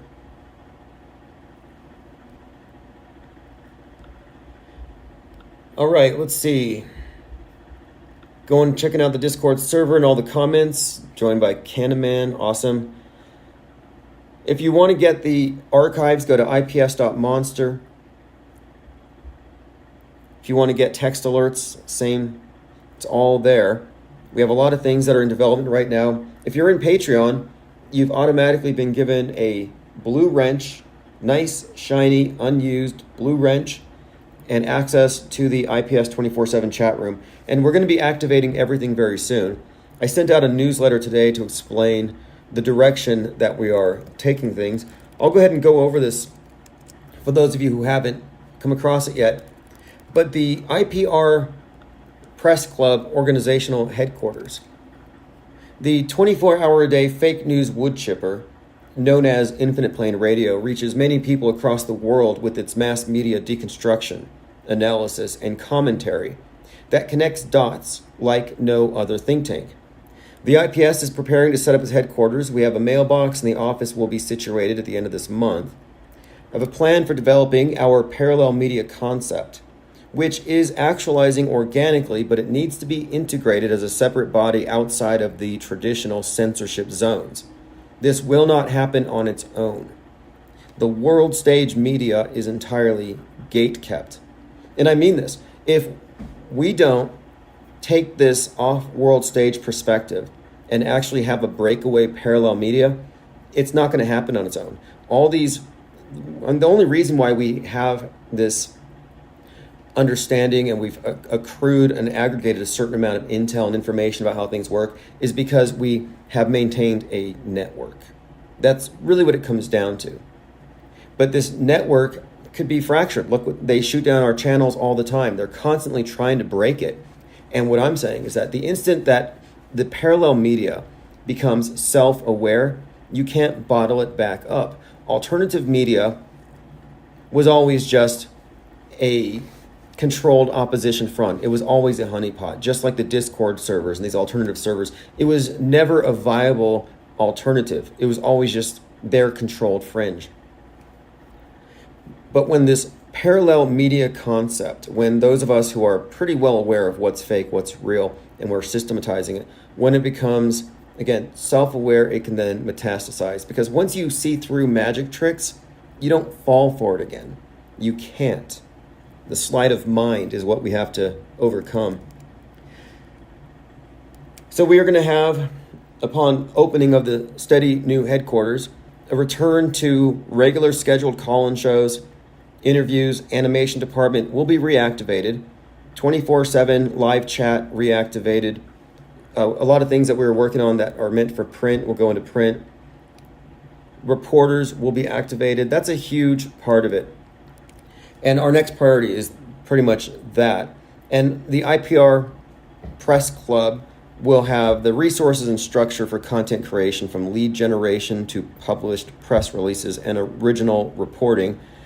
All of this is going to be really the focus of the channel in the next month or so, because I think this is going to be a very interesting summer, and I want to be well positioned to cover the intensification of the War as we get close to the election. And who knows what's going to happen on 6/11 or 8/4 or any of these dates, but I don't want to be voiceless or completely censored when something happens.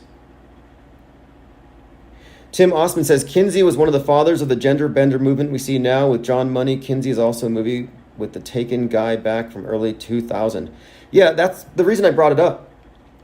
The reason I brought up Kinsey and his visitation of the Abbey where Crowley went is he was going there with Kenneth Anger. So we're talking about the Church of Satan going to the Thelemite cult to get their records of Crowley's orgies and their sex rites and their initiations. And the Baphomet, that was one of Crowley's code names. Look at where we are right now today. And it's not hard to see how the inner doctrines of the New Age cult that I'm always talking about, I'm saying that this is their religion, that it's been couched in modern trappings, but no, this is just it rearing its head. And it's interesting to trace these steps back. I was mind mapping a number of these characters a little while ago, and Anger, the Satanists, their connection to the Mansons, their connection to various rock stars, it actually does create a very fascinating composite.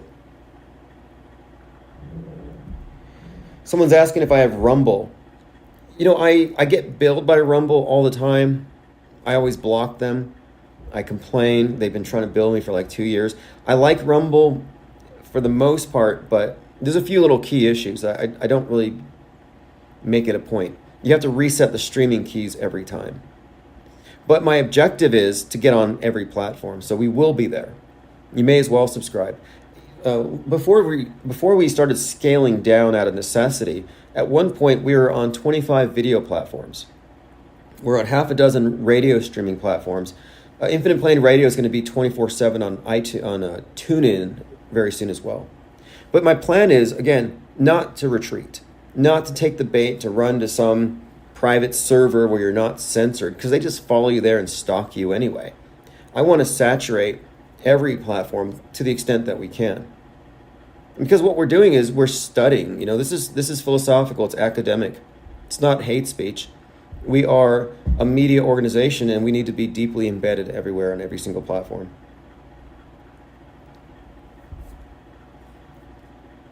All right, let's see. Going through your comments one more time. I'm putting a link in the chat. I'll say thanks everyone here for joining.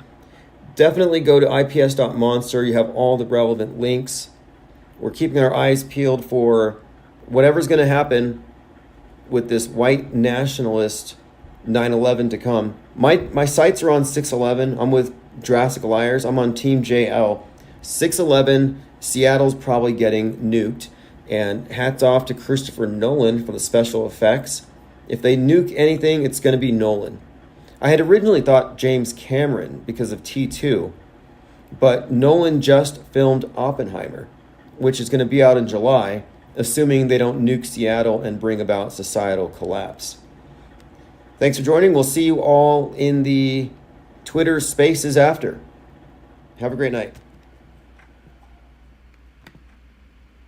All right, today is May the 3rd, 2023, and right now the big news is the active shooter in Atlanta with a very unimpressive kill count, only one, and they have hundreds of police combing the streets, so it's a big show. And then Russia claims Ukraine tried to assassinate Putin in a drone strike, and I watched the footage and it was pathetic. It looked like a firework hitting the top of a dome. That really wasn't an attempt, just pure symbolism, but not even good special effects. Wasn't even close to convincing. But he has promised retaliation. That's the top story right now. And the story in Atlanta, one individual, former military, 24 years old, he's going on a shooting spree. He injured 4, killed 1. And like I've been saying, they've changed the narrative, where now the shooters are all lefties. You have the trans gun persons, the Redditor shooting up the bank, and then you have the illegal immigrant or the Mexican national who'd been deported 4 times. And then it raises the question, how did an illegal immigrant who's been deported 4 times get an AR-15 to casually pop off in his backyard? They caught him hiding under some laundry. But this new shooter all I know is he's dressed like the Unabomber with the hoodie, and he's black. That's all we know so far. And former military, 24 years old, and he's still on the loose. And they've locked down Atlanta over it. So loose shooters seem to be a new PSYOP twist, another twist, a plot twist in the PSYOP narrative regarding shooters, where they're trying to make sure that these things are terrorizing the right people. And the right wing didn't care about the bowl cut shooters with the MAGA hats, but now they care because they're trans gun persons shooting Christian schools. Now they care because these are people who shouldn't be here, but for the lack of a wall. And who knows what's with this individual? They're probably going to say, if anything, mental illness. They'll say something about military not getting adequate mental health. We'll see. Narrative is still unfolding. Other news, the Discord server was tanked last night, and they also took down my personal channel. So I'm done with Discord, as far as I can tell. But if you go to ips.monster, the link at the top, it'll take you into our replacement Discord server, which is a clone called Gilded. And I'm also making use of a forum, the Autohoaxology forums, to consolidate all of our research. That way, if they take down anything else, we always have a permanent record. And finally, I'm making more use of minds.com. But you can find all the relevant links at ips.monster. I sent out the links, and I think we're going to regroup pretty fast. We're just going to continue moving along. Commenter says it's the equivalent of droning the White House on July 4th, a humiliation. Right. Yeah, it's more of a symbolic thing. That wasn't a legitimate threat on his life, but the fireworks hitting the dome, that was definitely a provocation. And he did say he's going to do some kind of a nuke. Like Discord just got nuked. We were expecting one. I thought Austin or Houston was going to get it first, or Seattle, but no, it was the IPS Discord server. But, I just had a conversation with Fakeologist about how the Discord server is almost like an information quarantine. We don't want to quarantine our best ideas. We want them out there interfacing. Discord might be a PSYOP. These alternative platforms, go ahead and have your free speech in Telegram. Have your free speech in Discord, where you're able to grow, congregate, network, and they can spy on you, and then they can rug pull you whenever they feel like it. That was the agenda from the beginning, to stop us from having our conversations in public. That was the PSYOP there. That way, for that reason, I kind of don't feel like it's a huge loss. It's a disappointment. We lost a lot of good memes, animation. An incredible amount of art.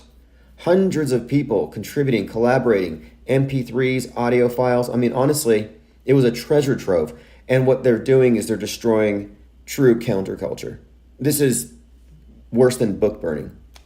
This is erasing your books, erasing your conversations that involve a lot of riffing, a lot of back and forth, a lot of spontaneity, plus hours-long voice chats. Really what they destroyed, you can't replace it. But we already knew this was going to be the case, and that's why every day we're live streaming, and I'm digging through the Discord servers, going through our various research pools to find the best content and to put it out there, to publish it. It's a tank, it's not an echo chamber, meaning we have a turret, and we have a way of blasting our misinformation, disinformation, as they call it, in every direction. Let's Go says, lesson learned, we need an IPS server off the grid. I disagree. Off the grid is what Discord was. Off the grid is what they want you to do. That's the PSYOP. There is no off the grid. If you're running off the grid and you put your head in the sand, what you're doing is you're taking yourself out of the area of engagement. If anything, we need to just continue hitting the same exact areas, but the content needs to be made so redundant that it can't just be deleted.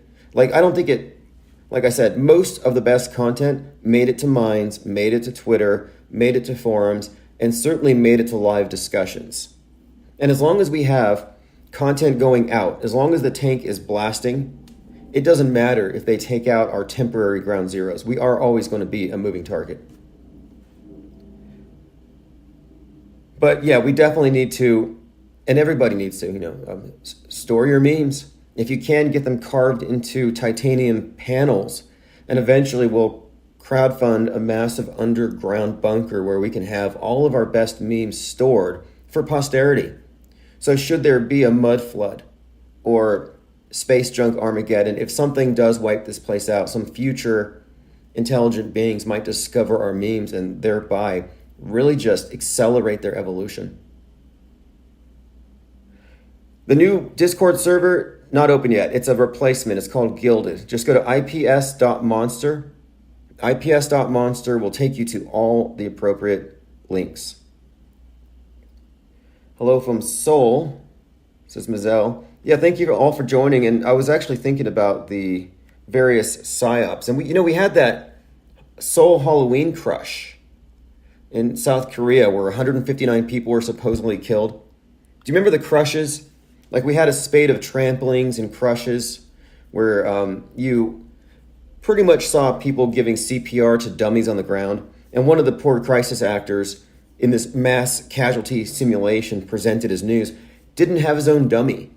So he partnered up and he was doing chest compressions on a rubber dummy's thigh. And they were all hitting the CPR dummies to the beat of the music in the background, which was Staying Alive by the Bee Gees. I mean, it was a great party. It was out there in South Korea, the Halloween crush.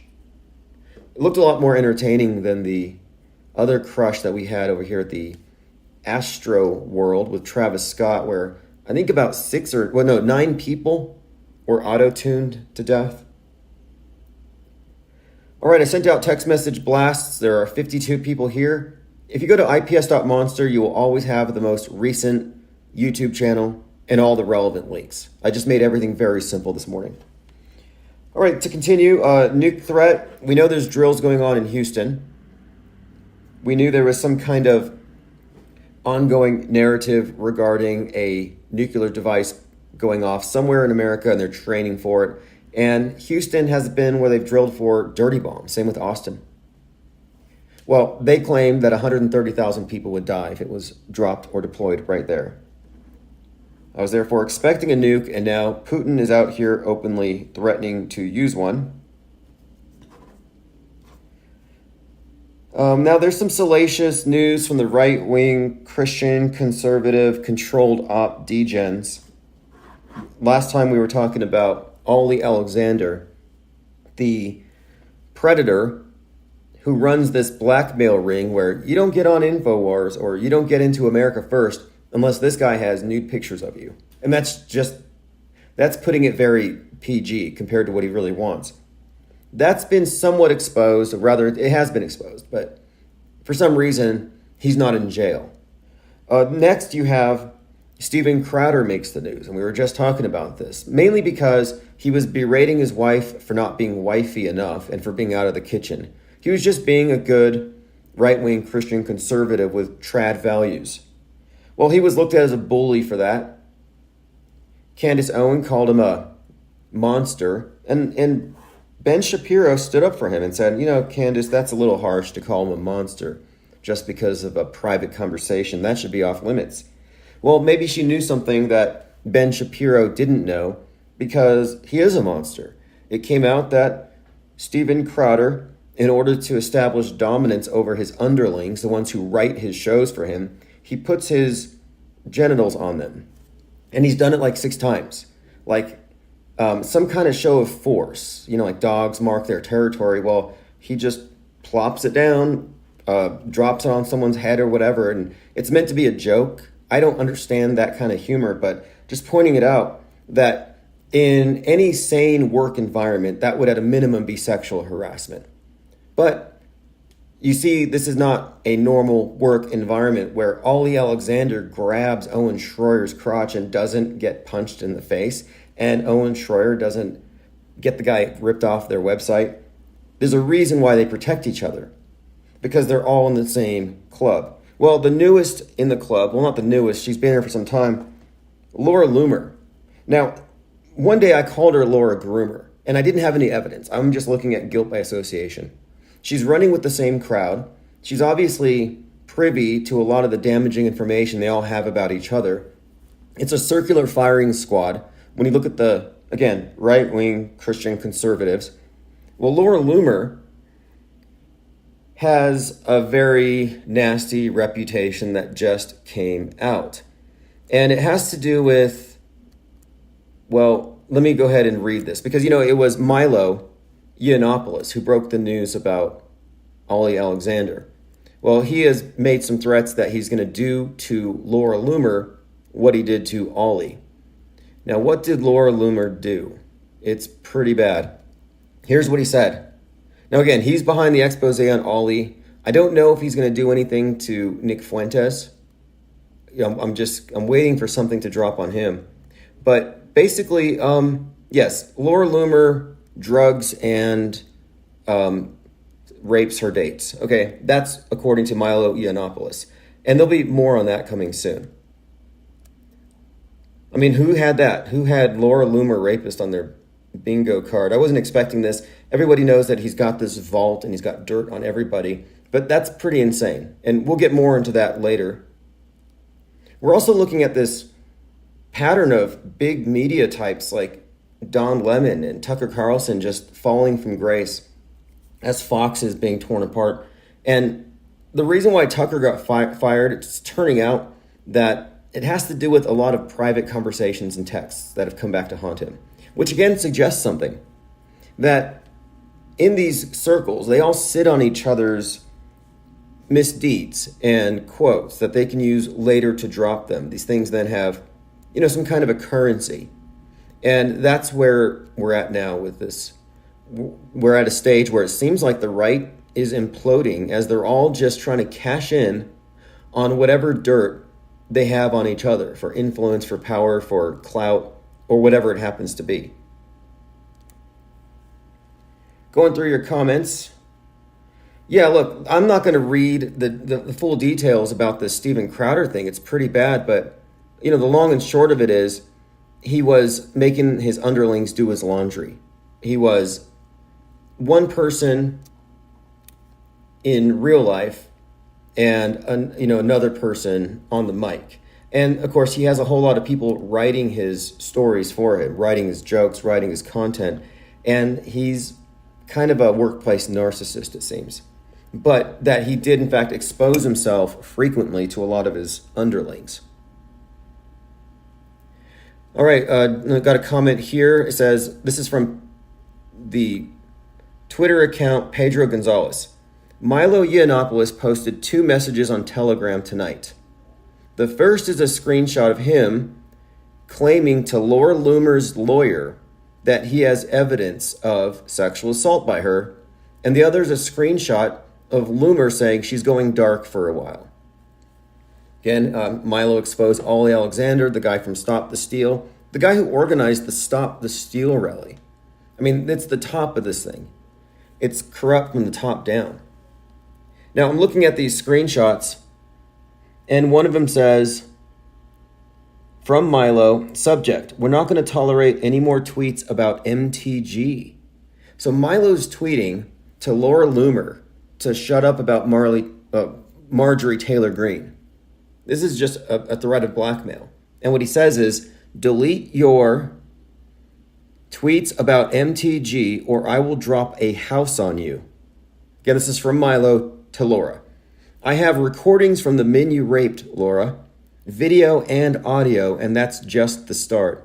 Choose your next move really carefully or you'll get the Ollie treatment. You will not survive. Milo. So there you have it. He just dropped that on her. And then she said, and I'm sure this is just a coincidence, she says, I feel so tired I could collapse. I need to rest. Haven't been feeling well lately. Not interested in doing interviews or any kind of media. Too tired. Fascinating. Fascinating development, not surprising at all. You know, it's like, who among the far right aren't groomers or insiders to this blackmail cult? And one more point about this. I'm not going to play guilt by association, but if you look at the people who are associated with these sickos, you know what they all have in common if they're not sickos themselves? What they all have in common is terrible discernment. They can't see the wolves in sheep's clothing. They can't see the snakes in their midst. That tells you how good they are as far as being truthers and people you can rely on. Like, they're fooled by people right next to them. One Step Too Far says, hey, Tim, have you seen the video of Ollie Alexander claiming he can time travel? Yeah, I actually believe him. It makes sense. The whole Sammy Davis Jr. thing makes perfect sense now. Yeah, that guy, Ollie Alexander, was some kind of key player in January 6th. He's very connected in more ways than one to Karl Rove, for example. And that kind of stuff tells you that, you know, it's the older GOP, it's the Turning Point USA. It's not just the fringe America First incels that are into this. It's all of them. Makes me wonder about all of these networks. I mean, really, there's something going on here. But it's not just the right, it's also the left. The Pizzagate thing is on both sides. I got this video about Trump being a time traveler. And they said, hey, look, in 2011, 2011, you can find Donald Trump talking about Pizzagate. And the context of it was he ate a pizza with a fork and a knife.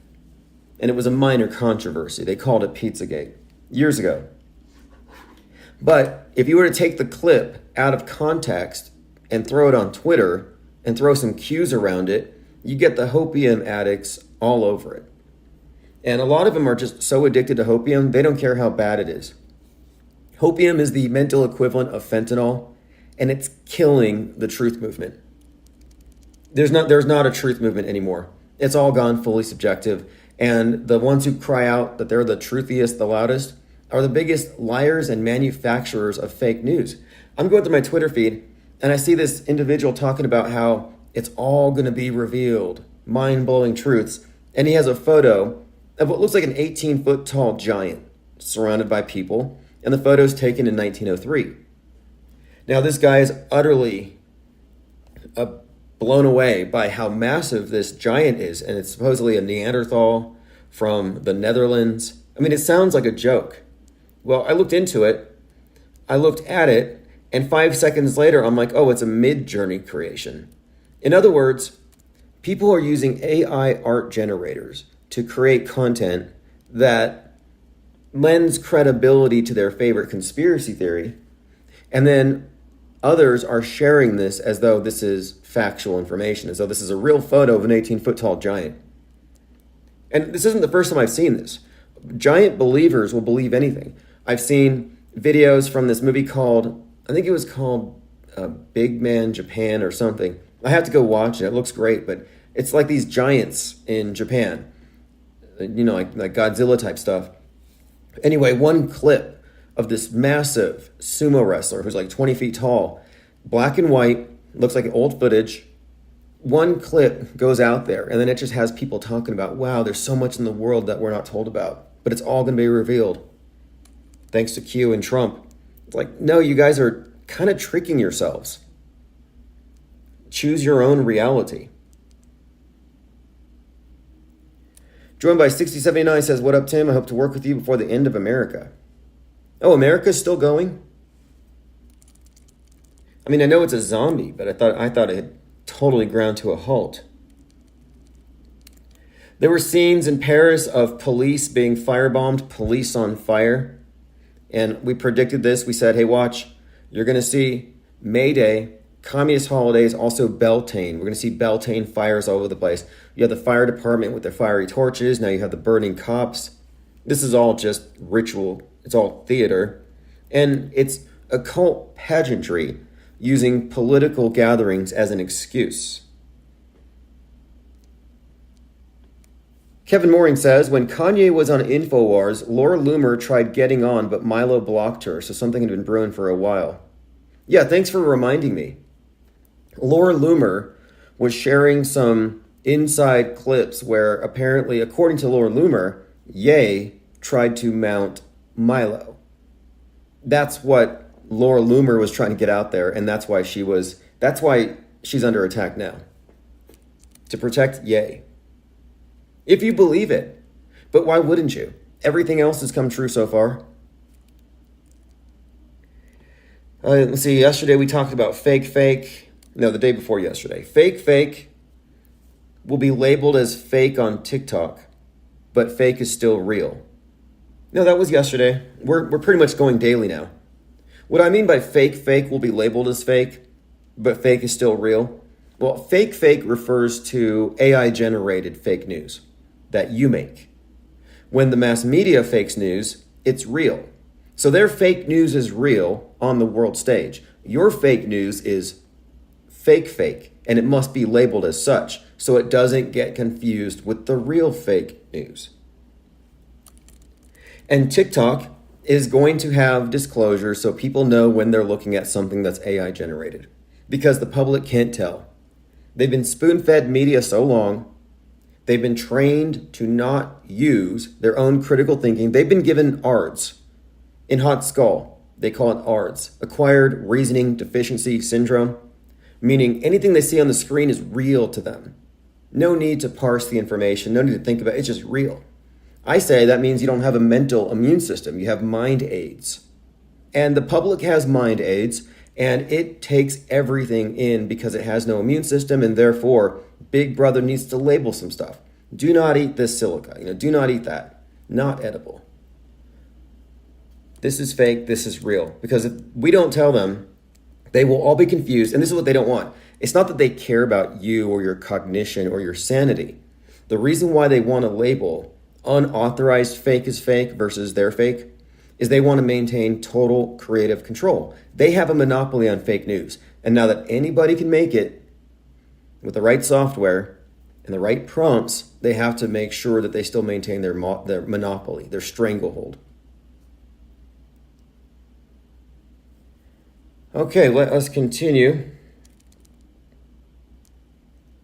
Going through my minds.com. Again, go to minds.com/Infinite Plane Society, or just go over to ips.monster if you want to join. All right. Laura Groomer, Steven Crowder, Ollie Alexander. Is anybody here surprised by any of this? The only thing that I'm really surprised at is how it's not getting more attention. This Ollie Alexander actually claims that he has dirt on MTG. And I don't doubt that at all. What is it though? Not quite sure. I think she's the one, she's somehow, we'll see. I mean, I don't want to start any rumors, but I thought maybe she's Dog the Bounty Hunter when you take those goggles off. The wraparound shades. We also have a forum, AutoHoaxology. So if you want to go to ips.monster and join the forums, the link's there. AutoHoaxology is where I'm going to take all of our best research, our concurrent research, predictive programming, and I'm going to catalog it and organize it. And anybody can go in there and create threads. I will respond. I'm going to actually spend a lot of time on the forums, just as I did with Discord. And of course, all of our interactions will become subjects of our live conversations. All right, right now I'm taking a look. There's a school massacre in Belgrade. Teen gunman kills 9. We have that's in Serbia. We have a loose shooter in Atlanta, and they caught the guy in Texas. Now, the Texas thing was interesting because that was in Cleveland, Texas. Cleveland, Texas is 55 miles north of Houston. He shot 5 people. They called the cops 5 times. All kinds of 5s and 55s around this stuff. And this just builds on what we've been talking about. And then yesterday, you had the Interstate 55 was hit by a dust storm in Illinois, killed 7. 7 confirmed dead in a dust storm pileup on I-55. 72 vehicles in the pileup. Now, when I say something's real until proven fake, it's really a burden of proof thing, and it's also about whether something is an extraordinary claim. This is not necessarily an extraordinary claim. Pileups happen. I mean, real tragedies happen. I have nothing to dispute it, and I think it would be very difficult to fake it with so many potential witnesses and the buzz. But if you don't see commensurate reports from real people, it could possibly be faked. They can fake train derailments. So you can't necessarily rule it out. You cannot rule it out. If they can fake it in the movies, they can fake it in real life. And if you say, no, they couldn't fake a pile of cars. Oh, really? I'm pretty sure they tore down some buildings. I'm pretty sure they tore down more buildings than they had planes hitting the buildings, and nobody even complained about the special effects and the flaws, the logical flaws. Kevin Mooring says, in Atlanta shooting, they just so happened to be doing a mass shooting drill there. Yeah, it looked like every single officer was out on the streets.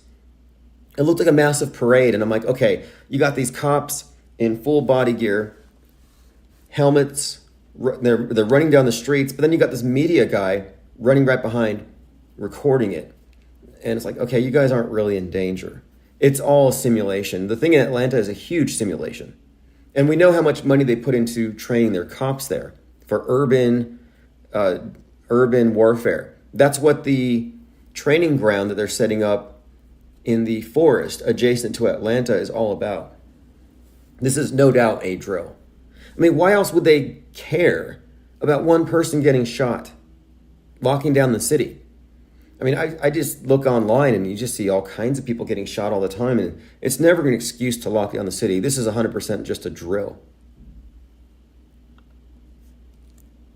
I mean, it's nice to think that they care. All right, continuing. I'm just seeing more of the plot twists. Again, the police right now are hunting loose shooters. New theme, new twist. Looking back at other trends, talking about tramplings. They just have these trends, but the new trend is the left-wing shooter or the illegal immigrant shooter, but they're creating shooters that will specifically agitate the right wing. I even predicted it with this Mexican national shooter. I said, watch, they're going to make this about immigration policy. And I think Governor Abbott even blamed it on such. All right, going through my Twitter feed.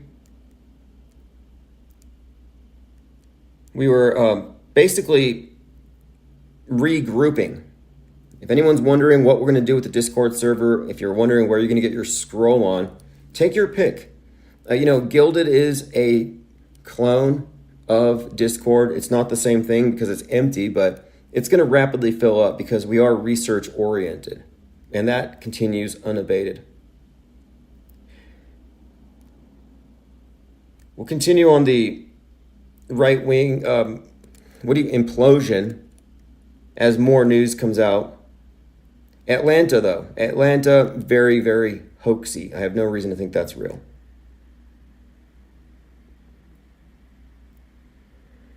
Kevin Morris says, remember Van Life Killers on the Run? It's a script for the summer. Well, these shooters on the run, this is kind of a new thing. And then they call it the hair trigger shootings, where people are just shooting people for getting in the wrong car, for touching their car, for ringing their doorbell. But they're rolling out back to back a number of different agendas. It's like they're repackaging the PSYOP again and again in order to make it, it's target marketing. And if you don't care about it, they're going to find out how they can make you care about it. What can they do to make it more appealing to you? How do they scare you?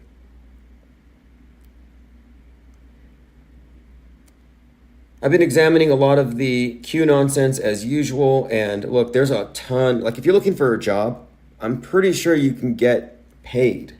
I'm pretty sure you can get a lot of money just for promulgating QAnon nonsense on Twitter. There are paid accounts, and I don't think these accounts warrant 20,000 followers. They're saying stuff that I saw in 2016. I'm seeing accounts where they're just cheering, oh, look, we finally got Hillary Clinton executed. You know, they're fantasizing about politicians who are no longer relevant. Like, is Hillary Clinton even that relevant anymore?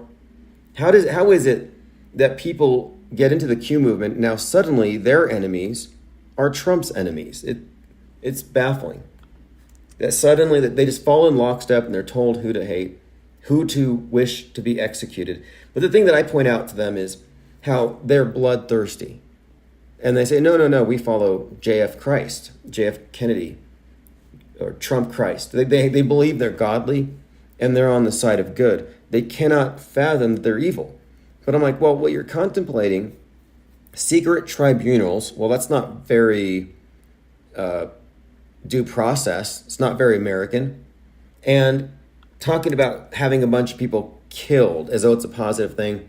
Again, I don't know your thoughts on capital punishment, but the idea that you're going to have this politically motivated purge where a bunch of your enemies get murdered, like, to me, that doesn't sound like politics as usual. My Third Eye says, what's JL's prediction? Oh yes, JL has made some fascinating predictions about Cleveland, Ohio, Donald Trump, some kind of a head wound. Interestingly enough, the shooting that was 55 miles north of Houston was in Cleveland, Texas.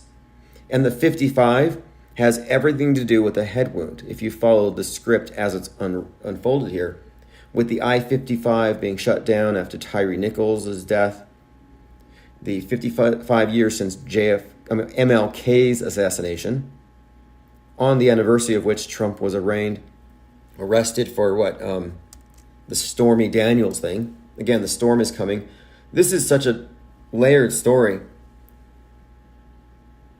Michael Cervantes says, can I replay this later? I miss you, Tim. Actually, you can. Go to ips.monster, bookmark it. Because even though it will likely get deleted here because I say things that will get me deleted, you will find the replays live at infiniteplane.live. And I do play recent replays. I'm updating the live 24/7 feed all the time. But the archives are updated on Spotify, BitChute, Rofkin, Odyssey. You can't miss it. And I'm considering possibly archiving on Twitter because I am a blue check holder. And you might mock people who pay for the blue check, but it allows you to write longer tweets. It allows you to upload videos up to an hour. I'm looking at it as an investment in advertising. I don't think it's anything other than that, but it does have some useful functionalities, and soon my account will be monetizable. All right, let's continue here. I'm going through my news feeds. George Hinton's AI Fears and Decoding Our Thoughts, technologyreview.com. Yes, this disruptive technology is being overblown as far as it's going to destroy society. AI is the end. It's going to unemploy a lot of people. I don't really think it's that big of a deal, but they're making it seem that way. They want to make it seem like it's a public health crisis.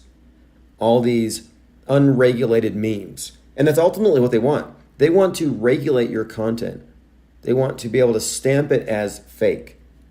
It's fascinating that we're at this point where they have to tell you it's fake, otherwise you might get confused. And like I pointed out, that individual, that truther who was sharing the giant, the 18-foot tall giant that was photographed in 1903, surprised it wasn't video, like high-def video. They didn't even care.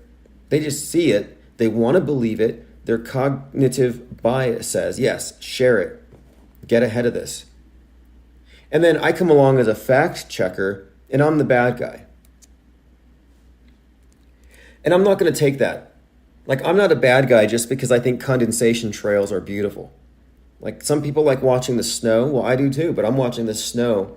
I'm watching what is essentially snow. I'm watching what is like almost like watercolor in the sky. It's like abstract art, if you really think about it. It's not quite skywriting, but I do think that condensation trails are quite attractive. I think it's incredible when there's layers and it's gridded and you could see the 3D space. And I think ultimately that's because the planes have to plan their courses so that they don't collide. I don't think that the phenomenon is any more mysterious than riding through the desert on a motorcycle or an ATV and having a long trail of dust behind you. What's causing that dust to stay up there? Are you spraying? What's that motorcyclist spraying? No, he's not spraying. He's disturbing his environment. And I'm suggesting that planes, very high up, with those engines, are churning through the atmosphere and they are disturbing it. And that the condensation trails are easily explained when you look at the atmosphere, the hot fuel, the instant freezing of the particles, and how it lingers because of course, the altitude and the temperature. There are plenty of explanations for why they resemble the patterns they do, and it all has to do with airflow. But I'm suggesting it's a perfectly natural phenomenon, and I think it's aesthetically pleasing. Like, I don't have a problem with it. And if it slightly blocks the sun, I don't mind because I'm in a desert here. And I don't believe that condensation trails cause climate change because climate change isn't real. But NASA says climate change is real, and NASA says condensation trails cause climate change.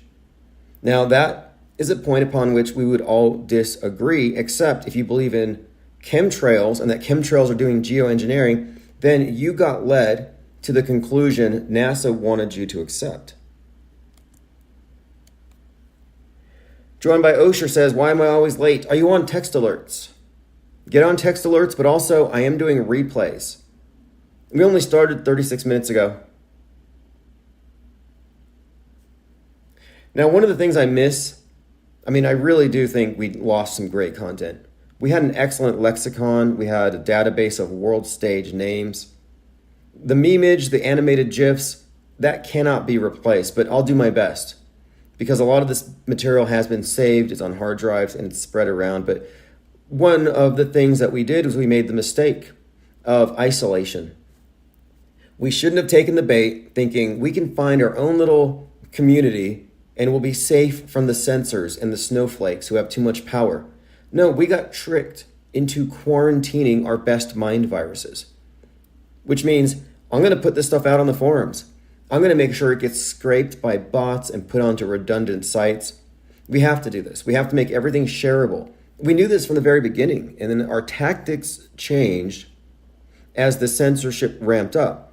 And I think I was led by operatives, maybe peer pressure, but I took the route everyone said, hey, look, it's not safe to talk out here, so get your own little community. Well, that's a strong starting point. It makes sense. You get your people there and you're able to do your think tank, but how is it not an echo chamber if it doesn't directly reach the world outside?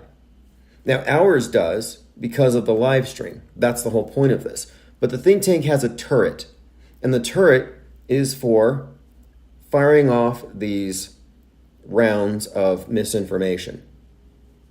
So I'm taking this to be an opportunity to reboot, reassess, build back better, and make our operation stronger, metastasize it, make our research more accessible.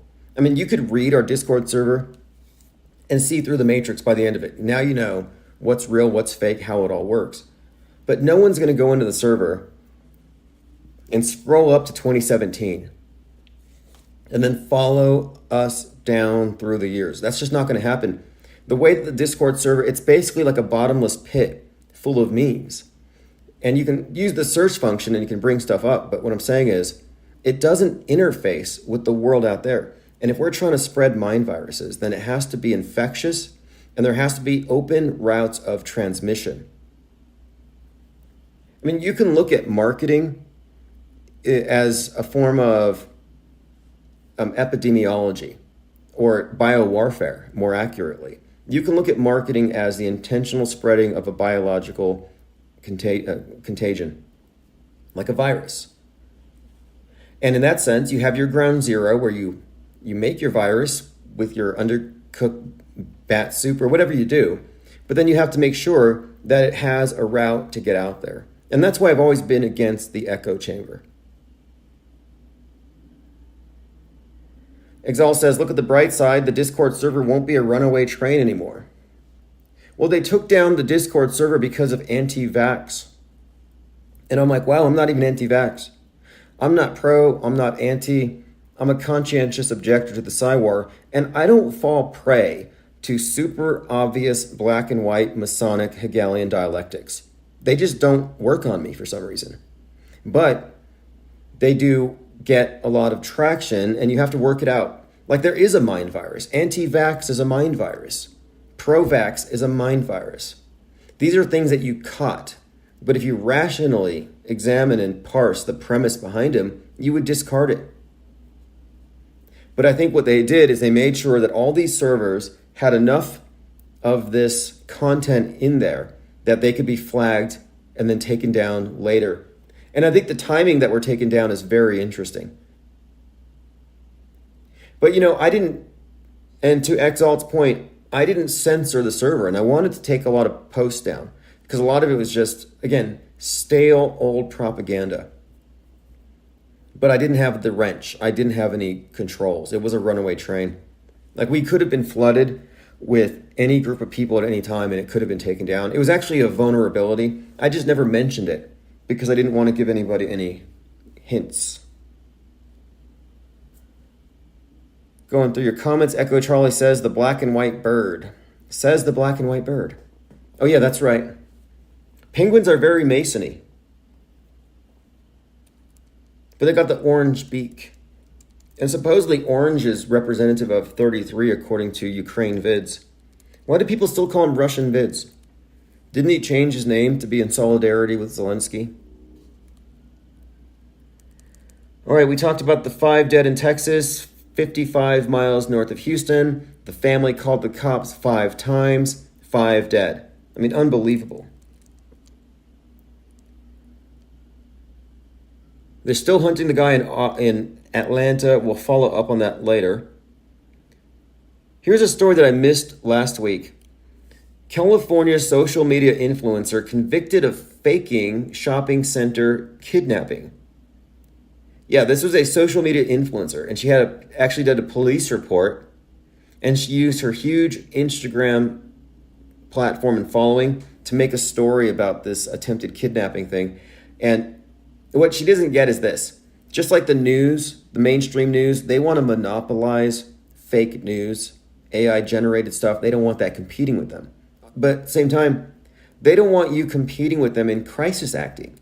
And I've seen a lot of independent crisis actors not connected to the Government Actors Guild. These aren't GAGs, which is, of course, the government's version of the Screen Actors Guild. They're not GAGs, they're not SAGs. These are just independent entrepreneurs who have figured out that if you can convincingly portray yourself as a victim, you can make a lot of money. It's huge. And so here she comes, being a victim of a kidnapping. Somebody tried to kidnap her kids, and she goes on and she puts it on blast. Well, turns out her story was fake, and she involved the police. She was taken back to jail. Bail, the bond was set at the bail was set at $100,000. Her name was Sorensen, and her Instagram account has been deleted. She billed herself as a mom influencer, and she built her following with videos about QAnon, among other things. She gained a lot of social media fame and gained tens of thousands of followers when her kidnapping video went viral. Fascinating. But anyway, what was her mistake? Her mistake was calling the real police. Her mistake was not hiring friends to put on costumes. Like, look, you either go all fake or you just don't, you can't half fake it, make it half real. These psychological operations that you see, it's not a mix of real and fake. It's not like they're reporting on, like, what I'm saying is that the whole thing, it's got to be 100% fake. You don't have some people dying. No, if there's one crisis actor, they're all crisis actors.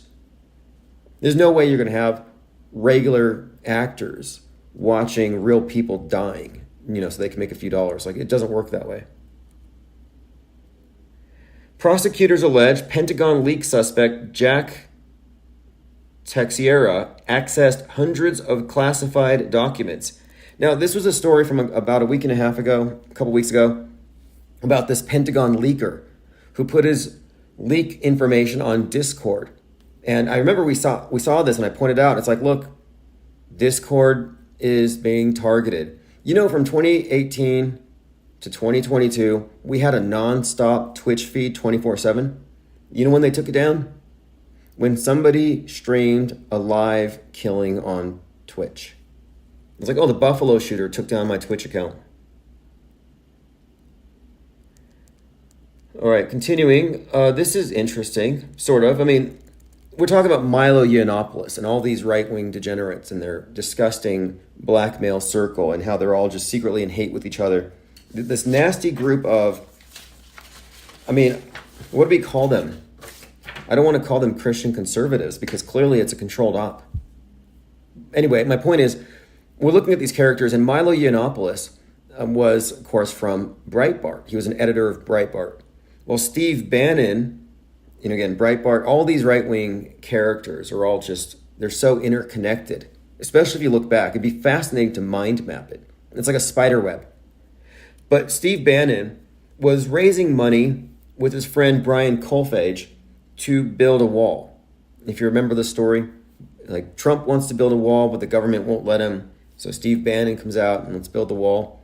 And Steve was there with 1-6. He's one of these major league instigators. Anyway, they raised millions and didn't get the wall. Where'd the money go?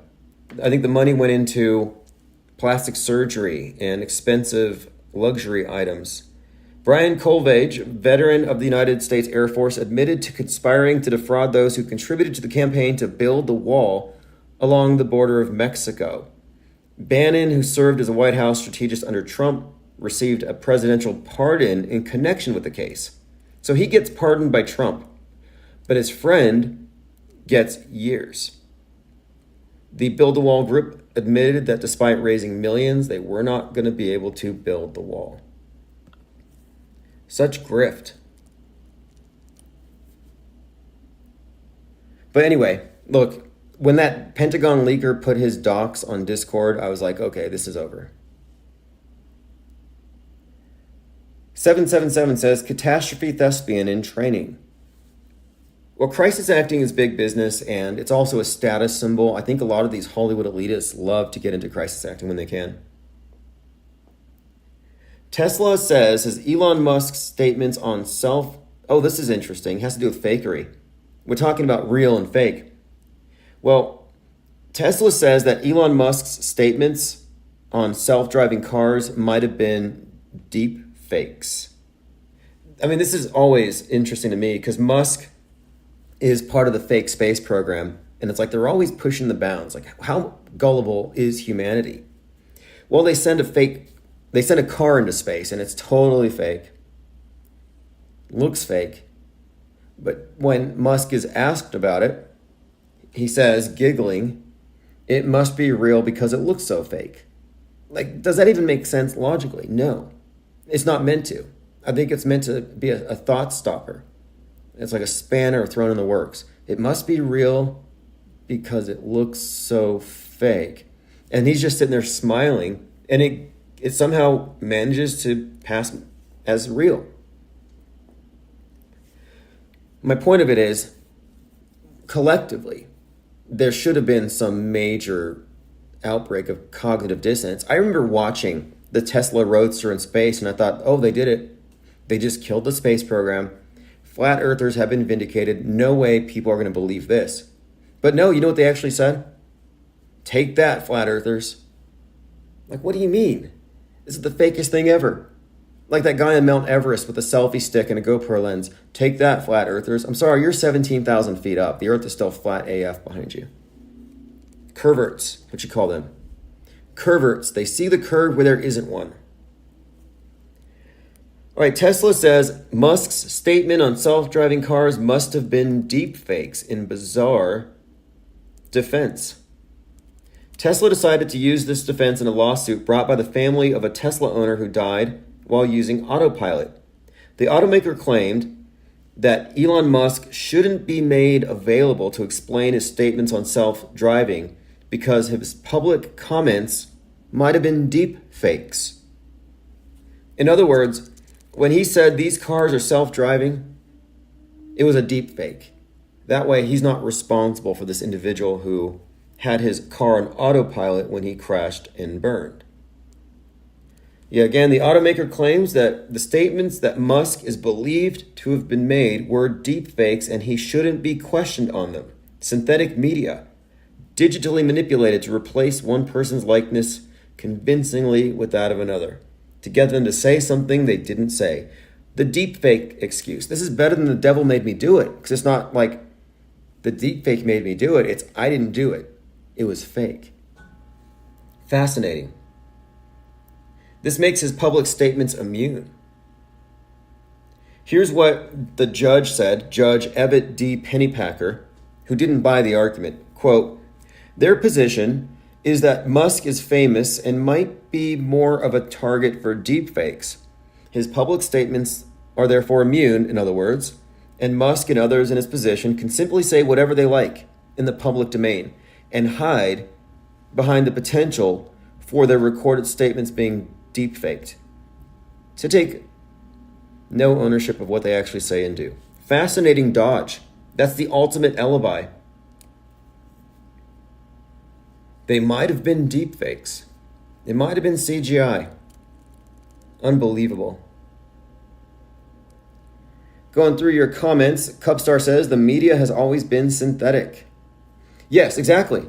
The world stage is fake. But when they say deep fake, we're really talking about fake. And this is what pulls people so deep into the matrix, where they tell you, oh, this is real, this is fake. Meanwhile, what they're saying is real is already fake. It's an additional layer of fake. That's how they augment our realities. Lies within lies. Mizell says, I saw an article, there'll be drone tacos in Seoul next year. I can't wait for that. I've seen some test runs with that. It's doable. There's this taco truck down the street, and if they had a drone, I would patronize it. And then there are these automated McDonald's where it's basically run by robots, no employees necessary. Dwayne Garrett says, damn, I never catch you on YouTube these days. Yeah, the channel you're on has 2 strikes. If you want to catch us live, go to ips.monster, and I will always have the most recent YouTube channel linked on top.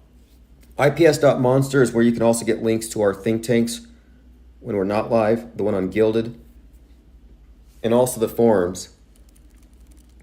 I'm also participating in the Fakeologist forums. I think that's key. We have to network, we have to build our parallel media, and it's not just about securing platforms. It's about having our intelligentsia on the same sheet, equally informed and connected and networked. That's the real think tank. It's not about Discord or this tube, that tube. It's about the minds and where we're at and what level we're synced at when it comes to our understanding of what media is and when it comes to our methodology, our breakdowns of said media. All right, again, for the next 2 days, there are drills in Houston for a potential nuke, which would kill 130,000 people. And then Russia claims, and this is again based on that video, you can find it online, I just saw it on CNN, of some fireworks going off at his residence on the Kremlin. But Moscow threatens nuclear revenge. Nuclear revenge. Interestingly timed.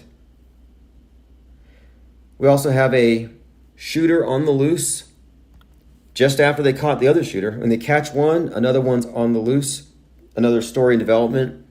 Then we got Laura Loomer, the groomer, another right-wing sicko. And this one's interesting because we're talking about a female, being a cis female, supposedly. I mean, I don't know. I thought Laura Groomer was like the token trans on the right, but that's Blair White.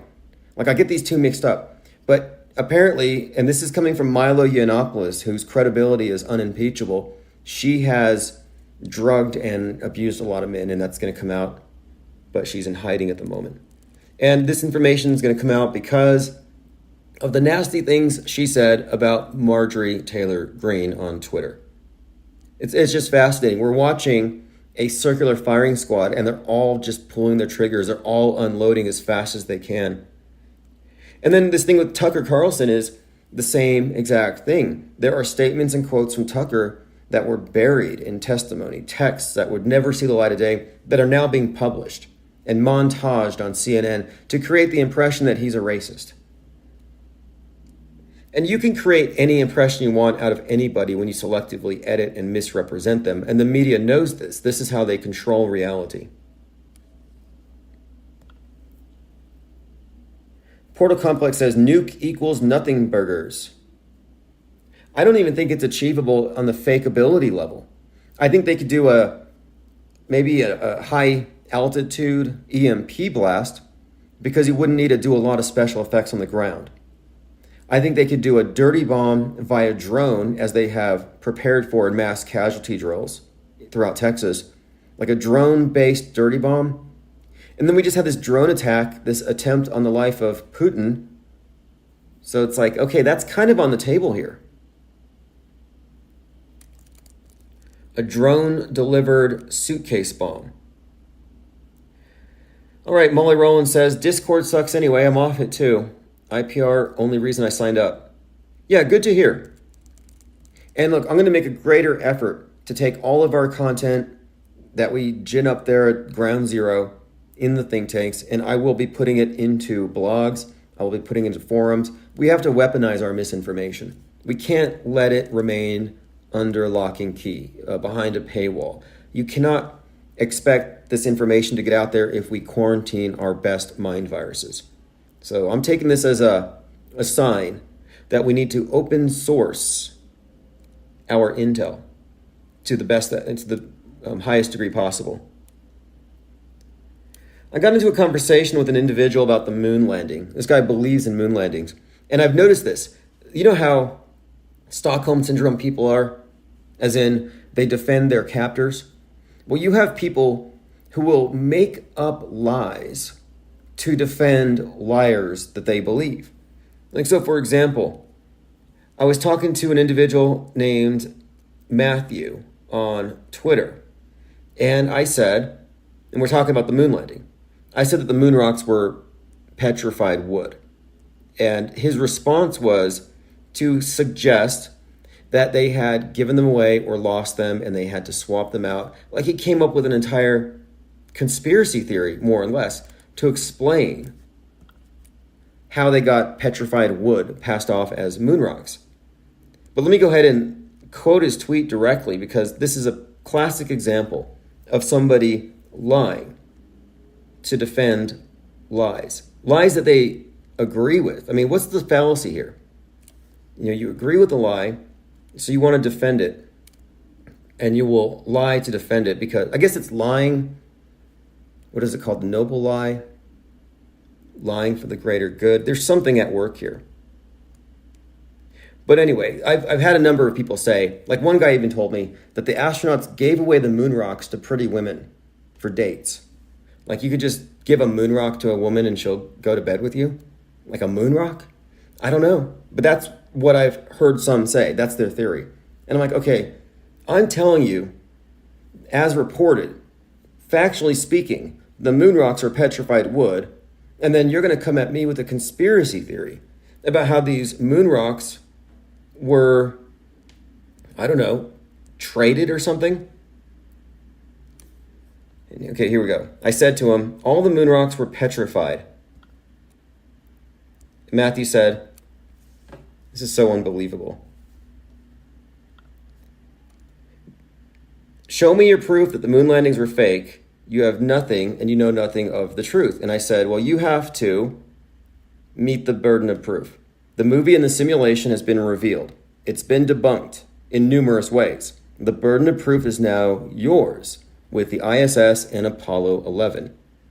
And I think that's a factual statement here, that the burden of proof for the moon landings having been achieved hasn't been met because of the inconsistencies, the special effects glitches, the things that are missing that should be there. There's so many different things, discrepancies, that until those are accounted for, you can't really say the burden of proof has been met. But what I was kind of left at here was somebody who wanted me to prove they were fake. And this is my point here. And I said this is called, I think this is the IPS razor. You got Occam's razor. You got Hitchens' razor. Hitchens' razor. Anything presented, anything extraordinary presented without evidence can be dismissed without evidence. Occam's razor is more or less the simpler explanation that requires the fewest leaps of logic, the fewest complications is most likely it. But this new one is, whatever you want to call this, IPS razor possibly. But it goes like this. That which has not been bunked doesn't have to be debunked. You can't tell me to debunk your moon landing fantasy until you've proven that it actually has happened. Like, the burden of proof hasn't been met. Like, it's not on me to debunk it. And what they did is they told everybody it happened as you can see on the screen. And if you don't accept what's on the screen as evidence, you're a conspiracy theorist. Well, I'm sorry. Accepting what's on the screen as evidence doesn't make you a conspiracy theorist. It means you have mind aids. You have ARDS, acquired reasoning deficiency syndrome. It's a philosophical error. And one more point on this. The moon landing, the flat earth or the globe or whatever, with any of these topics, we're looking at burden of proof questions, and it's not necessarily even a scientific debate. Is it a scientific debate that the earth is a ball? Are we debating it using, like scientific literature? Are we using scientific methodology? Some try that, but I would contend that it's philosophical, that the argument is more akin to the argument for the existence of God. Like, we're talking about something that's accepted, a premise that's accepted on faith, and an argument from authority. Like, I do think it's a philosophical argument, and it has to do with logical fallacies. I was talking about this yesterday, that the world stage tricks you in two ways: sleight of hand or stage magic, which is what you see on the screen, when everything's staged, and as long as you're in the audience, you can't see it, because of course you're not backstage. But then you have sleight of mind. And sleight of mind is where they use logical fallacies to bypass your critical thinking to get you to accept stuff that you wouldn't accept if you were thinking. Well, the moon landing was shoehorned into your belief system without adequate evidentiary support. Therefore, you don't have to debunk it. You just have to stop believing it. All right, let me continue here. Again, ISS is cringe fake. It's cringe fake. It's that bad. It debunks itself. Going through your comments. Yes, moon landing fantasy. Look, it's a miracle. You have foundational miracles, like Christianity. What made you a believer? Well, I heard the guy walked on water. Okay, well, if he walked on water, then it follows he's the Son of God. All these other miracles happened.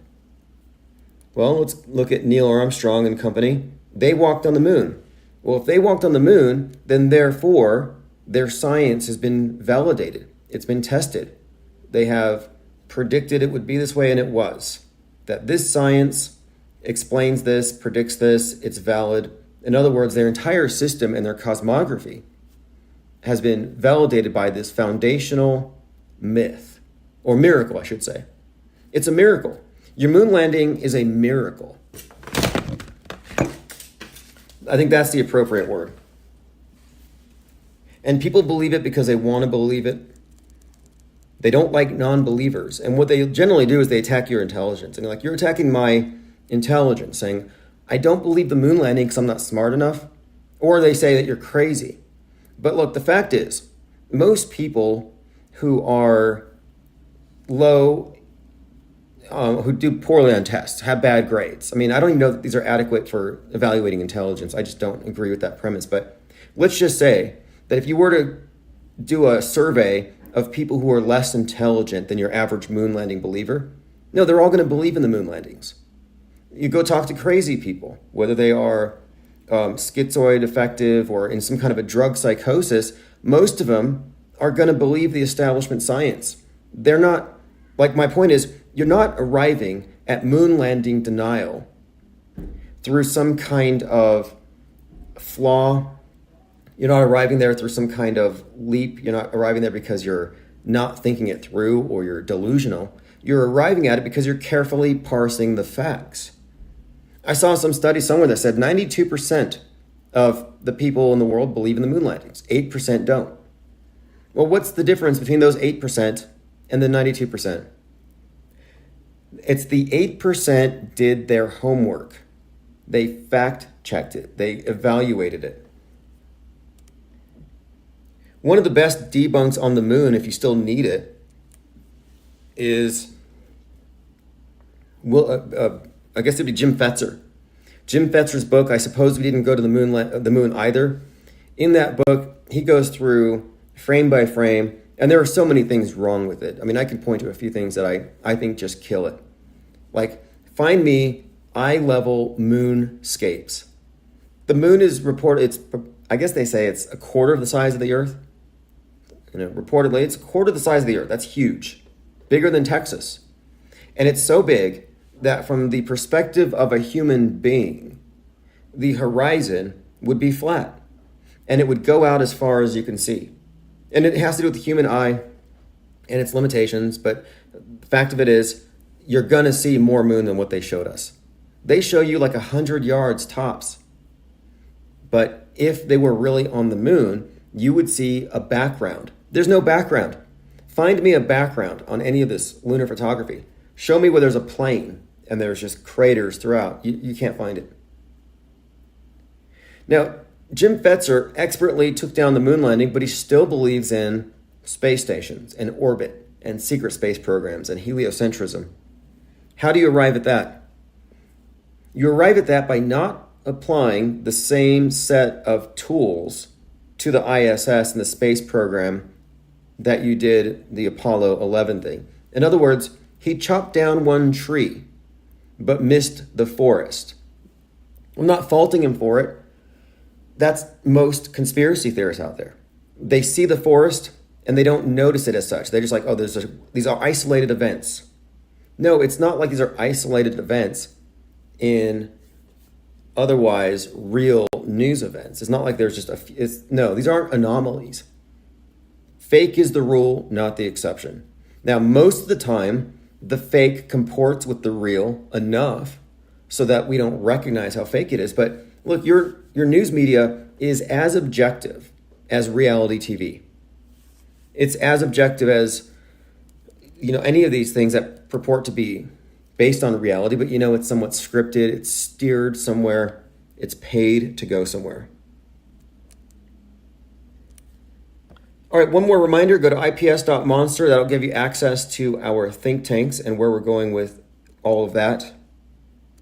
Again, I think that we have a few options. I'm just going to let people regroup and we'll kind of go where people are comfortable and where we're productive. And if you liked Discord, the Gilded seems to have the same features. But more importantly, I think it's the archiving of the content and the research done in the forums that's going to really be the thing that metastasizes the parallel media.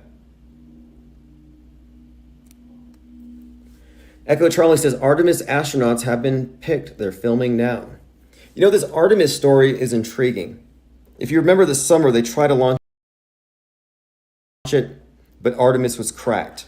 Now, 1969, you had Apollo. The twin of Apollo is Artemis. So you have twins here, like twin towers, twin pillars. Well, Artemis is an archer. Then you have the story, of course. Artemis, archer, is a moon goddess. It's another version of Diana. Diana's Roman, Artemis is Greek. But this was this summer. We're like, okay, what is the story here with this moon goddess and the bow and the archery thing and the cracked Artemis rocket? And I thought, it's like a cracked arrow. It's a broken arrow. Now, at this time, and we're talking about in the middle of last summer, it was the anniversary of, this is in August, of Princess Diana's death. And she was in the news all that month. There's all kinds of stories about Princess Diana. And Princess Diana, whose name, of course, is the Roman version of Artemis, crashed and cracked the 13th pillar beneath that bridge. Well, the lunar goddesses are always associated with the number 13 because there's 13 lunar months. Cracking the 13th pillar is fascinating because it seemed to connect Diana, the goddess 13, with Artemis and the cracked arrow. And around this time, Putin was talking about Satan too, about unleashing the nuke. Well, a missing nuclear device, a nuclear disaster, these are referred to as broken arrow events. And I'm like, okay, there's some kind of story here with this Artemis mission and this broken arrow thing. And of course, if you look into broken arrows, coincidentally, there have been, to date, 32 broken arrow events. Meaning, we're waiting on number 33. And I thought perhaps this Artemis thing is some kind of clue to what's coming. Maybe it's some kind of a hint of an incoming broken arrow event. All right, going through your comments. 777 says, the right-wing current counterculture channels get so close, but they back away from the edge. They can't even open a dialogue about the possibility of bang bang events being hoaxes. No, they are world stagers. They are part of the control dialectics. They're programmed. They're NPCs. So you want to know what an NPC is? An NPC isn't someone without free will. An NPC is someone who has free will but opts into the program. Sellouts, or people who are simply puppets. Maybe they don't even know the extent to which their puppitude is being used for nefarious ends. But I do think that these people who are part of the big program, who keep alive the stories, yeah, they are not sources of truth at all. They're just players in this thing. Like, you might like Tucker Carlson, but then I'm going to ask you, why don't you like Anderson Cooper? Because there's no difference. Spot the difference. Anderson Cooper, Tucker Carlson, or Alex Jones, Don Lemon. Can any of you spot a difference here? They all read their scripts. They all get paid. They're not allowed to think outside of their script. They're not ad-libbing. They're selling narratives. Truth is not their primary concern. Dwayne Garrett says, people hate cold logic. They really do. I think people hate being told that they've been lied to or they've been duped, and they take it out on the messengers. But one of the questions I ask, and this, there is a pretty good lexicon at the Auto Hoaxology 101 course. And one of the questions I ask in this, again, Auto Hoaxology course is, are you dupable? And dupable is one of these words that we've had to add to our lexicon. Are you dupable? If your answer is no, then you've been duped. You're duped by yourself, and in all likelihood, you're duped by those who see your blind spot. In other words, if you're not aware of how you can be tricked through sleight of mind and through stage magic, that we're all susceptible to it, then you can be tricked. Like, for example, people think, well, my eyes won't lie. I see a boat going over that horizon 5 miles away. Earth is a ball. I can't be tricked. I saw it with my own eyes. Well, I'm sorry, you're dupable, because the angular resolution of the human eye gives you the wrong impression about these objects once they reach a certain distance. It didn't go over. Your eyes can no longer distinguish it from the horizon line. Get your telescopic lens, your P900, zoom in, and it's not coming back over a hump. It was never anything but level with you. But you needed this lens with better angular resolution to bring in to view that the boat is there and it's separate from the horizon, not over it. In other words, the people who think that the boat thing is evidence of a ball are all dupable. And if you ask them, are you dupable? None of them will raise their hands. Because if you can't admit that you can be tricked, I think you're more susceptible to trickery. Portal Complex says, David Copperfield duped me big time when I was a kid. Yeah, and most people are tricked by that when they see it on TV. I mean, look, wrestling was real.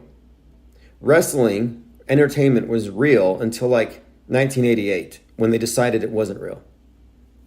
And Vince McMahon. And all he did was pulled back the curtain on an open secret. And why? I think it was a smart business move. I believe part of it was that by turning it into entertainment, they would no longer be bound by the regulations that govern athletics. And by deregulating it, freed them up, among other things. But I think that's part of it. But they decided it wasn't real anymore.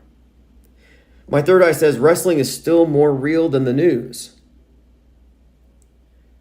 Good point there. Interesting. Well, it is in the sense that it's more truthful and honest. Like, that's what I mean by when you say you're not dupable, you're already duping yourself, and that's self-deception. And what I avoid here is I try to avoid self-deception. I try to avoid any of these, mistakes, thinking that, you can see so clearly that you can't be tricked. We can always be wrong, or we might, and we also have to include facts that contradict what we thought was the truth. We have to be open to being wrong. And I see what happens when you're not open to being wrong, and it's not pretty. Like, there's so many examples I could point to, but for example, arriving at the conclusion that they're faking these shootings. Well, first you would have to admit that you've been tricked, or that you were led to wrong conclusions for a long period of time. But once you reverse engineer it and figure out how you got tricked, then you can kind of avoid that trap again in the future. But if you don't take contradictions seriously, if you treat every contradiction like something that can just be censored, blocked on Twitter, or ignored, then you end up in an echo chamber, and it becomes self-reinforcing, and you can experience delusional frames of mind that self-perpetuate. A good example of this is the transvestigation craze, where they used to put out pictures with diagrams and skeletons overlaid over celebrities and tell you that these people are misrepresenting themselves. But sometimes I just see them posting pictures. They'll throw up a picture of Barack Obama and they'll say, "Do you see it?" This guy named Maverick X. He'll throw a picture of any celebrity you can name and just say, "Do you see it?" And I'm like, this is the emperor's new clothes. I don't see the robes. He's naked. But they're saying, nope. It's you don't have the necessary training to be able to discern a covert elite transgender when it's staring you in the face. And I'm like, okay, you're telling me that Sylvester Stallone is a woman, but he was doing nude erotica and porn like in the 70s and 80s. I don't think you can convince me of this. But what they do is they arrive at a consensus, and it's fascinating. So they go on there and they post a picture of, let's say, Sylvester Stallone, and they'll say, "Do you see it?" Now, all the congregation there, the fellow transvestigators, they all nod in unison. They say, "We see it." Eyes are too close together. The brow ridge isn't well defined. Those are probably implanted jaws, and the Adam's apple's an implant. Like, they just start making stuff up until they all agree, and they're like, "Yep, that's a woman." And what I'm saying is that they have gone so far down this path that their cognitive bias has taken over. It's the ultimate in gaslighting, and their theory became a self-fulfilling prophecy where now the transvestigators literally see women as men all the time. They can't help it, and contradictions don't matter to them. I point out contradictions, and they say, no, we can't have contradictions, because if this person isn't that, then this person can't be, and this person can't be, and it doesn't make sense. It's like, yeah, you're right, it doesn't make sense. But instead of recognizing what it means when you get information that contradicts your theory, instead of recognizing that they need to rethink their theory, they double down and they censor their critics, like me. And then you've got, again, what happens when people don't know how to auto-hoax? They see this AI-generated stuff, and now they believe in giants. Like, I could probably go on to Midjourney and render a dragon in a cathedral, and I could probably put a few people in the background, and I could share it and say, hey, this is a Tartarian photo from 1905, and it's got an old dragon on a building, and they will share it and talk about it. I mean, how did we get here? Here's the issue.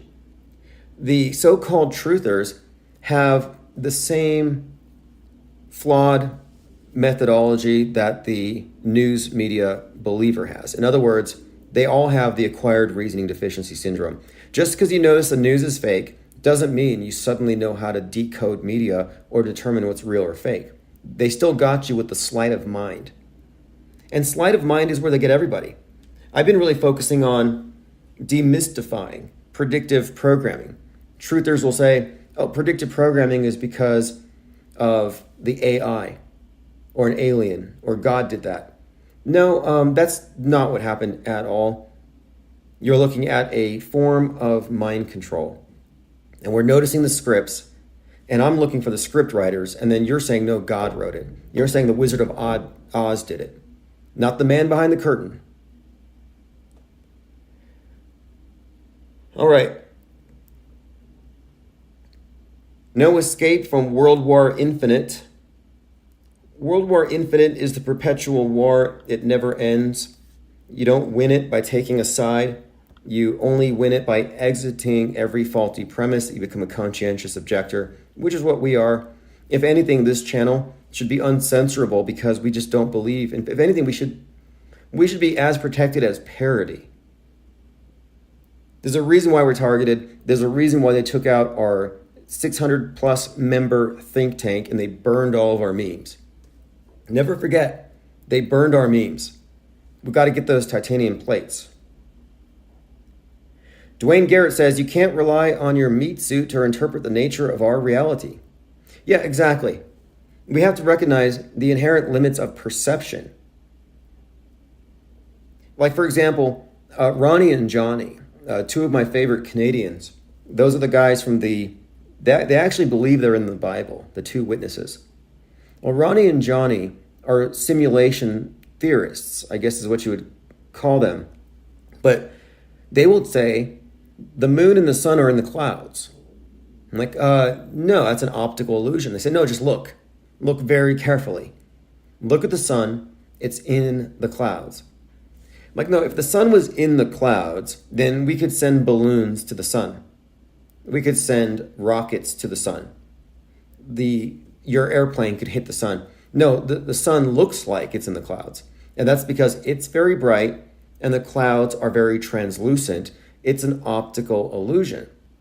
Now, your eye's tricked, but your mind doesn't have to be. This isn't Plato's cave. You know, you can I mean, I guess it kind of has become that. Like your mind itself, your perceptions create sort of a Plato's cave effect where it gives you a false impression.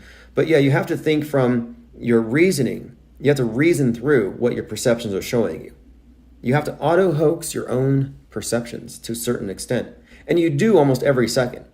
I mean, experiencing reality is a process of testing and validating almost every step of the way. And that's what science is about. Science is actually about testing your theories, meaning trying to prove them wrong. If you can't prove them wrong, they're unfalsifiable, and it's not science, it's a belief system. You can't prove a lot of conspiracy theories wrong, I've noticed. My Third Eye says, the moon has all the properties of an image reflecting from a convex surface, same image regardless of the observer's differing positions. Yeah, I'm still on the Team Sturgio Studios 10 vibes of Cosmos, that the moon is some kind of projection occurring in the ionosphere, and that it may as well be, it could be reflected, as you say. But I do think that it's impossible to ignore the conspicuous alignment of the known continents with a certain collection of craters on the moon. And this whole suggestion is that the moon isn't a big ball with a bunch of holes punched in it from flying rocks, but that the moon is actually a projection of the land that we're on. And that the projection is coming from below, and the so-called craters are actually just the dark spots that represent land. The glowing parts of the moon would be the oceans. And if you take an AE map, that is the map that shows the continents splayed around a central North Pole, the one that flat earthers use to represent a flat Earth, even though it's not technically a flat Earth map. If you take that arrangement of continents, superimpose it over about a third of the moon, and it aligns pretty damn well, like scarily well. Only If true, then we only know, based on our globe, of about a third or a quarter of the land masses that should be accessible to us on an extended plane. That's probably not a ball. And the thing is, these things line up. These are objective. These are facts. These continents do align with these craters. Now, you may not like the conclusion, but it's one of those things where the facts don't care about your feelings.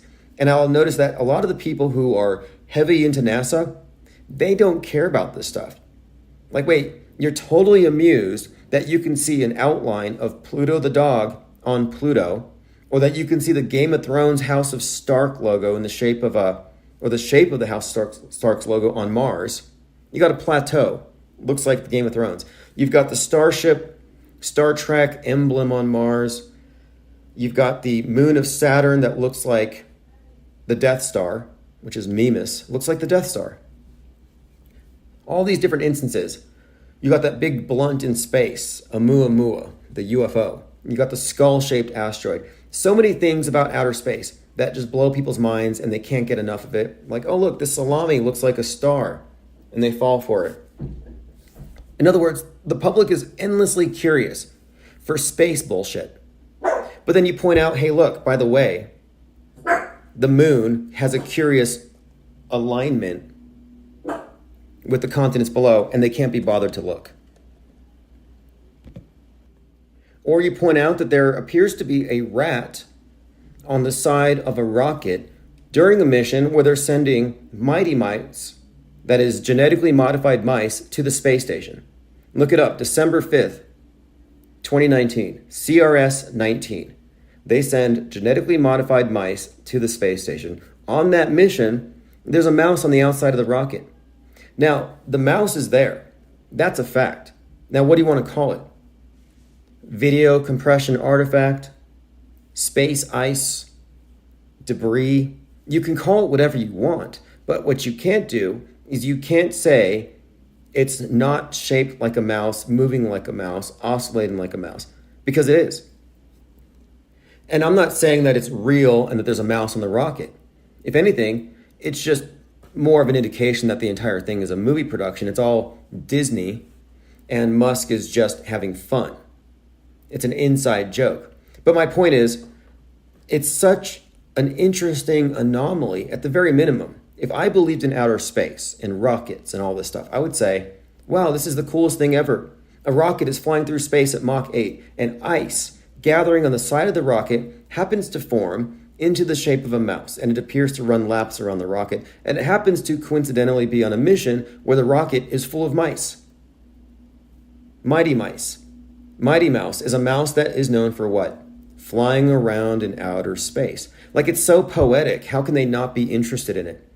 If I was a moon landing believer, I would be super interested in craters shaped like continents. I would say this says something about nature. Like, it's profound. But they don't think it's profound because they haven't been told that it's profound. But then they're told, hey, look, this is profound. And their jaws drop. They totally soy jack over what apparently is just a piece of meat superimposed over a starry background. They will believe anything. Copaesthetic says, Discord is the Fed, in my opinion. Yeah, I think that Discord was a honeypot.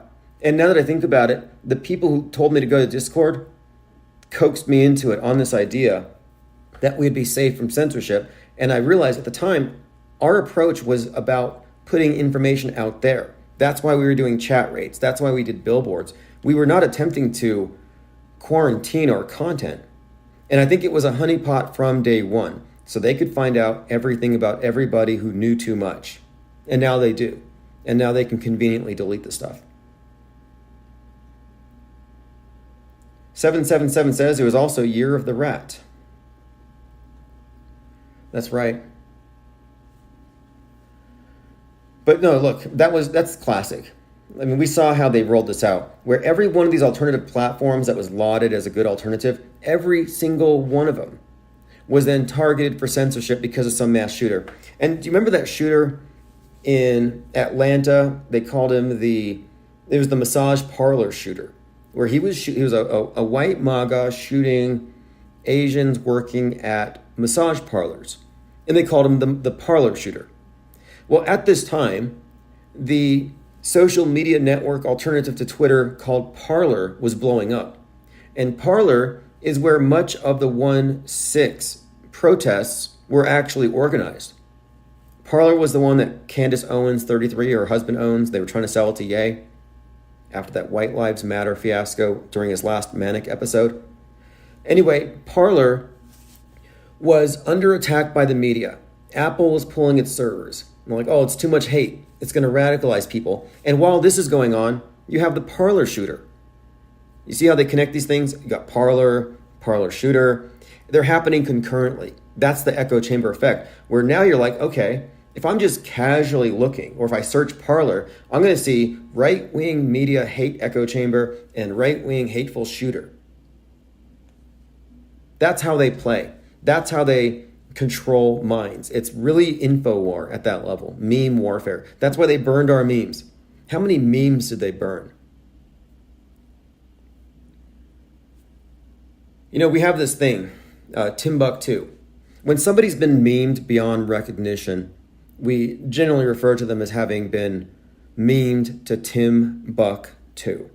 And Timbuktu is it's an actual city in the metaverse where we put our memed persons, kind of like it's like an asylum or a zoo. And we have so many of these memes, so many people that we have memed beyond recognition. And it's quite jarring.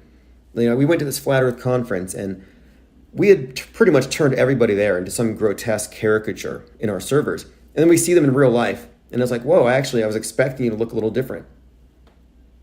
But my point is, we want Timbuktu to be a reality.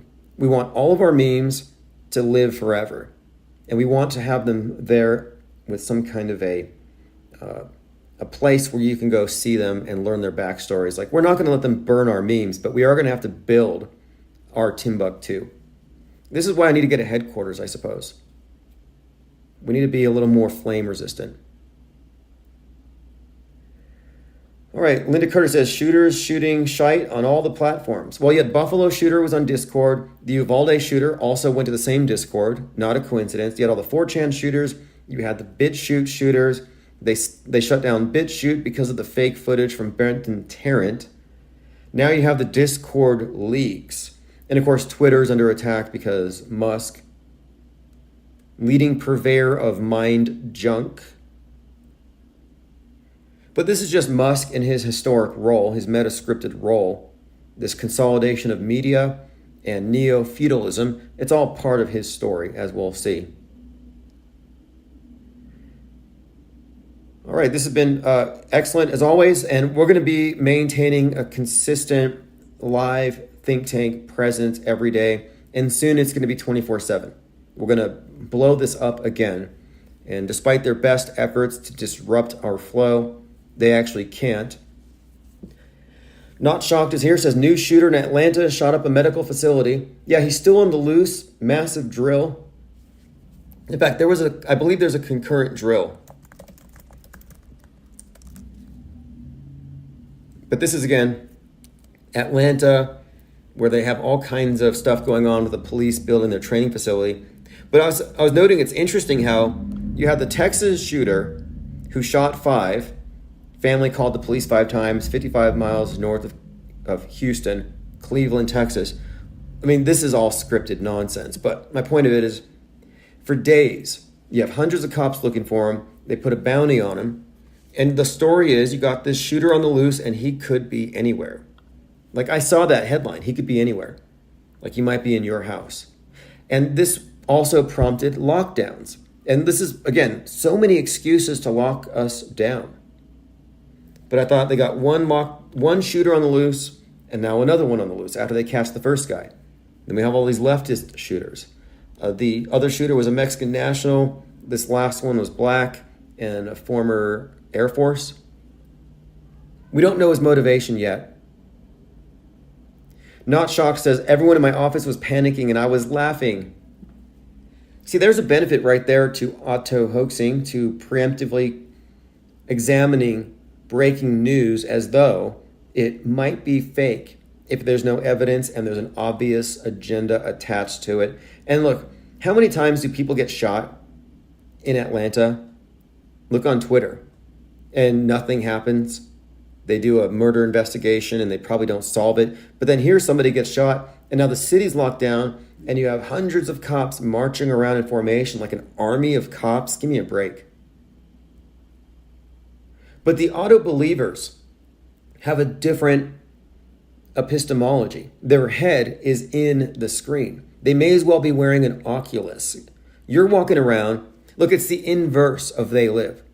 You know the movie They Live, you put on the glasses and you can see reality as it is. You can see the control system. It's actually the inverse, where you have to take the lenses off to see.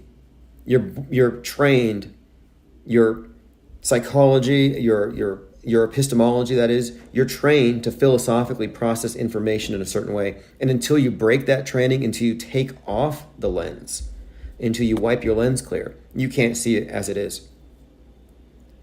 Linda Curtis says, real shootings never hit the news feed. Exactly. In fact, there was a shooting here down the street where a 24-year-old was murdered by a man who was attacking the cashier. And they got in a fight. Then the guy goes to his car and he guns down two of the people there. One dies. Then he gets in his car and he disappears. Now, I saw the tape. I saw the police. I saw one of the cars there. And the guy was on the loose for a little while. The city didn't go into lockdown. It didn't make the news. You didn't hear about it. And why didn't you hear about it? Because it was real. My Third Eye says, I decided it must all be fake after seeing the footage from the LAX shooting. Didn't even try to make it look real. Yeah, that's the one where you had security guards also playing victims. I think David Hogg's dad was probably overseeing that. And Hogg is now in the FBI. He said he's going to be helping the FBI with school shootings. It's cool. He's going to reprise his Adam Lanza role, possibly.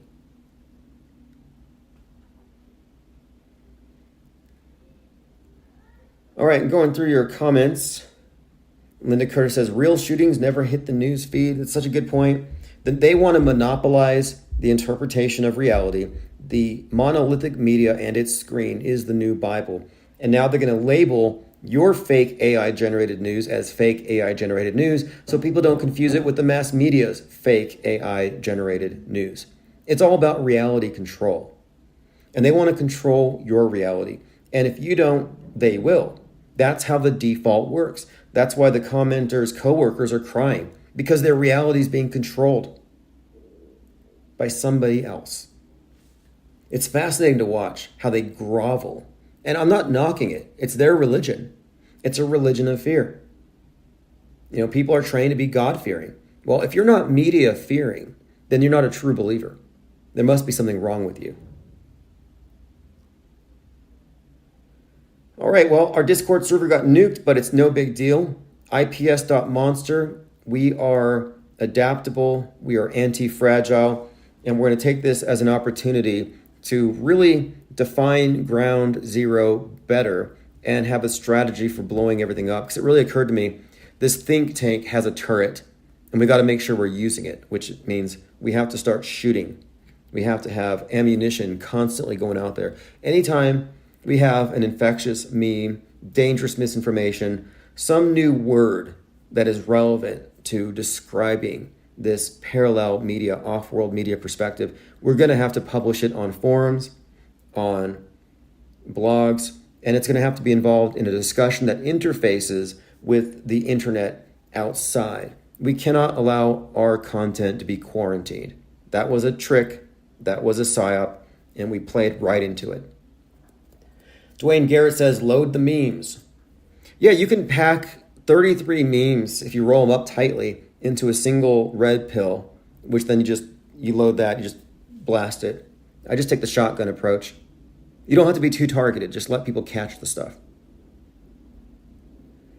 All right, this has been fascinating. We will continue this conversation endlessly. It's an infinite conversation. Go to ips.monster, get involved in the Gilded if you like. But we're going to spend more and more time here, and the 24/7 is going to turn back on very soon. I have a plan. I actually have a plan. I was thinking I could take one of my computers that's in storage, and I could probably go set it up at a relative's house. and make that the 24/7 computer, I could probably work something out for the short term. But we need to have the 24/7 on. We need that beacon. Emphasis on the beak. All right, thanks for joining. Stay tuned for the replay if you're at infiniteplane.live.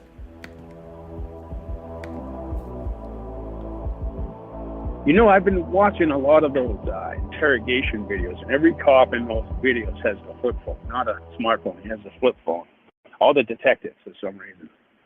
They're probably up to no good anyway, you know? Right. Okay. Yeah. I see what you're saying. It's like I also noticed with all the psyops, it's like, hey, 2005 called. They want their CCTV camera back.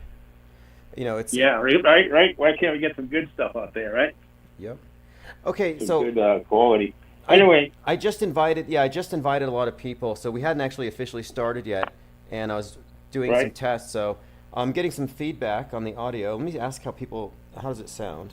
it actually sounds good. I'm not watching the stream right now. I was on YouTube, or I was actually both on DLive and YouTube.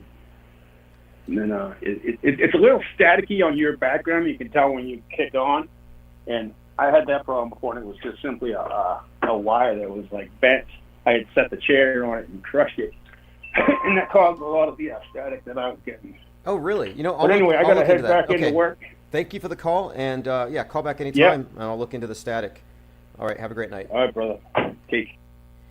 Now, the big news right now, for those of you just getting here, the real big news, I think, is it's George Floyd Day, 5/25.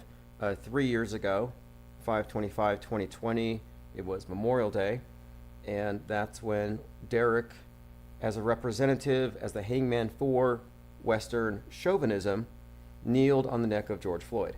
And the theme of kneeling is something we've been talking about lately, as it relates to the symbolism of, I guess, submission, martyrdom. The BLM kneeling really started with Kaepernick, then Derek Chauvin, then BLM. But then earlier this year, we had Damar Hamlin, who had cardiac arrest in the field, and all the players around him were kneeling. So you can see there's a pattern here. The kneeling is the key. And one more thing, when everyone was kneeling around Damar Hamlin, one person was not. He was number 33, and his name was Neil. I'm like, what the hell? What's the message here? I think I know. I think that the world is going to be brought to kneel before this new Christ that they're going to introduce. That's what I'm saying.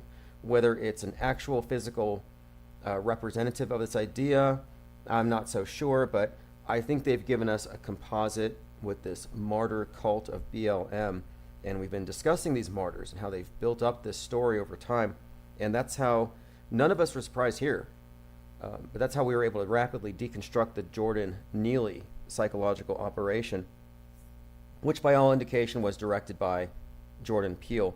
And Synchromorpheus continues to unravel and find great work around that entire psyop, even suggesting that the actors and actresses involved were prepared for this role for some time.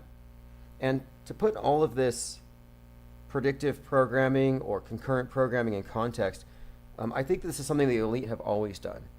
And it has to do with fulfilling prophecies and using that sort of predictive power to guide society. It's not new.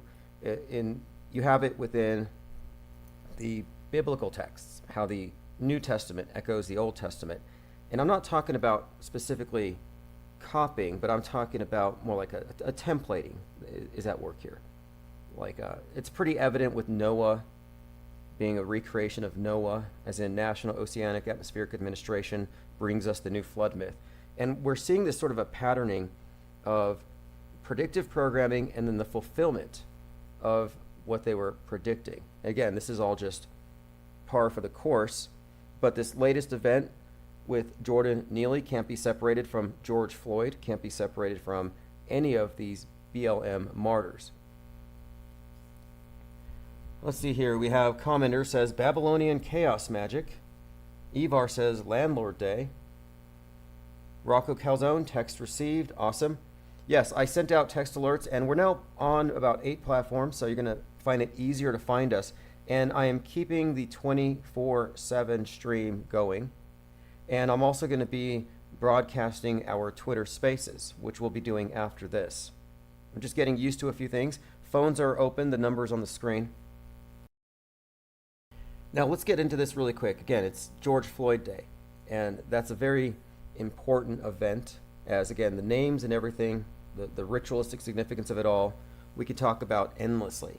But something posted in Discord, Copaesthetic posted this, George Floyd Lion t-shirts. So it's a YouTube video. George Floyd's family remember his life 3 years later. So here you have his family, and they're wearing shirts with a lion with George Floyd's face superimposed over the lion. Now think about the significance of this. Just yesterday I was talking about Daniel Penny, the strangler of Jordan Neely, and how he has a tattoo on his chest of Samson strangling a lion. So the Jordan Neely, George Floyd connection also connects, and I thought, hey, that lion's got to mean something.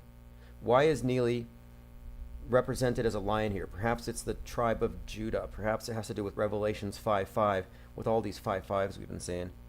Perhaps it has to do with this black Hebrew Israelite storyline, and this black versus white has another meaning, therefore. And sure enough, yeah, it looks to me like George Floyd's face being put on a lion for the 3-year anniversary, like that's pretty blatant.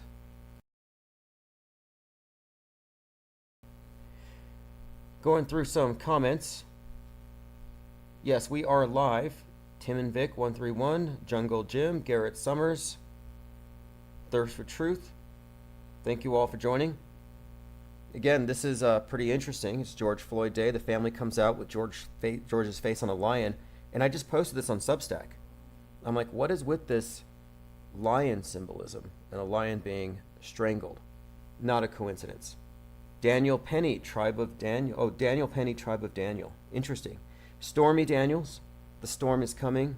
Q drop 55, which brought Trump out on the 55th anniversary of MLK's death. The symbolism is just incredible in all these events, how truly integrated it is. Peter W. says, live with my space helmet on. Yeah, I've been saying you should probably swap out your tin foil or your aluminum foil caps for Kevlar, because space junk's the next thing. In fact, one just punched through some guy's bedroom in New Jersey, kind of like that big fireball that punched through that woman's roof in Canada, but then it landed on her, it alighted gently on her pillow.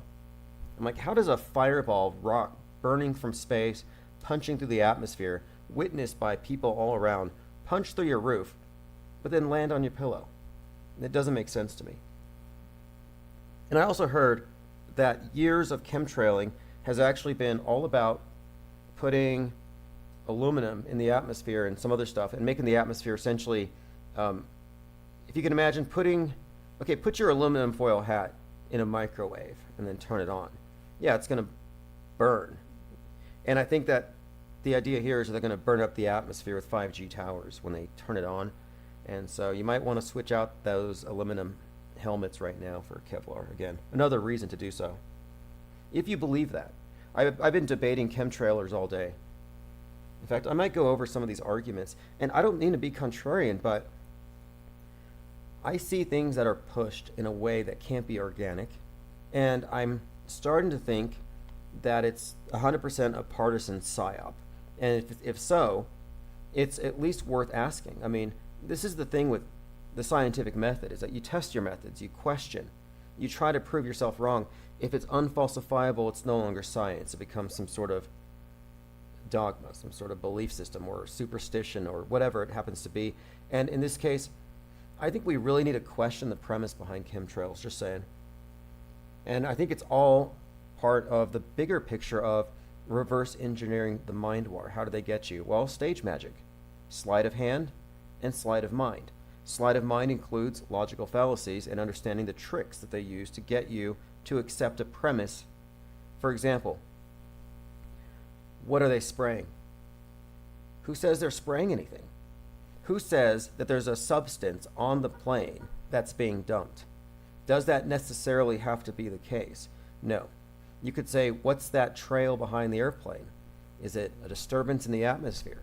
Is it having to do with the hot jet fuel exhaust and the cool temperatures above? Or is it an actual chemical substance? And the assumption that there's a spray is what triggers this entire movement of chemtrailers. And I think that's a faulty assumption.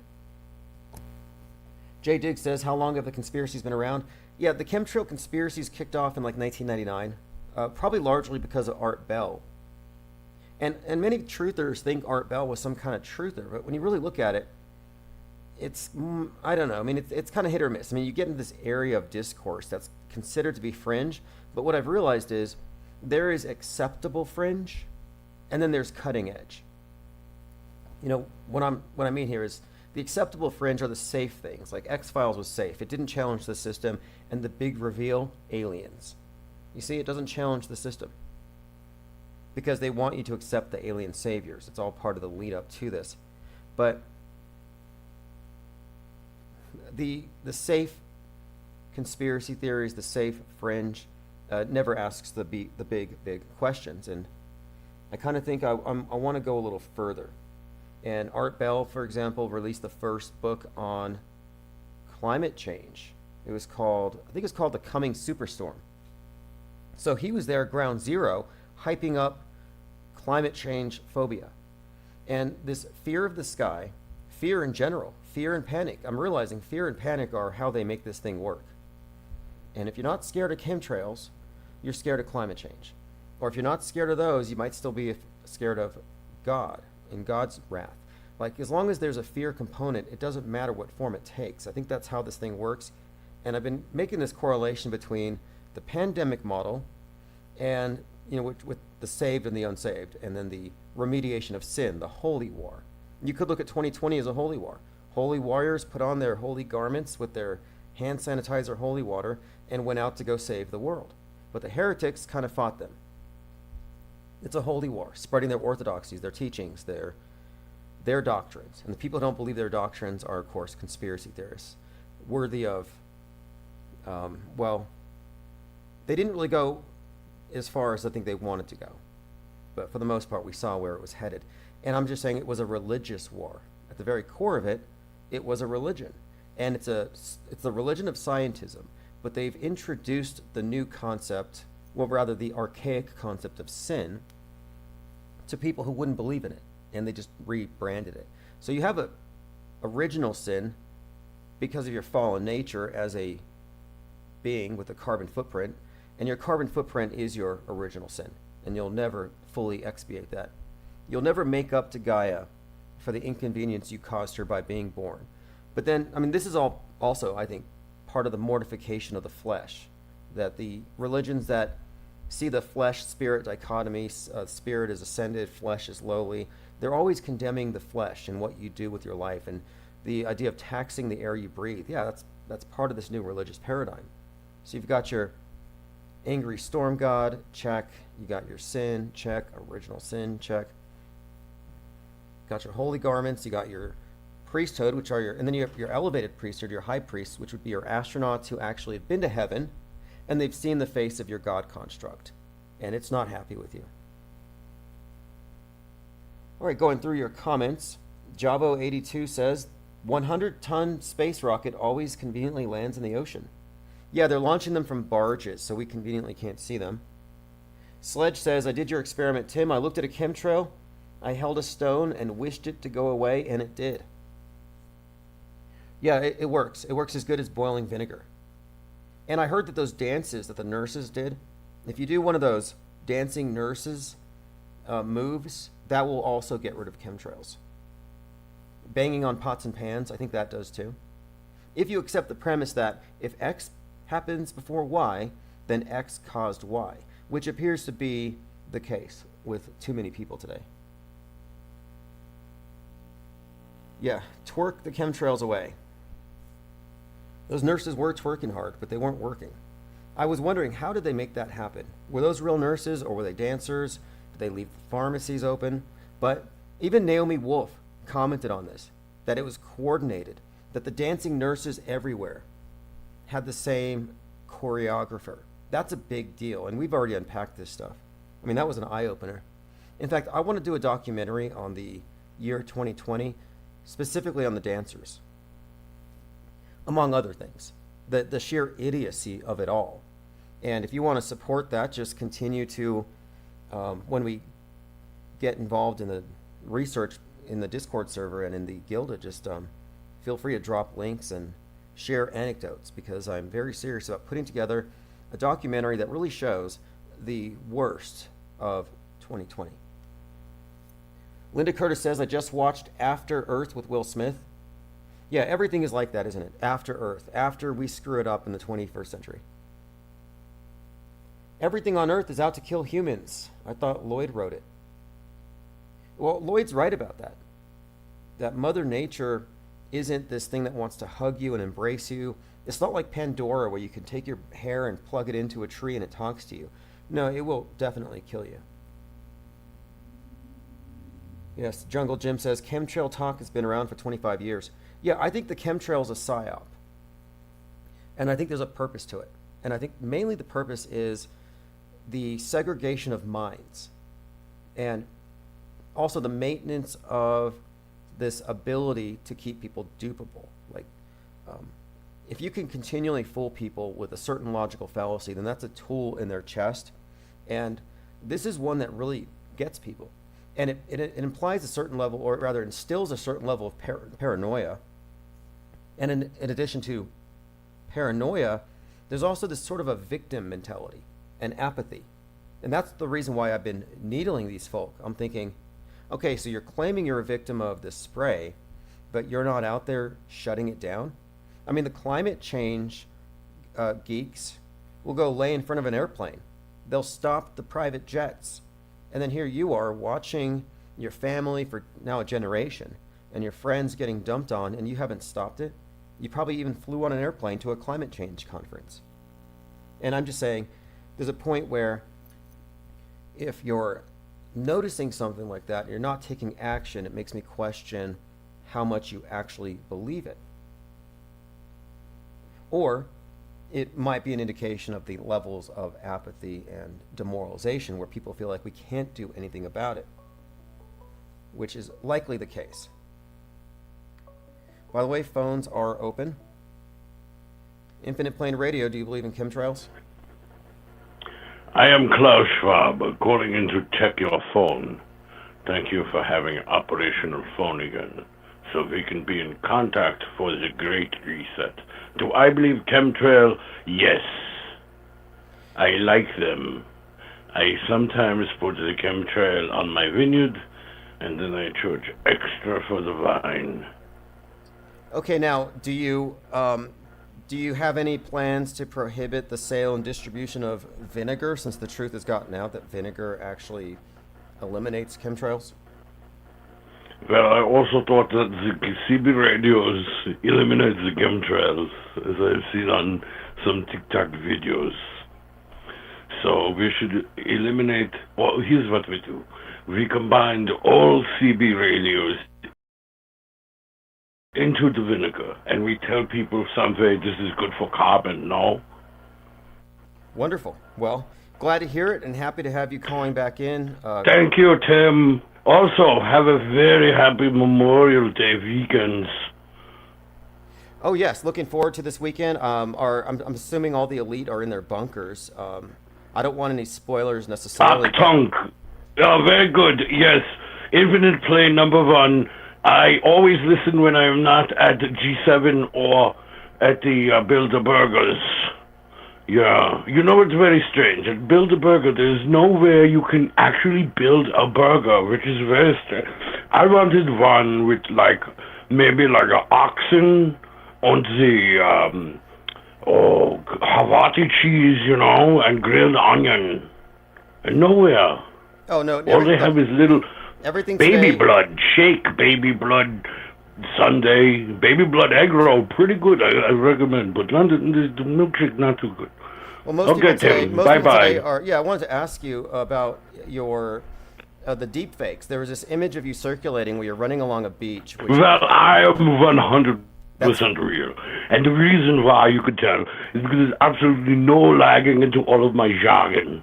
You know, where if I was AI, I would have to wait, and then you would hear like puck, puck, puck, But what I'm waiting, and then it would come up with some. The picture of you on the beach, is that a deep fake or is that real? You know, the one where you're wearing. Well, it's the one with the PPTPs, yeah. Yo, this is my new trend. When we take over, to conserve the green agenda and to not have any type of industry at all, all men will be required to just wear PPTP. That's no shoes, no sock. You want T-shirt? Who are you, Rockefeller? Only Rockefeller get T-shirt. It sounds green. It sounds green. Sounds like good for the environment. Very minimalistic and. Yes. Okay. Well, thank you for We the will call. also convert everybody's gasoline cars into a metal slipper and steel wheel roller skate. Remember that hit of 70s? Why, when I was just a 50-year-old man, I watched all the delicious children on metal wheels screeching around, destroying the concrete. Yes. Have a great day, Tim. Wonderful. Thank you for the call. This is Klaus Schwab from the World Economic Forum, 666. Yeah, I was trying to give him an out to deny that picture was him, but apparently he's proud of it. If you haven't seen Klaus Schwab on the beach, don't Google it. It's unless you have some eye wash nearby. All right, we've been talking about George Floyd Day, George Floyd's face on a lion, Daniel Penny, the subway strangler with a Samson strangling a lion tattoo on his chest. Ollie Goering says those damn kids, yeah, they are not living up to their the hype. You know, people are like they want to kill us all. Are you sure? Are you sure that the WEF and Bill Gates and company want to exterminate us? Because if you look at the Georgia Guidestones, which when I first heard about them, I heard that if there's a nuclear holocaust, the one thing that will survive will be the Georgia Guidestones. And then humanity can read those and rebuild and do it right this time around. Like that was kind of the story. Well, now, last year, somebody threw a cherry bomb on top of it, or an M16, and they blew the top of the Guidestones off, so they knocked it down. Anyway, the Guidestone said 500 million. And that was 42 years ago. And if their plan was to reduce populations, they kind of let it get out of control since they announced their plans. Now it's far beyond what they initially started with. The problem is just metastasized. So I don't think they want to get rid of people. I think they need more. I think they need more people, but they want to condition us to move less and then, of course, be more out of sight, out of mind. Yeah, the garment he was talking about, the TP or whatever, yeah, that's again, it has to do with this picture of Klaus Schwab. I checked on Snopes, and they said it's not him. And there's also the other guy, Tudor, is that his name? The one who announced the pandemic on 3/11. Video of him at a party.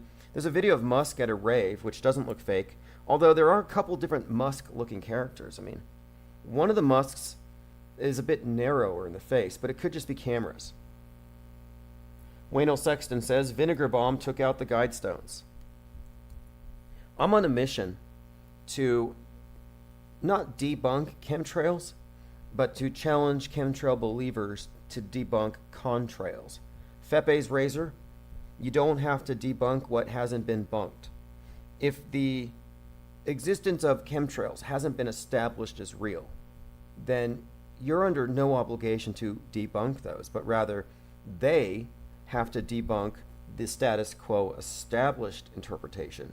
And that's because the status quo does matter, and if it's wrong, it's wrong. But you have to counter it. You can't just ignore it or gloss over it. So in other words, reality matters. And the reality is the explanation of condensation trails has a lot of science backing it, a lot of observational data, and it makes a lot more sense than the inchoate conspiracy theory. However, before the conspiracy theory can be taken to be anything more than a guess, they need more research that counters the prevailing explanation, which does do quite well. Vinegar bombs will save the plane, says Peter W. Look, this is what I mean about apathy. If it was true that condensation trails or chemtrails can be cleared with boiling vinegar, you could organize across your city, like let's just say a 10 mile by 10 mile area, and even drop off vinegar everywhere and just say, hey, look, we're all going to do it, and we're going to collectively watch the skies turn blue. You know how amazing that would be? Like all the world would watch. Like Los Angeles, the sky's just totally covered in barium, aluminum, chemtrails, poison and toxins. The sky is gray, the sun is white and pale and dying. And then everyone just boils the vinegar, and then the sky turns blue again. Like that would be an amazing thing, but how come they won't do it? I won't do it because I don't believe in it. The reason why I don't do a lot of these things is because I'm not part of that cause, but I just like to think that somebody out there could take some action and organize some mass vinegar boiling. And that idea of boiling vinegar was popularized recently on Twitter by Crow777, who swears by it. And the name Crow is interesting in and of itself because he's the guy that spotted the